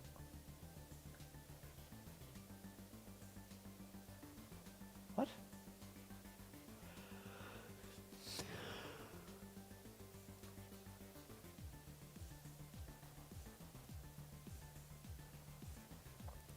What are these weird find results in here? DB 4760. What?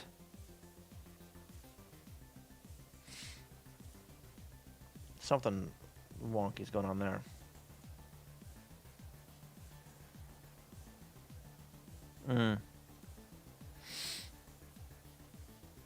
But yeah, so we're in this loop, so the exit condition has to be in B1. So, like, where the hell else is it stored? I see some subtracts. There's an increment.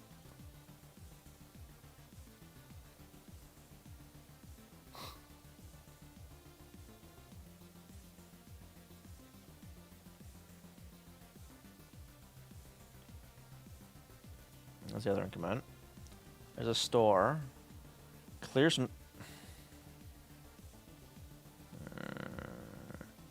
Quick compare increment.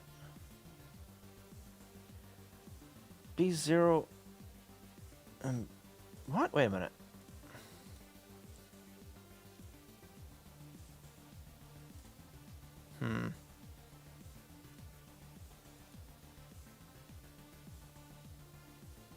Wait, yeah, hang on.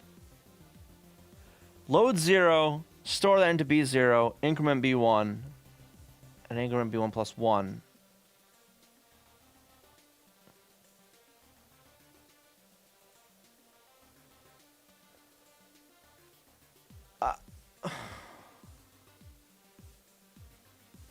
That's the same exact code. That's the same exact code somewhere else.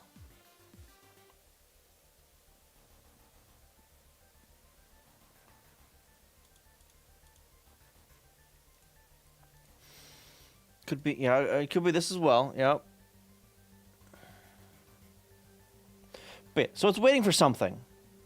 It's waiting for something.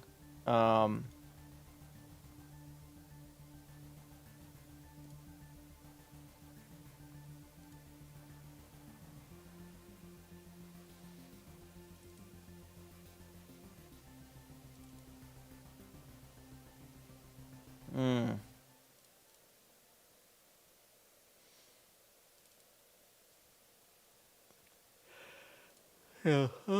Let's go there with F2. Yeah. Yeah, I had that open because I was looking at the size of 2 torrents I made. with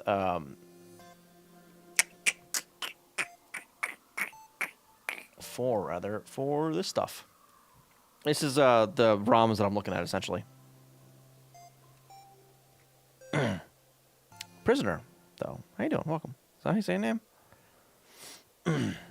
Waiting for either since one returns with a 0 and the other jumps elsewhere.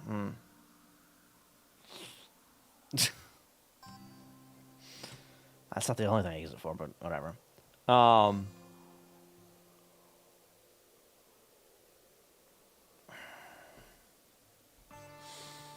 Okay, so what happens if it finds something it likes? Pushes A, ands it, loads Y. Oh God, what the what?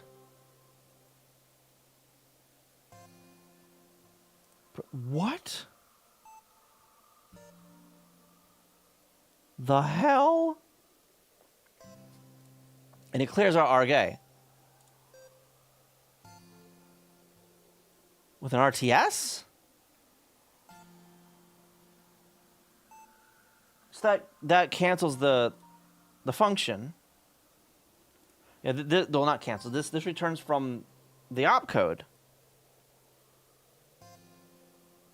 What the hell?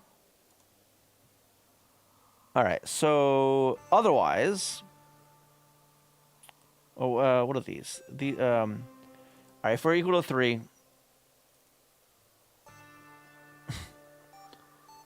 It's a long jump into this mess.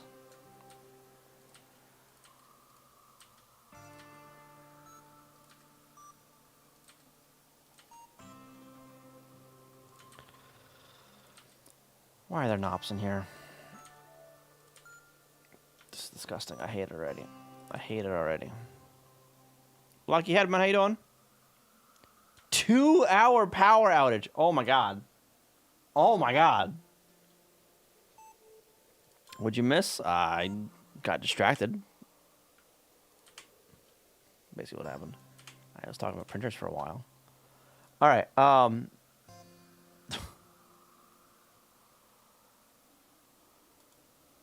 Wait, what? Label. F639.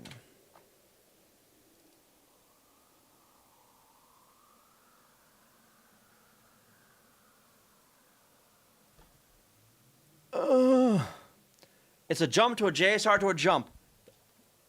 Why?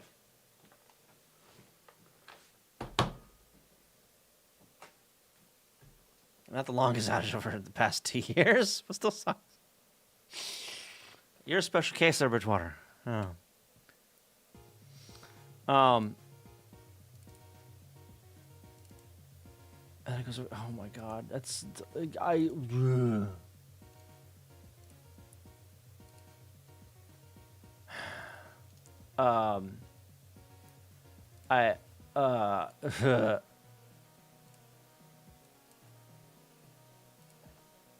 Well, frame rate jump. Okay, but like, huh?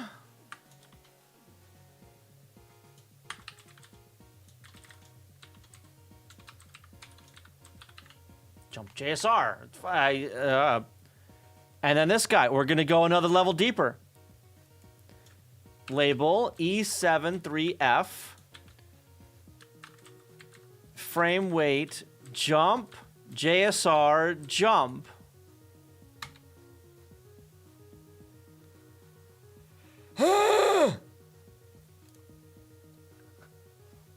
Because of course. We're going to JSR to a jump that jumps to a JSR that goes to a jump. Ah!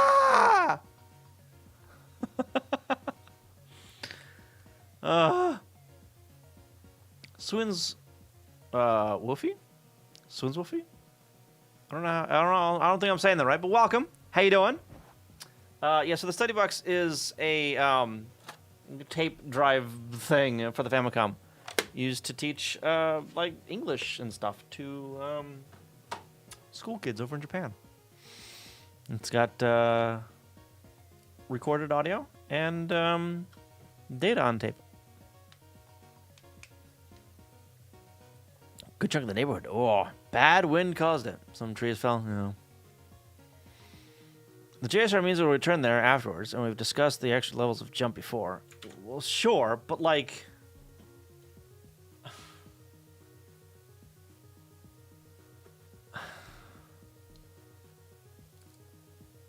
So, okay, wait, hang on. Let's jump into a JSR. So that comes back here. Wait a minute. Oh my god.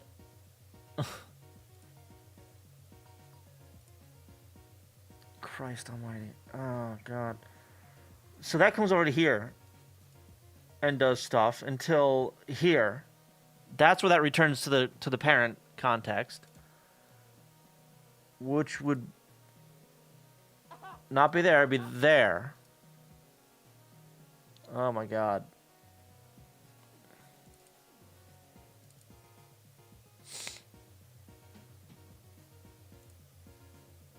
This controller stuff. Hold up, wait a minute. Load that and it... Huh? Huh? Wait a minute. No, what? No. Where's... No. Input devices. The standard controller. Read on 4016 is just the low bit. Expansion. Okay. Branch equal over to somewhere else. Label F688. That's down here. Load that, store it there.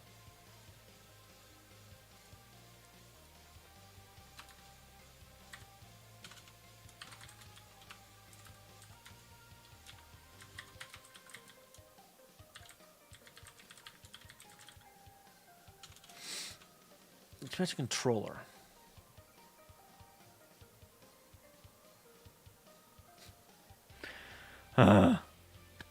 The cheat code for Sonic 3 that I always wanted to have to make the game kill you even if you have rings. Just place a jump to kill character in the middle of a hurt character routine. Nice. Jump instruction has 6 bytes on the Genesis. Wow. All right. What processor does the Genesis use again? It needs a debugger. That was tough. Oh. All right, so if we found something, load A, and then go over here, store it twice. Wait a minute. Huh? Label F696. Oh, Jesus.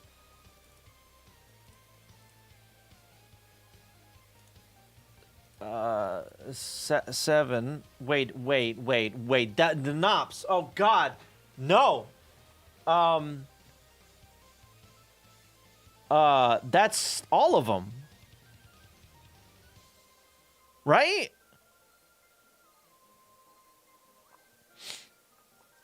Just did stuff like this without disassemblies. They disassembled it themselves, which is kind of what I'm doing here, actually. So on the bottom is a script that I disassembled. The raw code for this. Or let me just... scripts. Platformer. No.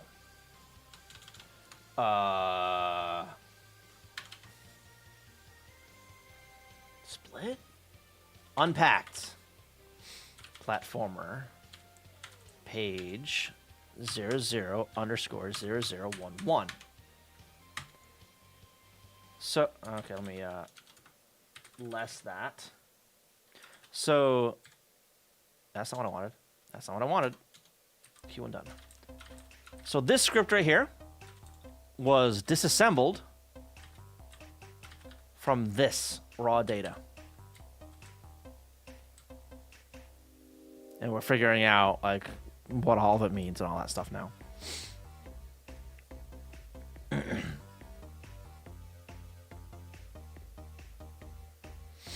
No.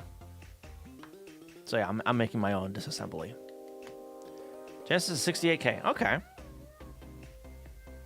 Turn that down a little bit for me in this music. Is that loud for you too? I don't know. Which suggests it may be trying to read something other than the regular controller. Yes. Or is that 4017? Oh, it goes something with 4017 too.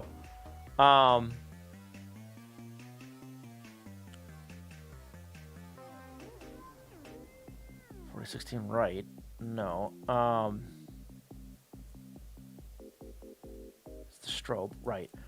But there's other devices that have that strobe weird.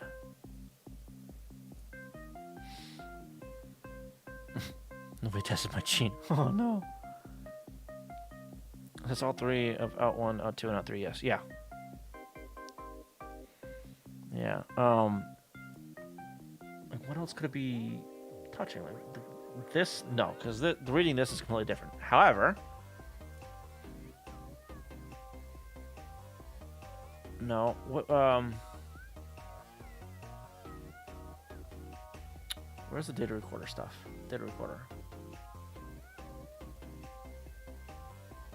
Writing to that.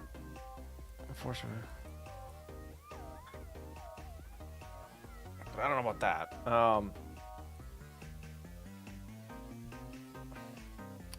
This doesn't seem like a routine to write that, though. You know.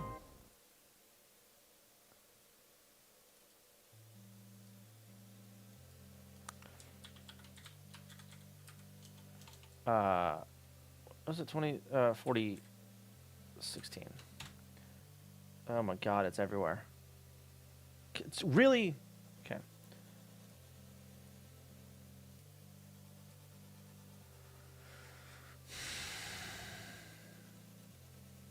Six, 4, 2, 7. Is this some like debug hardware that they had maybe?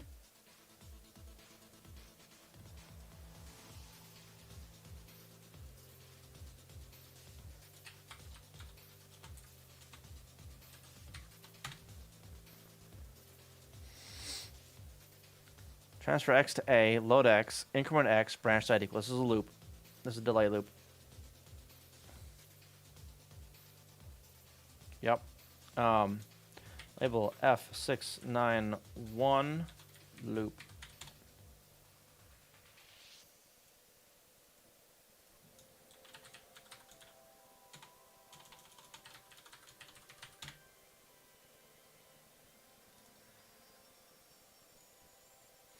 Nop, then a delay loop. Load that, store it twice. Nop, load that, store it twice. Nop, delay loop. Load 4017, LSRA. So it's getting the second bit. Maybe. And it with F. Store that in that expansion controller byte. Load A1, store it. Nop, load A2, store it, nop, delay loop. Load. ASLA 1, 2, 3. And it with what? Or it.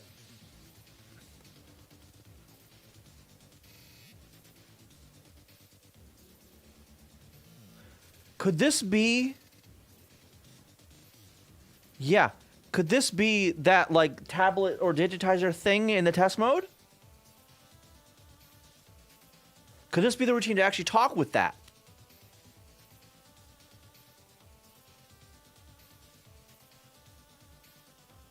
Because we never figured out, like, what that talks to. Right?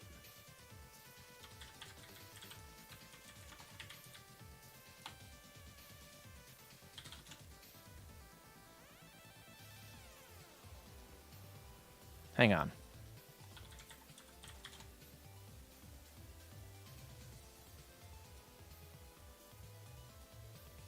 this screen right here. This guy. So this is one of the test screens, right? Touch panel. What touch panel? So these are like the on your controller, on controller A only, I think it was. The buttons for that, and then whatever the hell this is.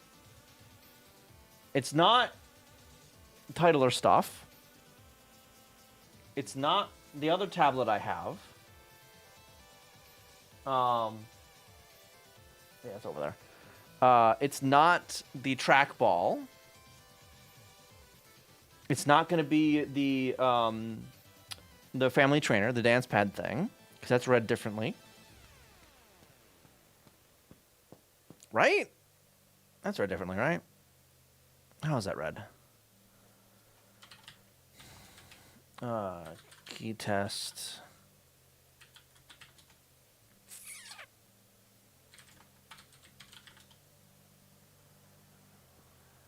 Edit text person buffer. Whatever.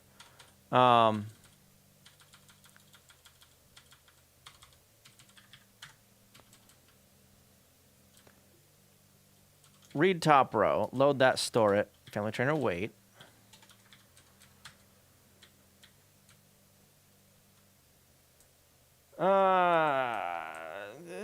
Waits a bunch, sure. Why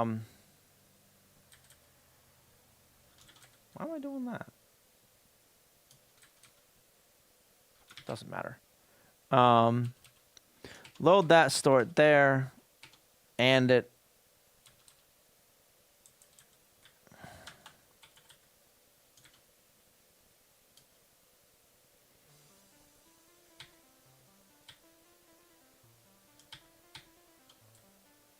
I mean, I don't think so. I don't think it'd be that. Double write is odd since there's no way for expansion hardware to tell a write has happened other than values being changed, which double write won't do. But I guess it's used as a delay, though. I guess. Or maybe we're just uncertain, like if it's set or whatever. No, write it again just to fucking make sure. Maybe they were expecting, like, I don't know, some weird open bus crap or something. I don't know. I don't know.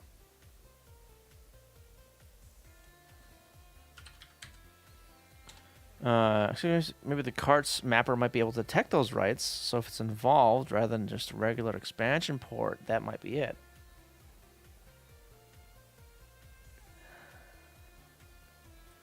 I don't know. I don't know.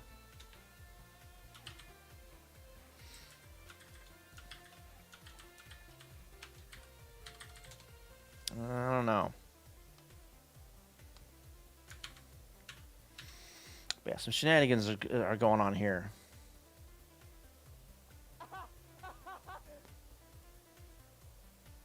So that's not really a frame weight. That's some tape shenanigans. Not tape. Controller shenanigans.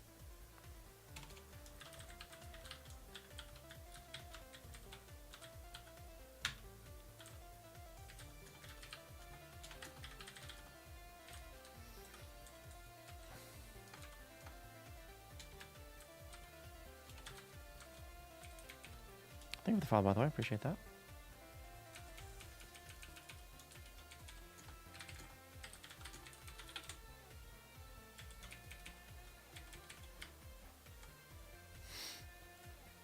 Yeah.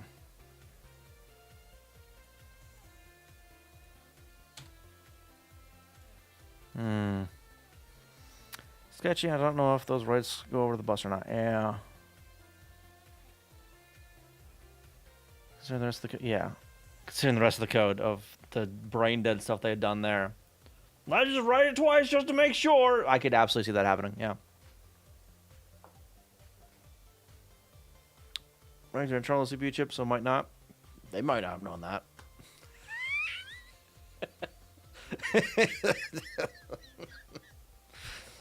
I don't know if they knew that. But yeah, okay, so this is just some jank shit happening. NOP RTS. Why? Why is the NOP there? It's a macro. It's a goddamn macro.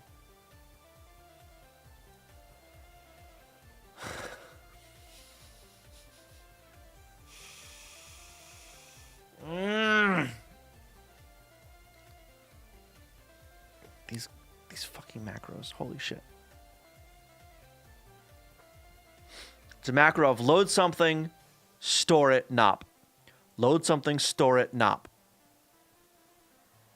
Load something, store it, nop. Every single one. Load something, store it, nop. Oh my god. Oh my god. Oh, I hate this shit so much. I hate... Okay, well.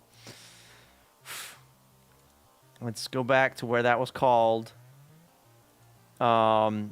Editing this to...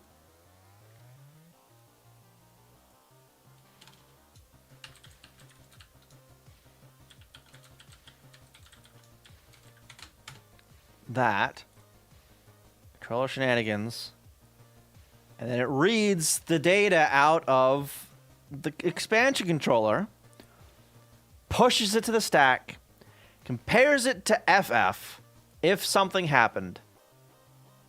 Branch not equal, over to here. Label D1A6. Where is that? Right here.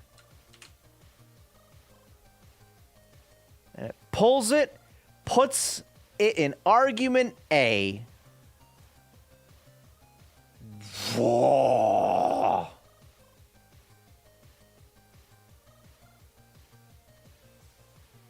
That's a special controller for these games then. That was planned probably. Because this, putting it back in argument A, exposes that to the scripts now.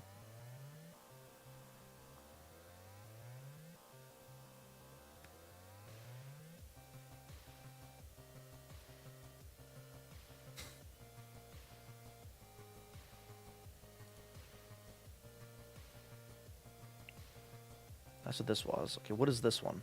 This is edit, no, cancel. Edit this. Actually, yeah, we'll edit this one. Edit.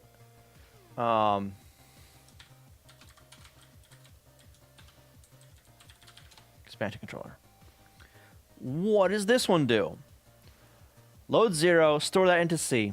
JSR over to here. What was this other one? Controller fourth byte stack. Oh my god, some more bullshit with that. Read controllers. Okay. Label E751. Read controllers. Okay, so this is going to be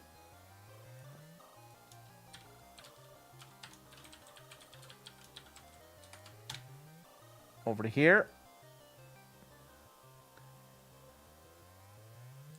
Yep. Reads 4016 a bunch. Saves data separately. Expansion data saved separately again. So some jank expansion crap. Mariana, how you doing? Push A, compare branch not equal pull A in both branches. Now there's those two in the middle, modify A.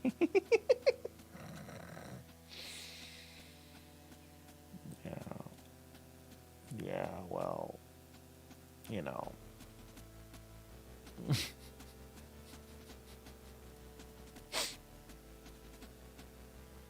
Probably some more macro bullshit, honestly.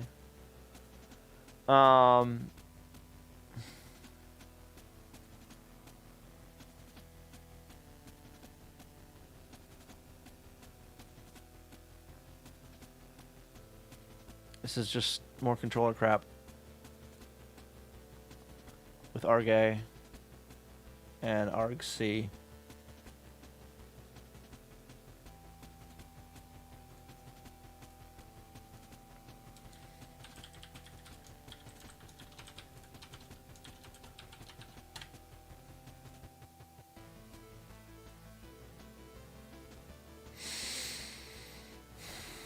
Otherwise, the way it's in a loop.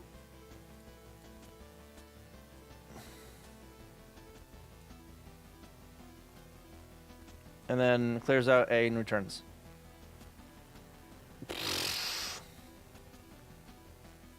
Handle D1. So this is like expansion controller crap, I guess.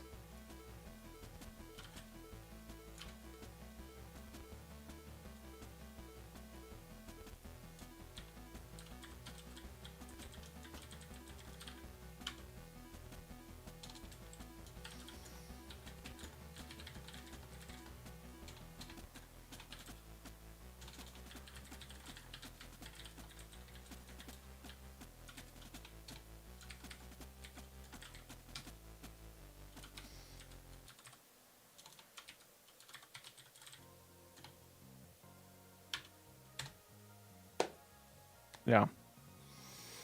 Standard Pointer, how you doing?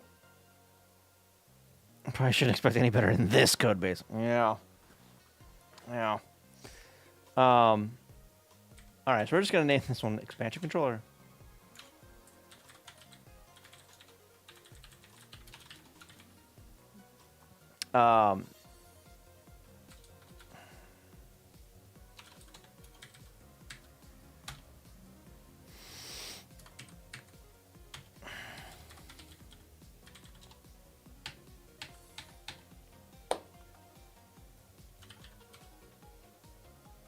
What was the it was D1. Byte code D1. 2 arguments, 1 result. 2 arguments and a result.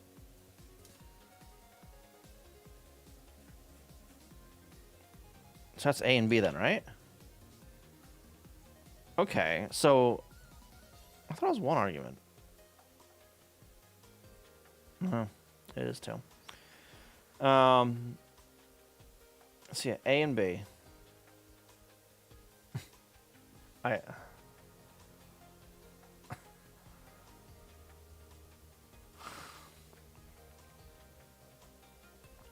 One gets added to 0, and then it gets compared to 3 and 4, or 3 and 4 plus. So it's 1. So it would have dropped through. Waiting for something else here. Which I'm going to guess is standard controller stuff. Maybe? I don't know. God, I don't know.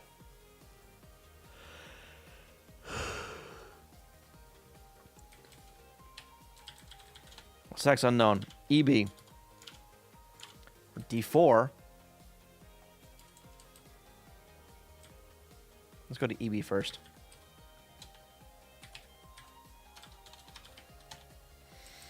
Four arguments, no results. A47B. A47B. Handler EB.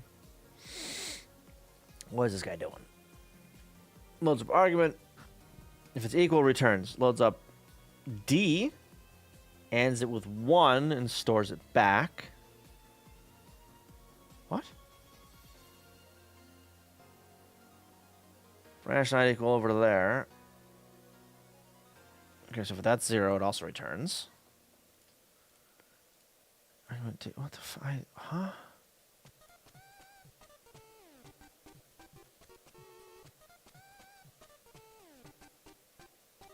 Weird increment?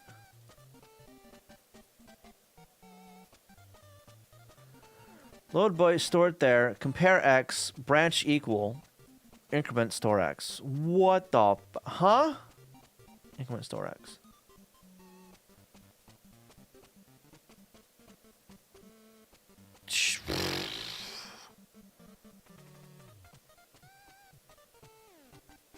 Okay, sure.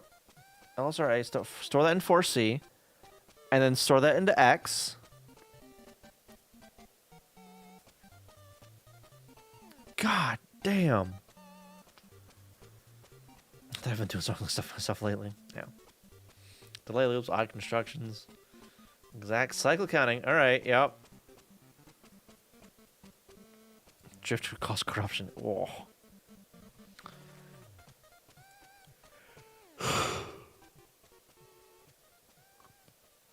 Does some RAM swapping, comes over to here.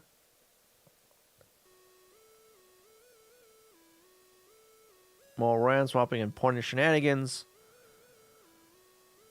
Oh boy. More pointer stuff. It's like loading something from ROM or something like that. I could see that happening.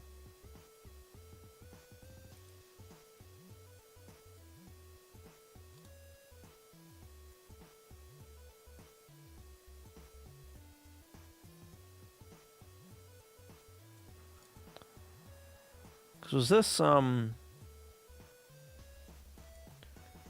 work RAM, pointer shenanigans, audio stuff?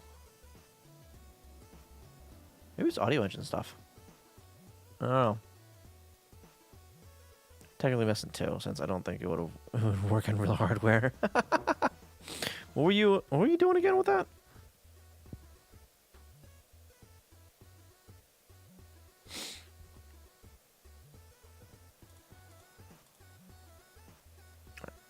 Yeah, so I don't know what the fuck this is doing. So off the RAM bank.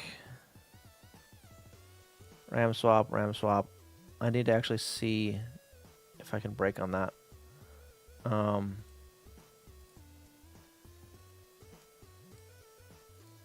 Set no game, reload ROM. Let's see if that ever happens.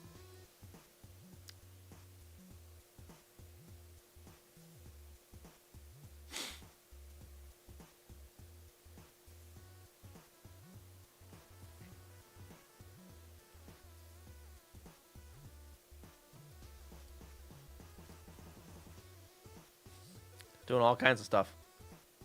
It did. Okay. So we can see what it does now.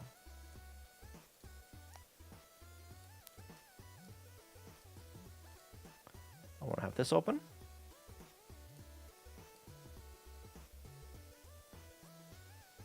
I want to have this open. I'll put this over here.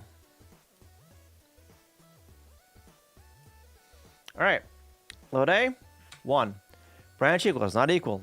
Load that and it. Store it. Load this. Branch not equal. LSRA. Store that there. Do the weird increment. Load that. Store it. Compare it. Branch equal. Increment X. Store it there. What the fuck? Oh yeah, the one BRC, right. Swap RAM banks. Okay, so we're at 8, 9, 4, and 5.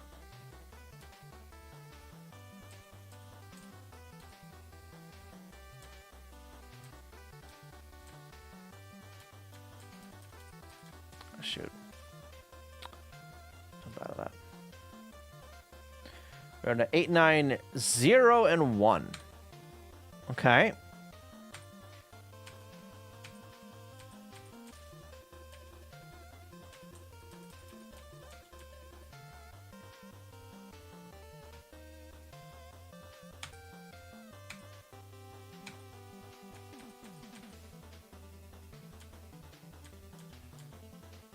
$80.55.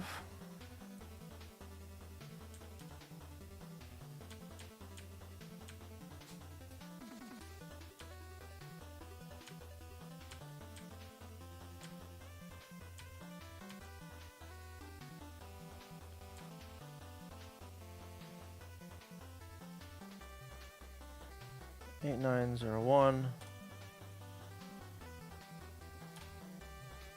8A01. Pointer shenanigans. Okay. You have a good night, John Mega.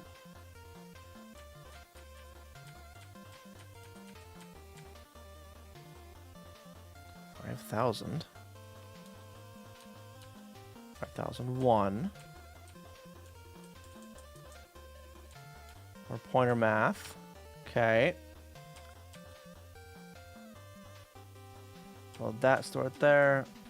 56 3D.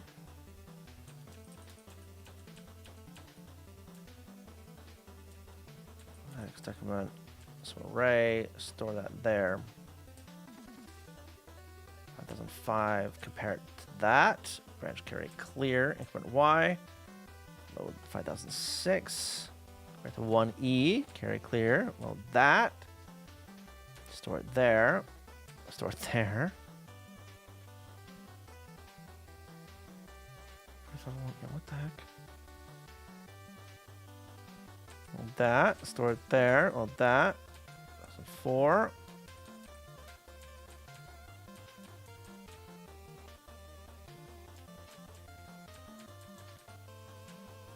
What the hell is this doing? 1007 and 8.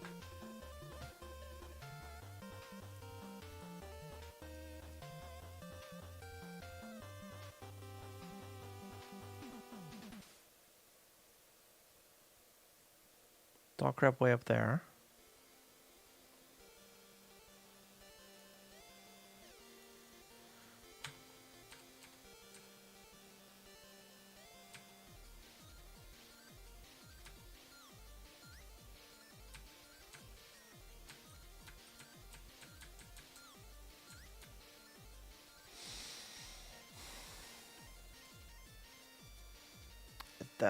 That's an A and a loop like that.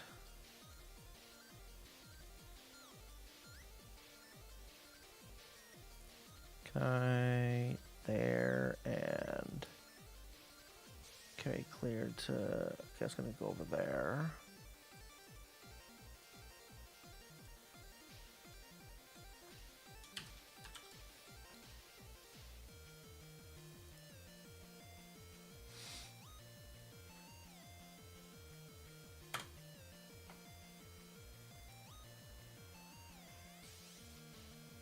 Okay. Branch not equal.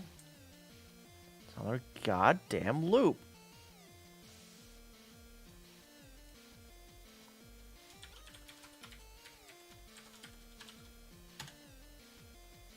There.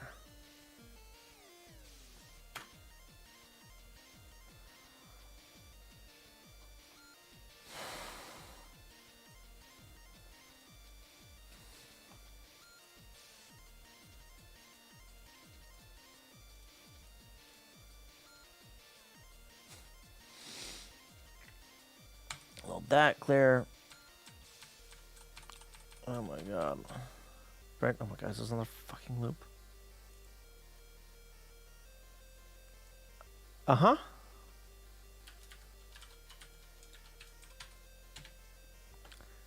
It's another goddamn loop. Decrement, not equal.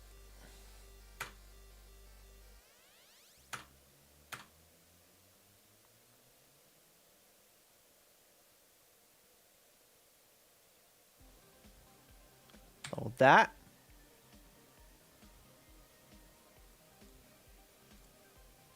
Where is this? Down here. Okay, so that's not loop stuff. All right. Well, that. Branch not equal over there again.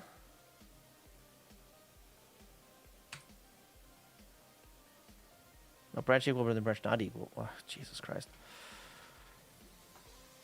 Hold that one. Decrement. Load it. Store it. RTS.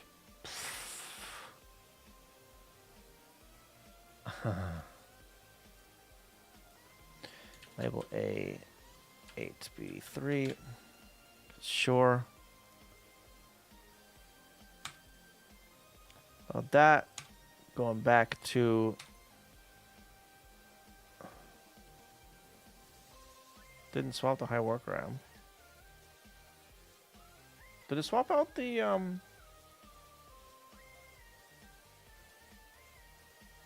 program ROM?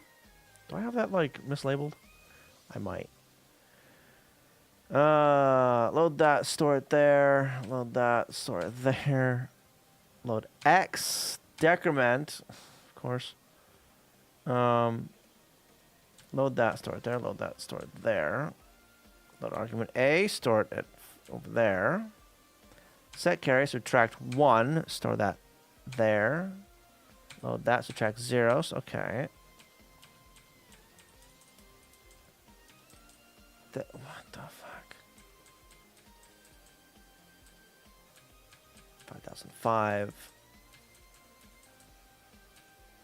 Multiply.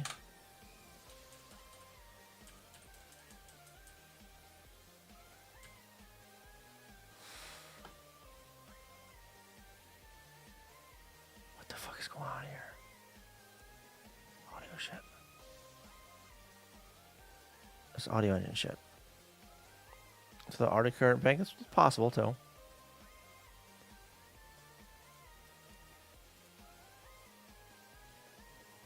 Is this audio engine crap? I mean, I could see that happening.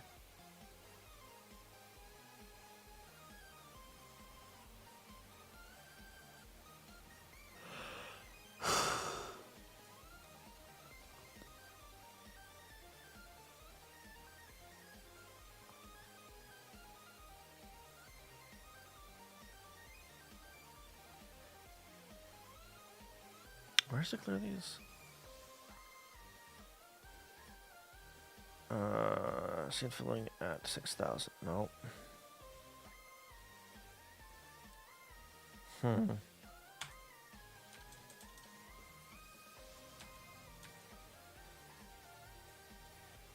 Wait. Load B, put it in A. Load B, put it in A. Load C, put it in B.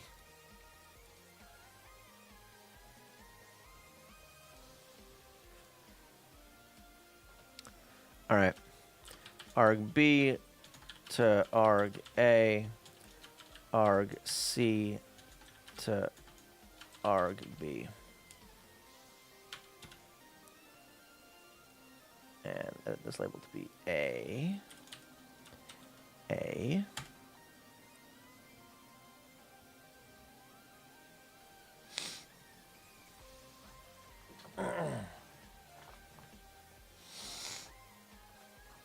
I haven't read it yet, but thinking about controlling the non-voice functions of the Atari Vox device, directly controlling the synthesizer inside the speaker chip. Oh, and how to contend with similar timing stuff with that. Yeah, that sounds about right.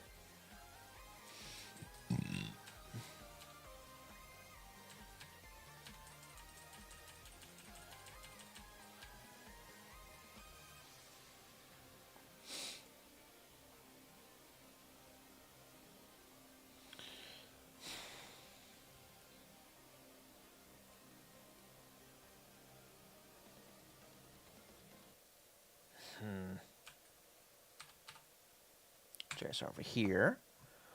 Oh god.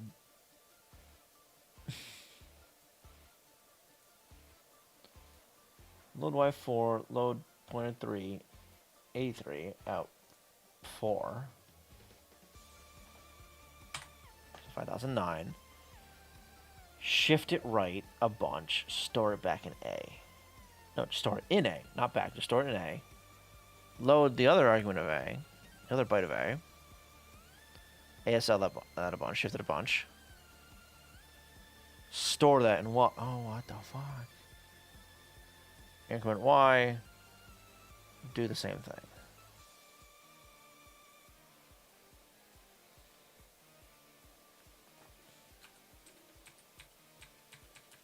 I'm doing 0 in both of them, so like it's not actually doing anything.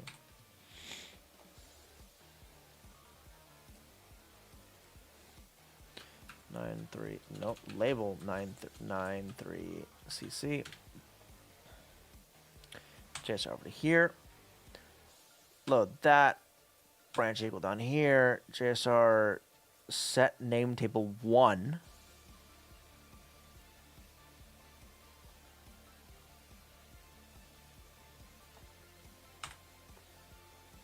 So this guy over here. Okay. Draw some data. I'm going to jump through some of this.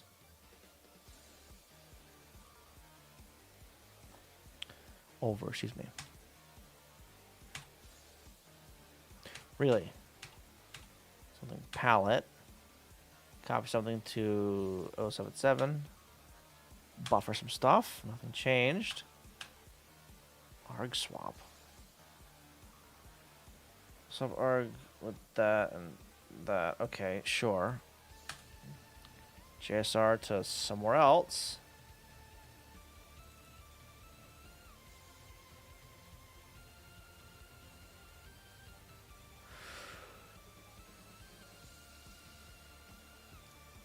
I'm gonna jump over that. Nothing changed yet. Nothing visible. More arg swap. Loop on 94, which is like waiting for something to happen, right? Something did change, didn't it? Did I see something change? Like palette maybe? More pointer crap. Copy something. PP. Was that a loop that I hit? Yeah. D loop.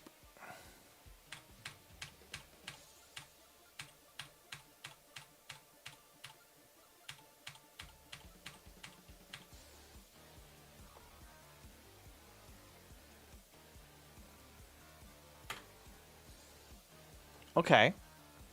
So it looks like it redrew that screen.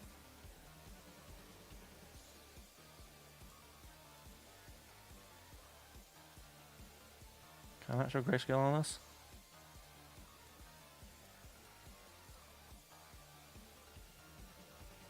I guess not. Oh, right there.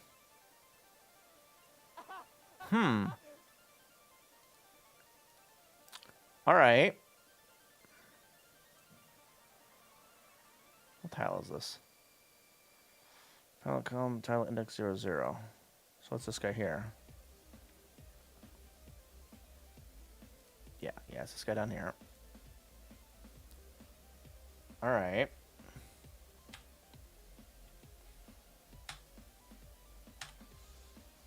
I don't know if that actually died then.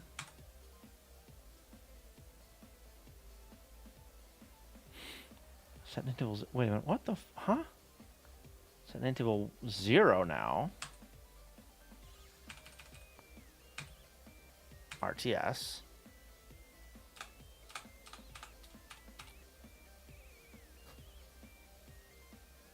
Play some tables.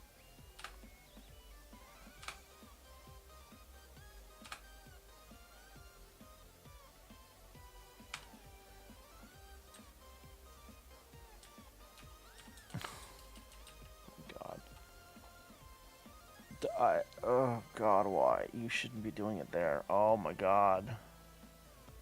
What are you doing? Why?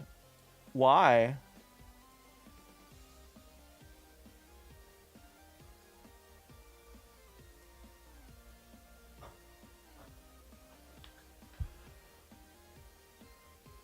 This is what's drawn to the screen at this point, by the way. Like, this is what's being drawn to the screen.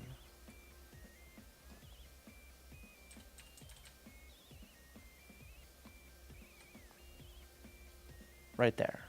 Like, it's waiting right here with the screen on for the next NMI cycle.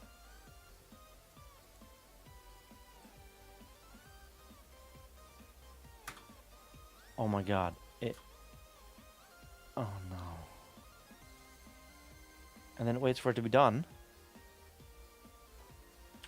This is what you would use in, like, init code.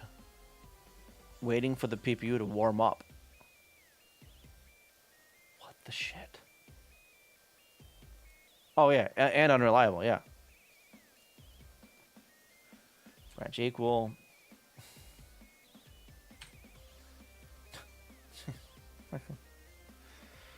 Yeah, it sets name table 0, right? But does it terribly, so it doesn't draw it correctly, like, at all. So it tried to, like, be smart and set it to name table 0 to be like, oh no, we're not doing anything, don't worry. In the process, it fucks it up and gets a little bit of all 4 name tables.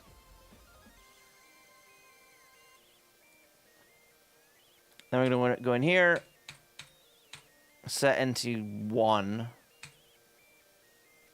It doesn't actually set anything, really.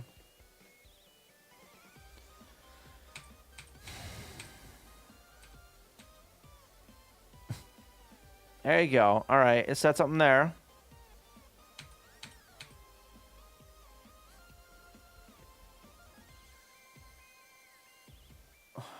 Set scroll long jump. Right scroll. Okay. RTS on that. RTS on that. PPU buffer. Buffering data. To the, okay, yeah. So we're going to go over here. And then we're just going to jump out of it. Name table stuff. That's what that was. Okay. Loop on that flag. Jump over to here. Load that. String shenanigans. What?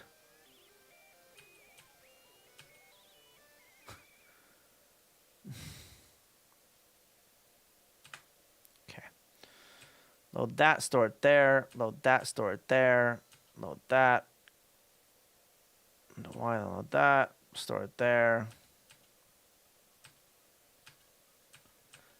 21E. Oh, it's still going. Okay. What the fuck?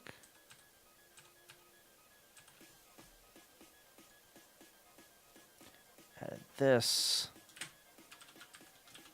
Loop. I'm going to do them in my code, but only when I need to turn NOI back on, not in conjunction with drawing to the screen. Yeah, God, I don't. Oh, it hurts. So I always have the NMI interrupt turned on, right? I'll have like a knob NMI sometimes, right? But I'll always have that thing on, so I know what frame, where I am in relation to the frame, essentially, right? Yeah, I don't think I've ever turned off NMI during, like, in a ROM, like during gameplay or whatever, or not gameplay, but during the ROM, during the program. Yeah. I've turned off drawing though, you know, but never like the NMI portion of it. I've always kept that on. Restore previous RAM bank. Okay, sure. RTS. Why turn it off here due to the tight timing? Couldn't afford the random extra cycles while saving data. Fair. Wait, we jumped to another handler here doing this. What the? What the hell? Hold up.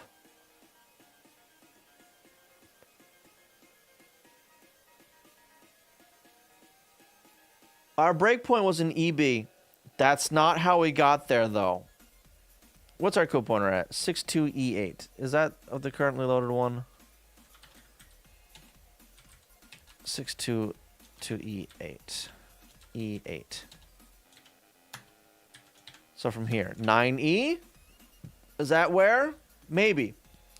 91AF.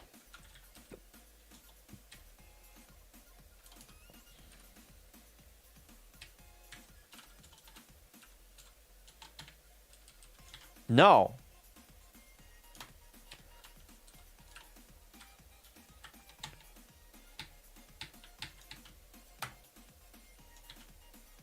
Huh? Why isn't this set to a byte code? How do we get here? Oh, AF.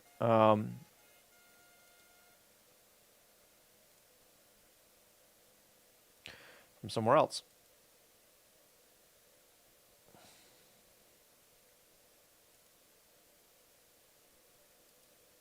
What the huh? No.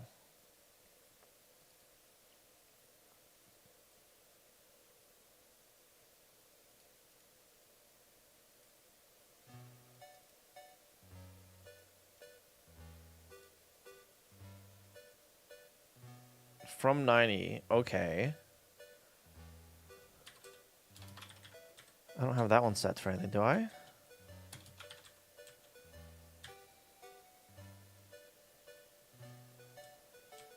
No. Oh my god. Oh, Jesus. Oh, this is gonna be a headache.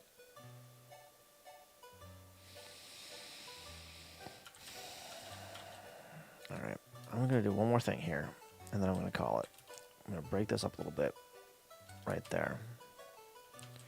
group these in 16 instruction blocks so I can go up and down a little bit easier.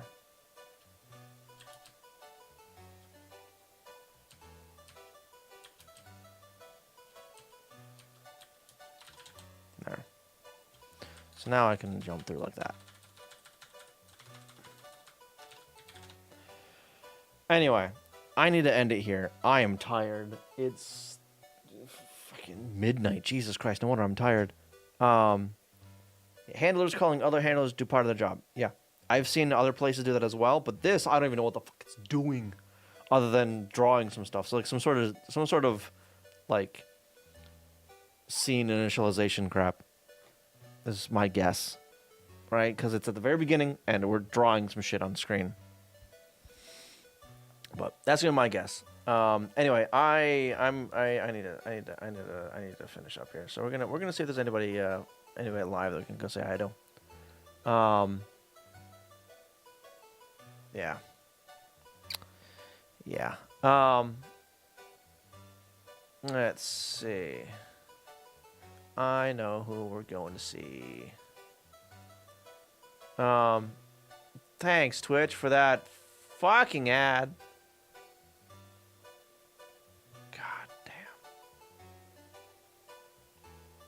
Anyway, so I'll be back on Sunday.